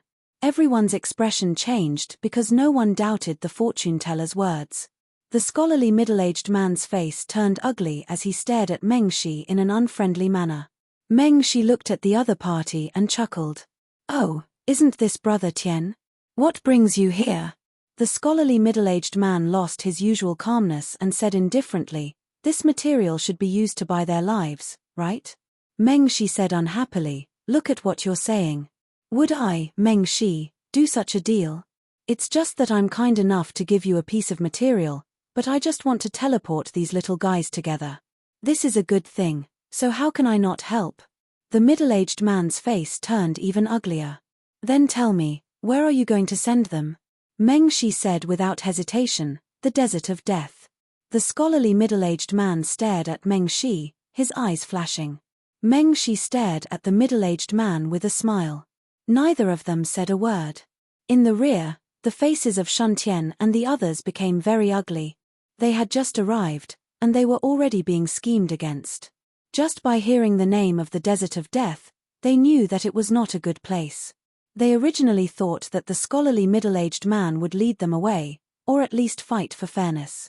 Who would have thought that after looking at each other for a while, the scholarly middle-aged man would actually agree? This time, even Meng Shi's eyes flashed with a hint of astonishment. "I'll leave them to you." The middle-aged man turned and left. Meng Shi chuckled and said, "Go back and tell Tang Nuo that he might be preparing the second batch of people soon." The middle-aged man paused for a moment and said, "Okay, I will definitely tell him." The scholarly middle-aged man left just like that. The crowd seemed to explode, and everyone had a bad feeling in their hearts. "Okay, little guys, follow me now. Since you're here, you have no other way out. Enter the battlefield of despair and head north." Meng Shi instructed as he walked. Seeing the middle-aged man leave, the black-clothed man from before walked out from the corner and quietly looked at the teleportation array in the distance.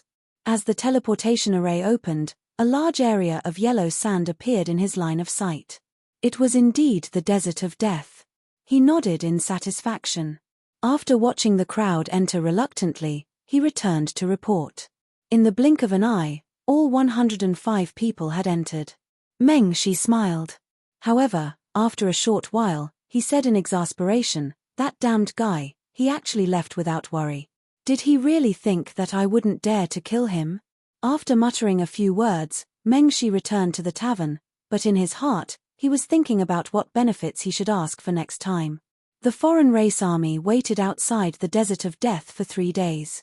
After 3 days, they turned and left. They hid in the dark and observed for another 2 days. When they did not see the return of those humans, they were completely relieved and truly left. 1 day later, Zi Chen brought the group back. After staying in the Desert of Death for 6 days, they had suffered greatly. Fortunately, there were no casualties. When they returned to the edge of the desert, everyone breathed a sigh of relief. They sent 2 people to stand guard, and the others to treat their injuries and recover. As for Zi Chen, he took out the spoils from his interspatial pouch and began to distribute them. Actually, this distribution was just a matter of registration. After the registration, the items returned to Zi Chen's hands. Everyone doesn't have many spiritual crystals left. If you recover from your injuries, get some more tree marrow so that you can refine the next batch of spiritual crystals. Before entering the secluded woods, Zi Chen instructed. After entering the secluded woods, Cauldron Spirit took out all the items from the shop. There were many refining materials, some medicinal pellets, and quite a lot of spiritual crystals. Unfortunately, there was no interspatial pouch. Zi Chen was very disappointed. Cauldron Spirit began to refine the alien hearts while Zi Chen began to organize the spoils. He put aside the useful items and the useless items. In the blink of an eye, 1 month had passed. Zi Chen walked out of the secluded woods. Of the 20 people in the party, only 7 or 8 remained. The rest had temporarily gone elsewhere. After waiting for another day and waiting for everyone to return, Zi Chen distributed the fragments of laws that they deserved according to their harvest.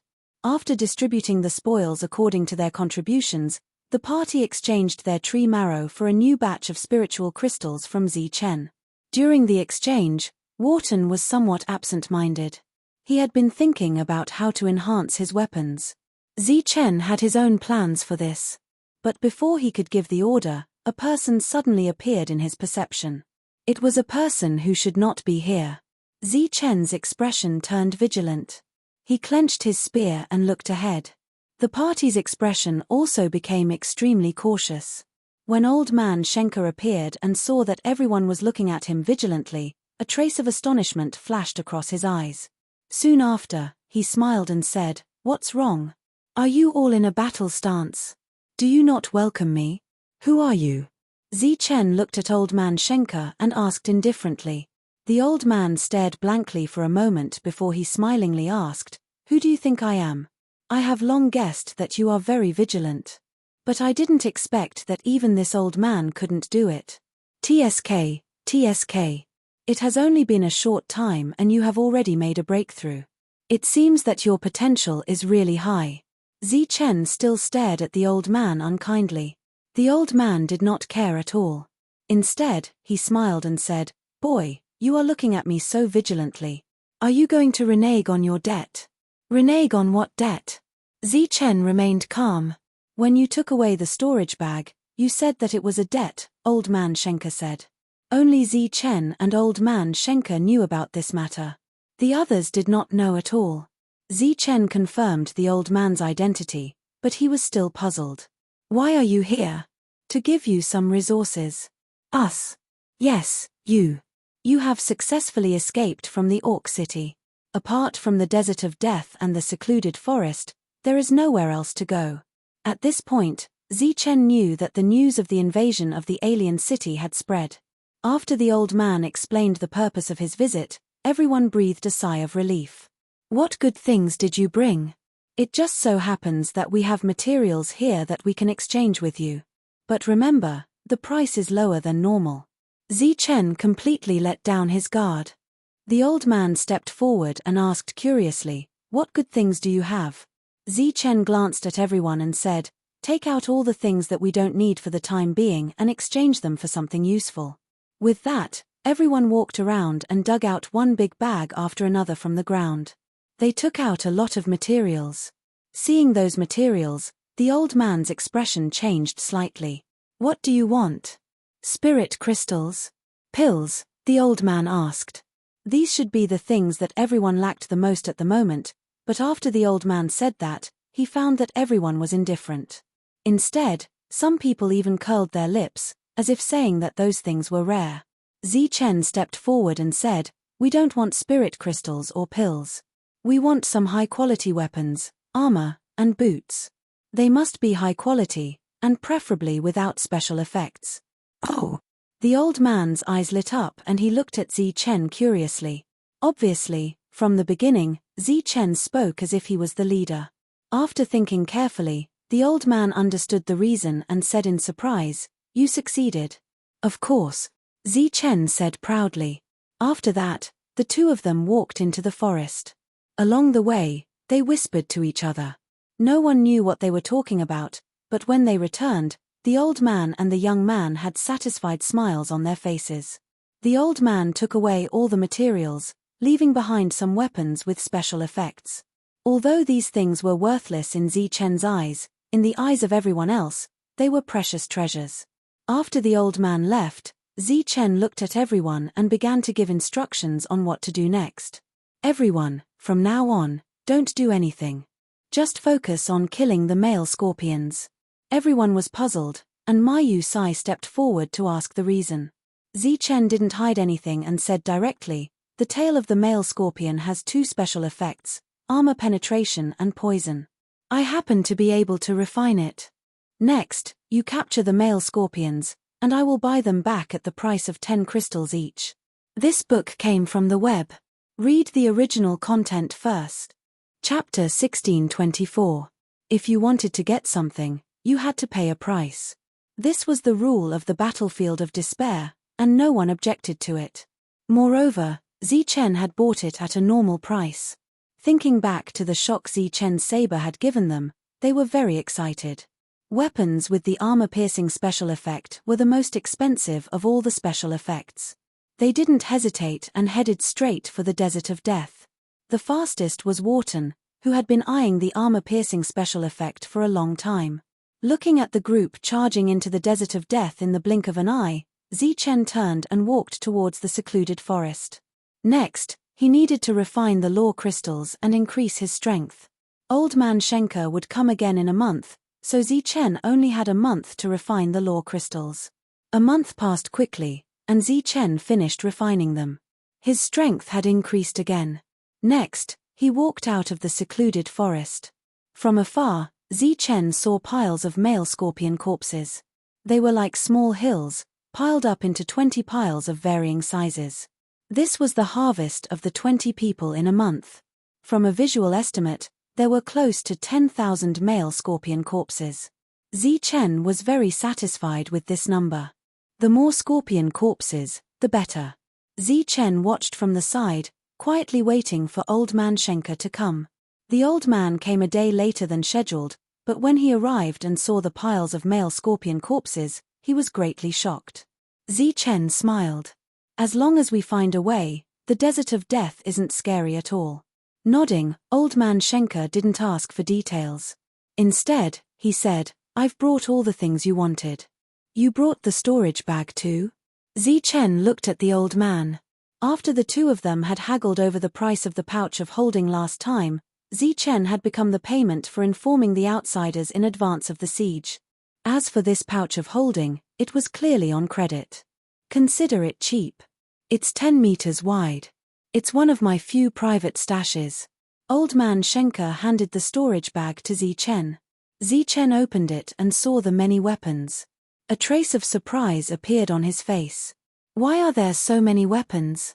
Don't you think you have too few people? Moreover, a new group of people will arrive soon. You will be responsible for their safety. Old Man Schenker said. If I'm in charge, how would I know where they're coming from? Old Schenker pointed to the depths. Zichen said unhappily, Do you want me to run into the depths of the desert every day? I don't have that much free time. It's up to you whether you want to go or not. In any case, once a batch dies, another batch will appear soon. It doesn't matter. The Imperial Sky region doesn't have many things, but it has a lot of people. The old man didn't seem to mind.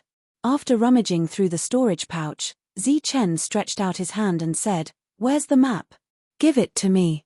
Kid, this is the crystallization of the wisdom of several generations. Its value is immeasurable. Old Man Schenker reluctantly took out a glowing book from his bosom with a pained look on his face. Don't worry, I promise you that I won't let you suffer a loss. These can be considered as the initial investment. Zichen snatched the money away without hesitation. The transaction was over. Of course, Zichen was once again in debt.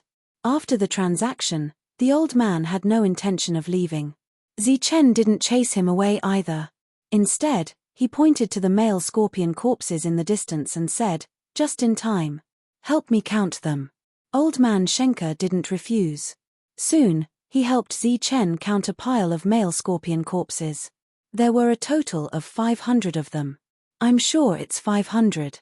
You can't miss anyone else's, Zichen said again. The old man said solemnly, Old Man Schenker is a man of integrity. He doesn't cheat anyone. Zichen rolled his eyes and put away the pile of male scorpion corpses.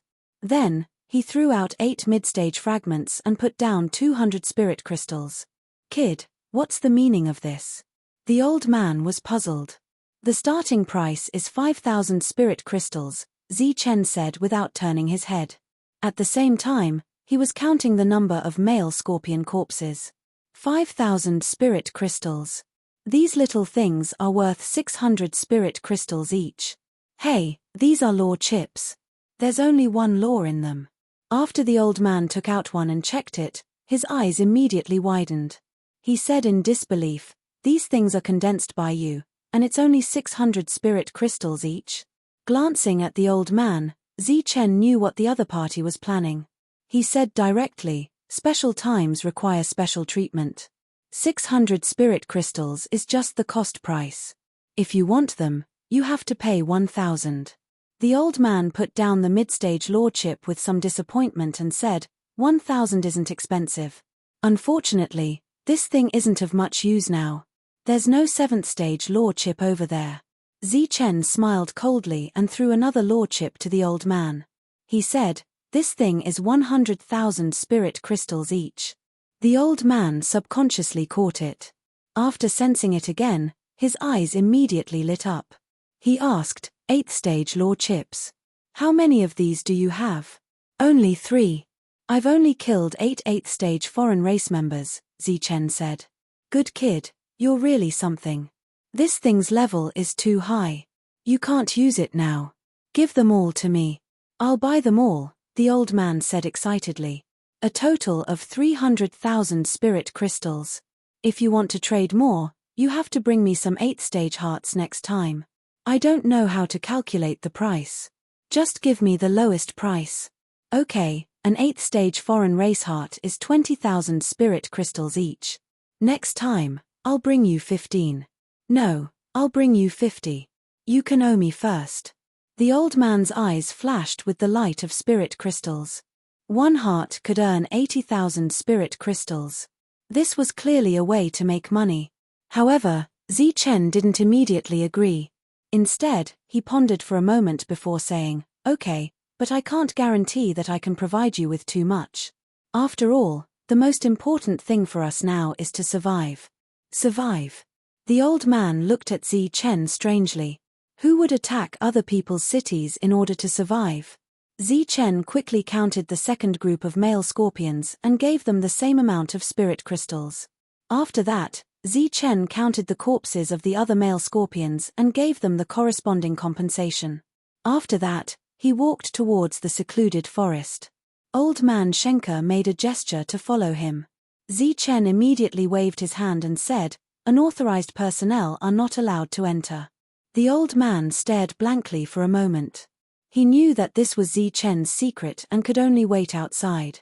Just like that, Zichen went back and forth several dozen times before he finally brought over 10,000 male scorpions into the secluded forest and had the medicinal cauldron refine them.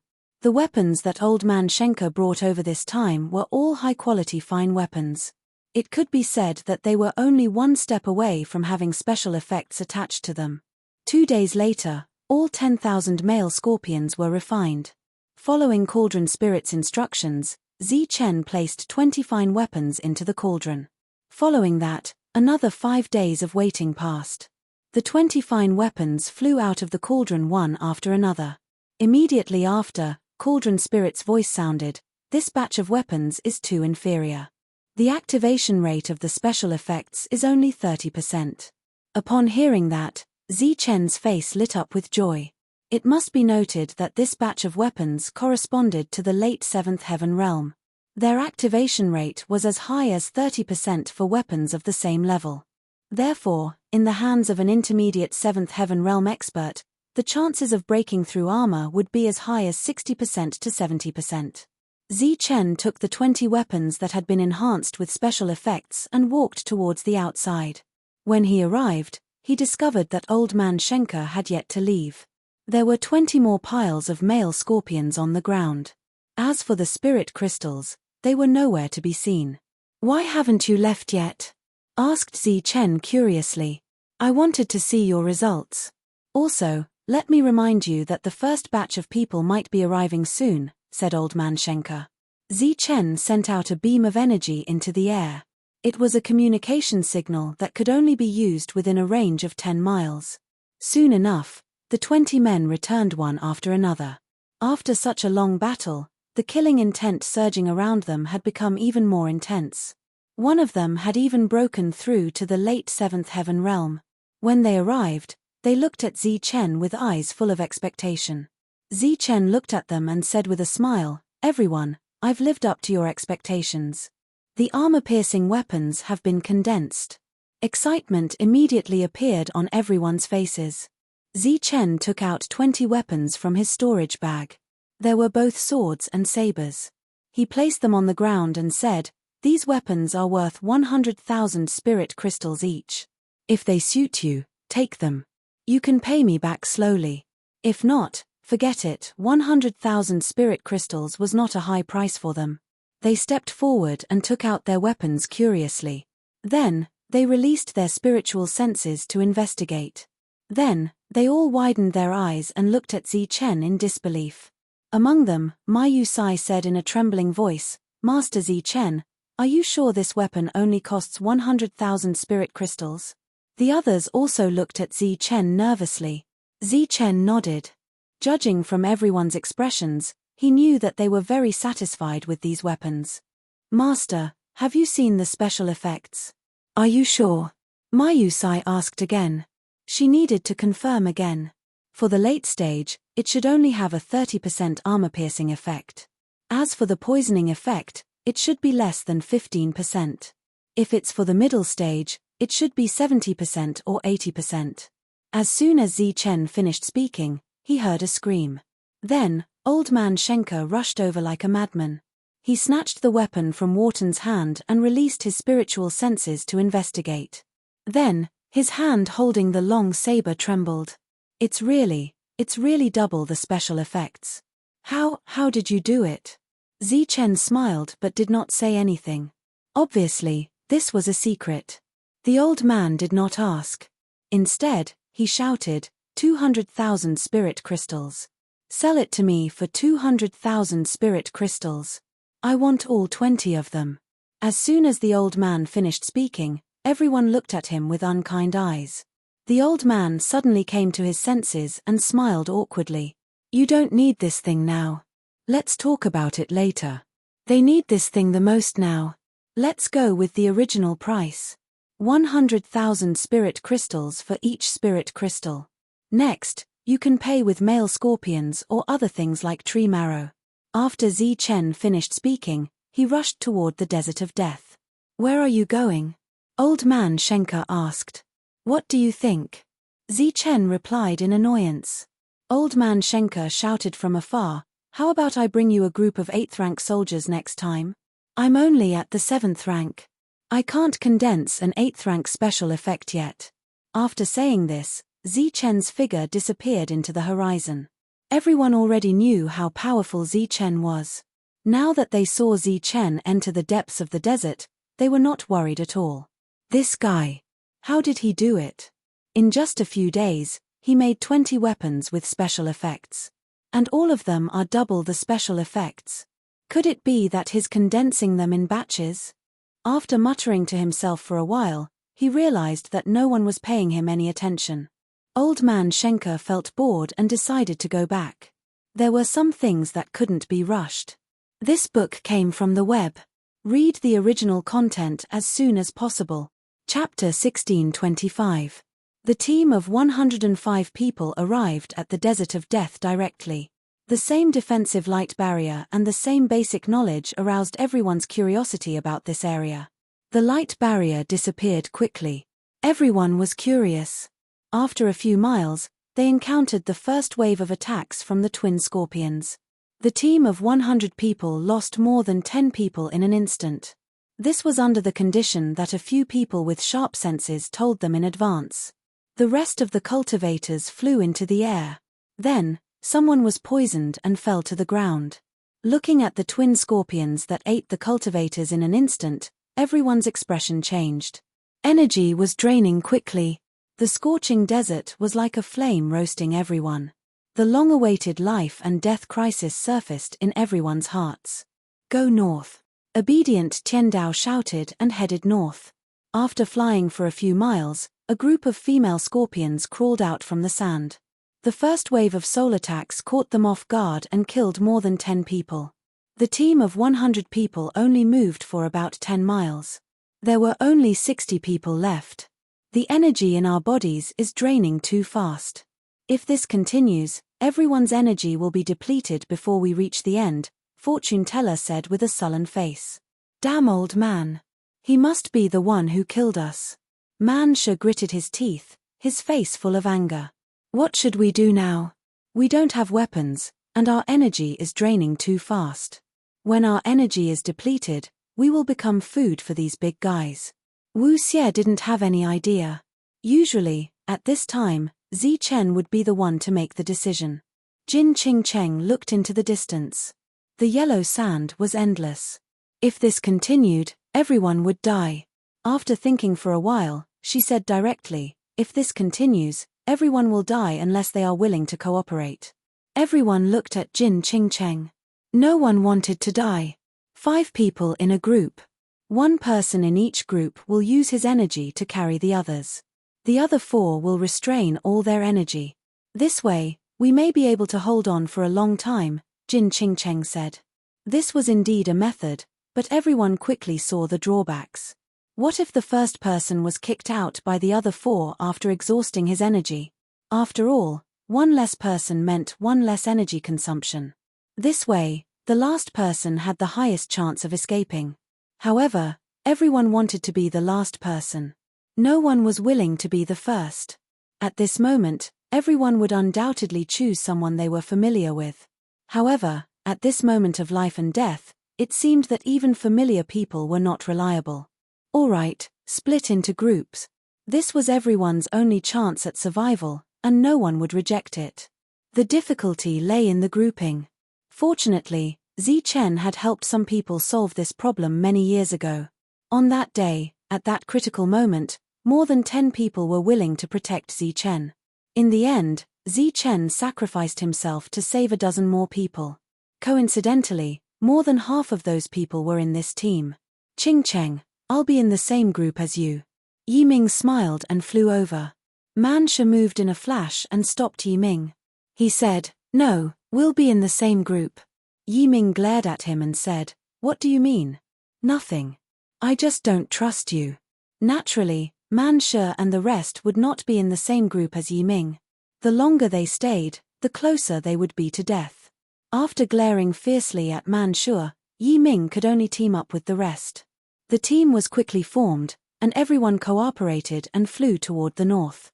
During this time, the fortune teller consumed precious energy and performed a divination for everyone. He then shouted, "Everyone, trust me. This time, the divination shows that we'll be safe. So, don't do anything stupid. This is the land of despair. There are opportunities everywhere, but there are also dangers everywhere. We all come from the same place. In such a dangerous time, we should work together to get through this together," Shuntian Dao also shouted. Jin Qingcheng glanced at the two of them, and a hint of mockery flashed in her eyes. Then, she said coldly, "Everyone, if we work together, we can all get out of here alive. If anyone tries anything, as long as I'm still alive, I'll make sure they die 10 times more cruel than being eaten by scorpions." Many people shuddered in their hearts. Being eaten alive by scorpions was already very cruel. No one dared to imagine being 10 times more cruel than that.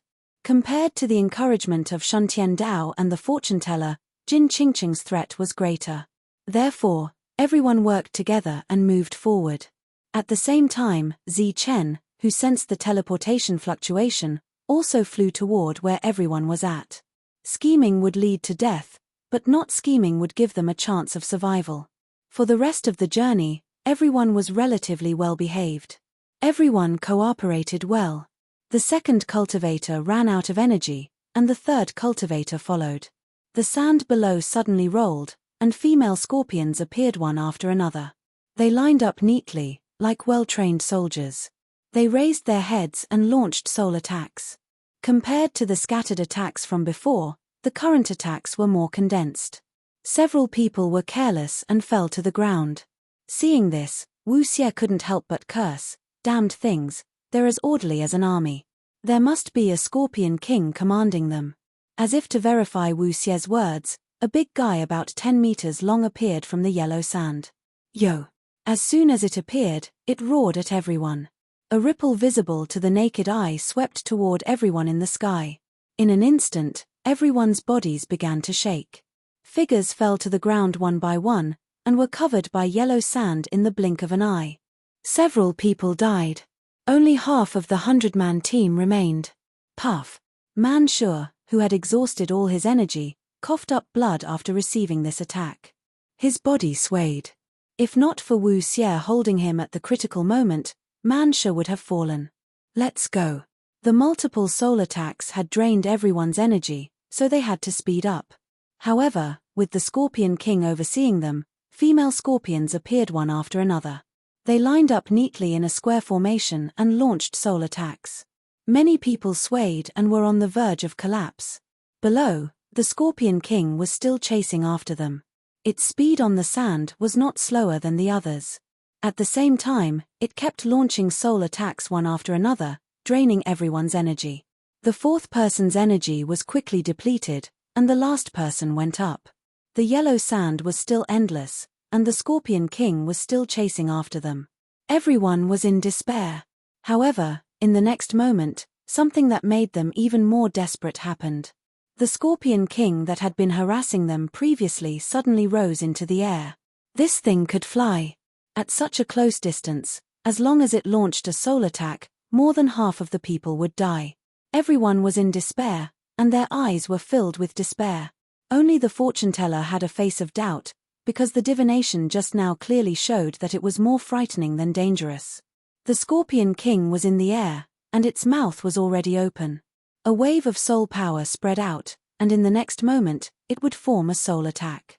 Seeing that it was about to kill these humans, a hint of fear flashed in the Scorpion King's eyes. It did not launch a soul attack, but instead let out a shrill scream. This scream pierced everyone's eardrums, causing their heads to buzz. However, it was only a sound wave, and there was no soul attack. The people could not block a single attack from the Scorpion King, but they did not understand what the latter was afraid of. The sound of something breaking through the air came from the horizon, and there was also a faint dragon's roar. A silver light appeared in everyone's line of sight. The silver light cut through the sky, and with a powerful force, shot straight at the Scorpion King.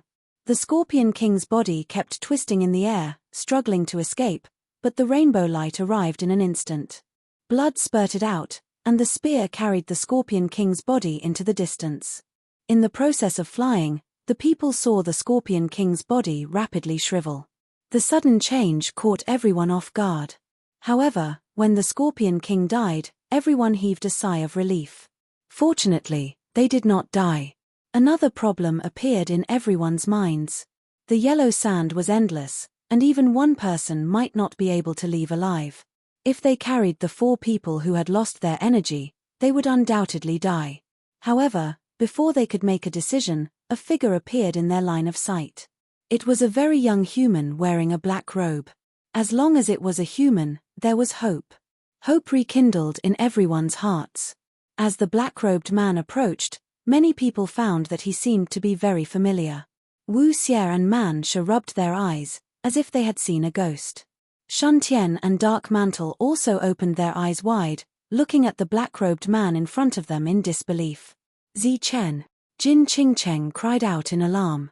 The black-robed man was Zi Chen. When he saw the group of people, he was obviously stunned.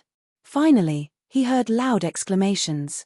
In the group, there was Shun Tian, Fortune Teller, Man She, Wu Xie, and many other familiar faces. Zi Chen was stunned. He did not expect that most of the people that old man Shenke mentioned were his friends. Because everyone was too excited, they neglected the existence of their companions, causing them to lose control of their energy and fall from the sky. Exclamations sounded again. Seeing this, Zi Chen immediately waved a light of energy to hold everyone back. He understood the situation at a glance. There was no time to reminisce. He shook his hand and threw out a piece of spirit crystal, saying, "Absorb the energy first." Everyone caught a piece of spirit crystal and began to absorb the energy in it. At the same time, they slowly stabilized themselves. "Why are you all here?" Zi Chen came forward and asked almost at the same time as the others. "It's a long story. Let's go to the safe zone first." The Dragon Soul Spear devoured the giant scorpion's vitality and flew back into Zi Chen's hand in a stream of light. "Hey, this is your dragon spear. How did you bring a weapon in?" Wu Xie saw the familiar weapon and asked in confusion. "Is it strange?" "Everyone can bring a weapon in," Zi Chen said. Everyone looked at Zi Chen as if they were looking at a monster. "Why? You can't." Then, Zi Chen found that everyone was empty. Not only were there no storage bags, but there were also no spirit crystals. Now, Zi Chen vaguely understood the purpose of his reward. "We'll talk about this later. Follow me first." Zi Chen led the way in front and the others followed behind. As for the twin scorpions below, they were no longer a threat to the group. Along the way, Zi Chen also hunted some male scorpions. Halfway through, everyone's spirit crystals were used up. Zi Chen threw another piece to each of them and told them to keep the account first. Everyone was confused. This book came from the web. Read the original content first. Chapter 1626. When Wharton and the others saw Zi Chen return with a group of people, their faces were filled with doubt. When the group landed, everyone had a look of relief on their faces. At the same time, they were extremely grateful to Zi Chen. There were 105 people when they came, and now there were only 56 left. 49 people had died. It was a miracle that so many people were still alive after encountering the Scorpion King. Seeing that everyone was talking and laughing with Zichen, and looking very excited, Ma Yusai could not help but ask, "Master Zichen, are these your friends?" Zichen smiled and said, "They're my life and death brothers. They're all from Shuntian Prefecture." Ma Yusai nodded and smiled kindly at them. People like Ma Yusai would not be bothered by the geniuses in the outside world. However, in this world, late-stage 7th level was indeed a powerhouse. The current Ma Yusai could fight 10 people from Shuntian Dao without any problem. After catching up, Zichen began to explain the rules of this world and the situation they were facing. After hearing that, everyone was stunned. They did not expect that the battlefield of despair, which was already extremely difficult, would now have no foothold. Looking at everyone's bitter faces, Zichen patted everyone's shoulders and said, "Don't worry, I have supplies here. However, you have to exchange them with something. However, I can record it. Remember, each of you now owes me 2 spiritual crystals. TSK, isn't it just 2 spiritual crystals? Tell us how to get it." Yi Ming curled his lips and said.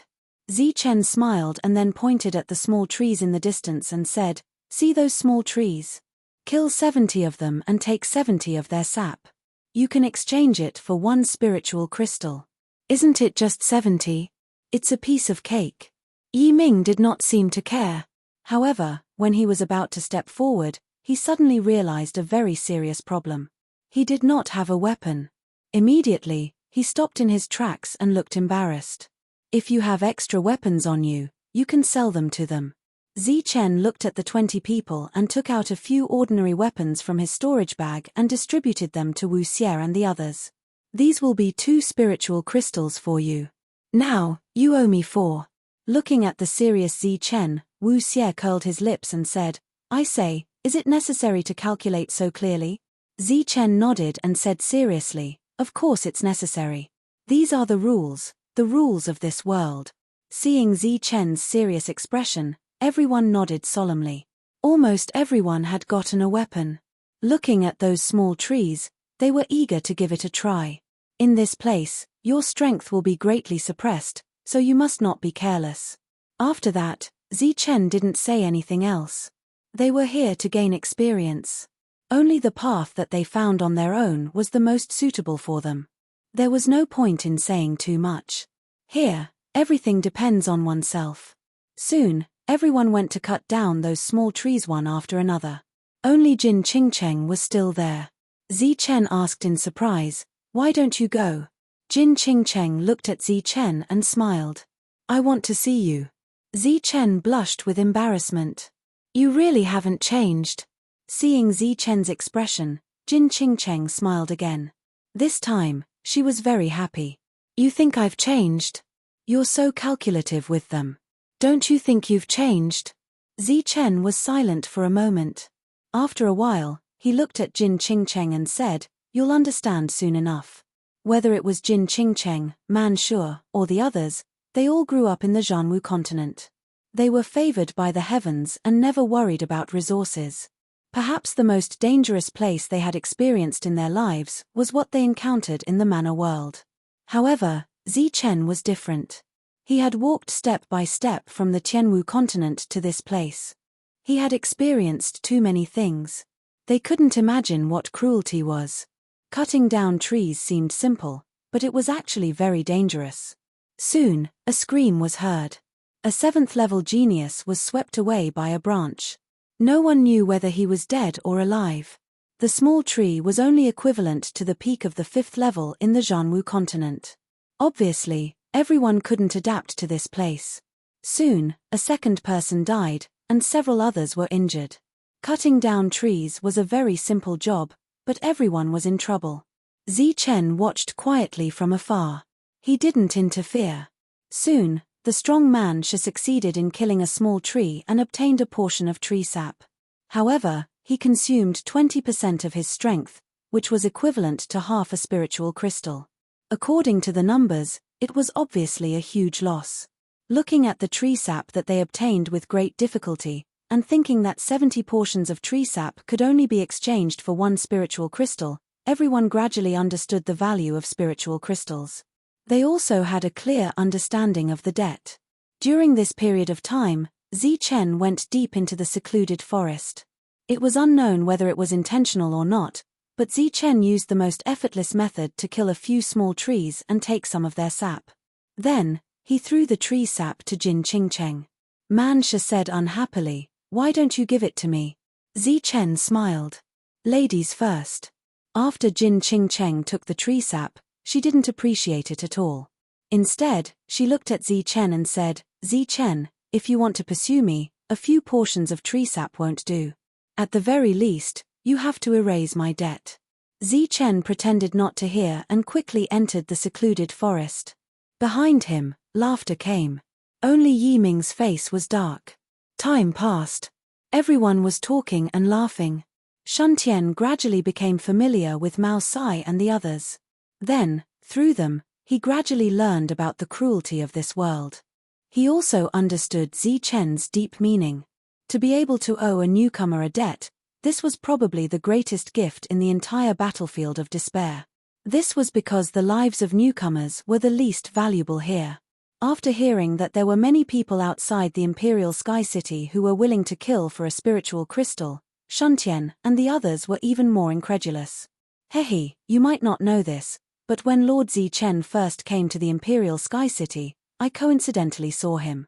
He was covered in wounds, carrying a Daxus black wolf, and collapsed at the city gates. If it weren't for his good luck and falling within a kilometer, his abdomen would have been broken and his spiritual crystal taken away." Mao Sai chuckled, recalling the scene when she first saw Zichen. When Wu Xie and the others heard this, their noses became a bit sour. Because just yesterday, Zichen had brought back a Daxus black wolf as food. At that time, he had even introduced the value of the Daxus black wolf. Who would have thought that Zichen had almost died because of a Daxus black wolf? When I saw Zichen, it was his first time coming back from a hunt. He was carrying a stack of beast skins on his spear and was almost surrounded. The silent Wharton finally spoke. Everyone chimed in one after another. Shuntian and the others also gained a deeper understanding of this world. Next, when they killed the saplings, they began to look for ways to consume as much tree sap as possible. "Zichen, here are 70 portions of tree sap for one spiritual crystal." Man Shi walked over, sweating profusely, and took out the tree sap he had accumulated for a period of time. Zichen smiled and gave Man Shi a spiritual crystal. "You now owe me 8 spiritual crystals. Do you want to pay it back quickly?" "Of course. What method do you have?" Man Shi nodded. Zichen pointed at the desert of death and said, "A male scorpion's tail can be exchanged for 10 spiritual crystals." "Okay, I'll go." Man Shi's eyes flashed with a ruthless light as he turned and walked towards the desert of death. Zichen's voice rang out from behind him. "I suggest you recover your energy first." During this period of slaughter, the twin scorpions no longer appeared within a kilometer of the desert of death. Man Shi directly walked 2 kilometers away. 15 minutes later, Man Shi staggered back, carrying a male scorpion on his back. There was a hole in his leg from which black blood flowed out. However, Man Shi's body was special, so the poison could not do anything to him. Among the group, Man Shi was the first to pay off his debt. As they became more familiar with their combat strength, they no longer focused on killing small trees. Instead, they went to some nearby places and hunted some beasts to exchange for resources. After a month, they had almost adapted to this place. Old Man Schenker came again with an additional 58th tier hearts and a new batch of refined weapons. After seeing the dozens of newcomers, he nodded with satisfaction and asked Zichen if he needed anything else. "If you have enough in stock, give me more 7th tier hearts. These things are what we lack the most right now." Schenker nodded and said, "The battle is still going on. Many 7th tier foreign creatures die every day. This is easy to handle." After that, the old man left. The first batch of newcomers were all geniuses. After adapting to this world, they improved very quickly. During the continuous battles, everyone knew their own weaknesses. After that, they came to Zichen to exchange for things that could make up for their weaknesses. For example, Mansha came to Zi Chen first and bought a pair of boots that increased his speed by 10%. This greatly increased his efficiency.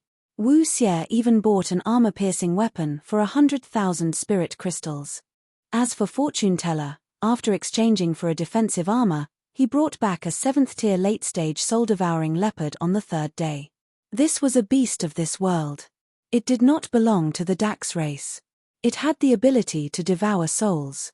After refining it, one could condense the soul-devouring effect. Shen Dao had recently understood the rules of the Heavenly Dao. He could borrow a bit of the Heavenly Dao's power. Although it consumed a lot of energy, it was still very powerful. These geniuses continued to grow, but Zi Chen kept stopping them from killing the foreign creatures.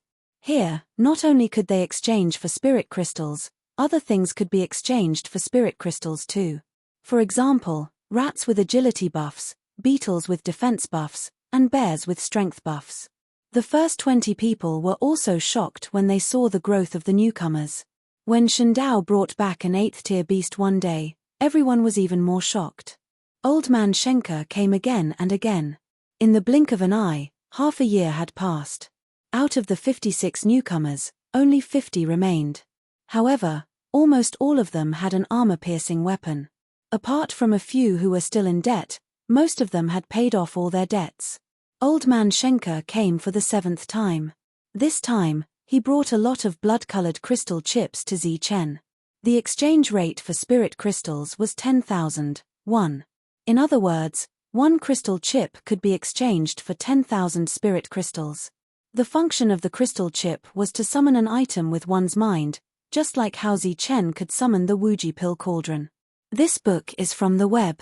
Read the original content as soon as possible.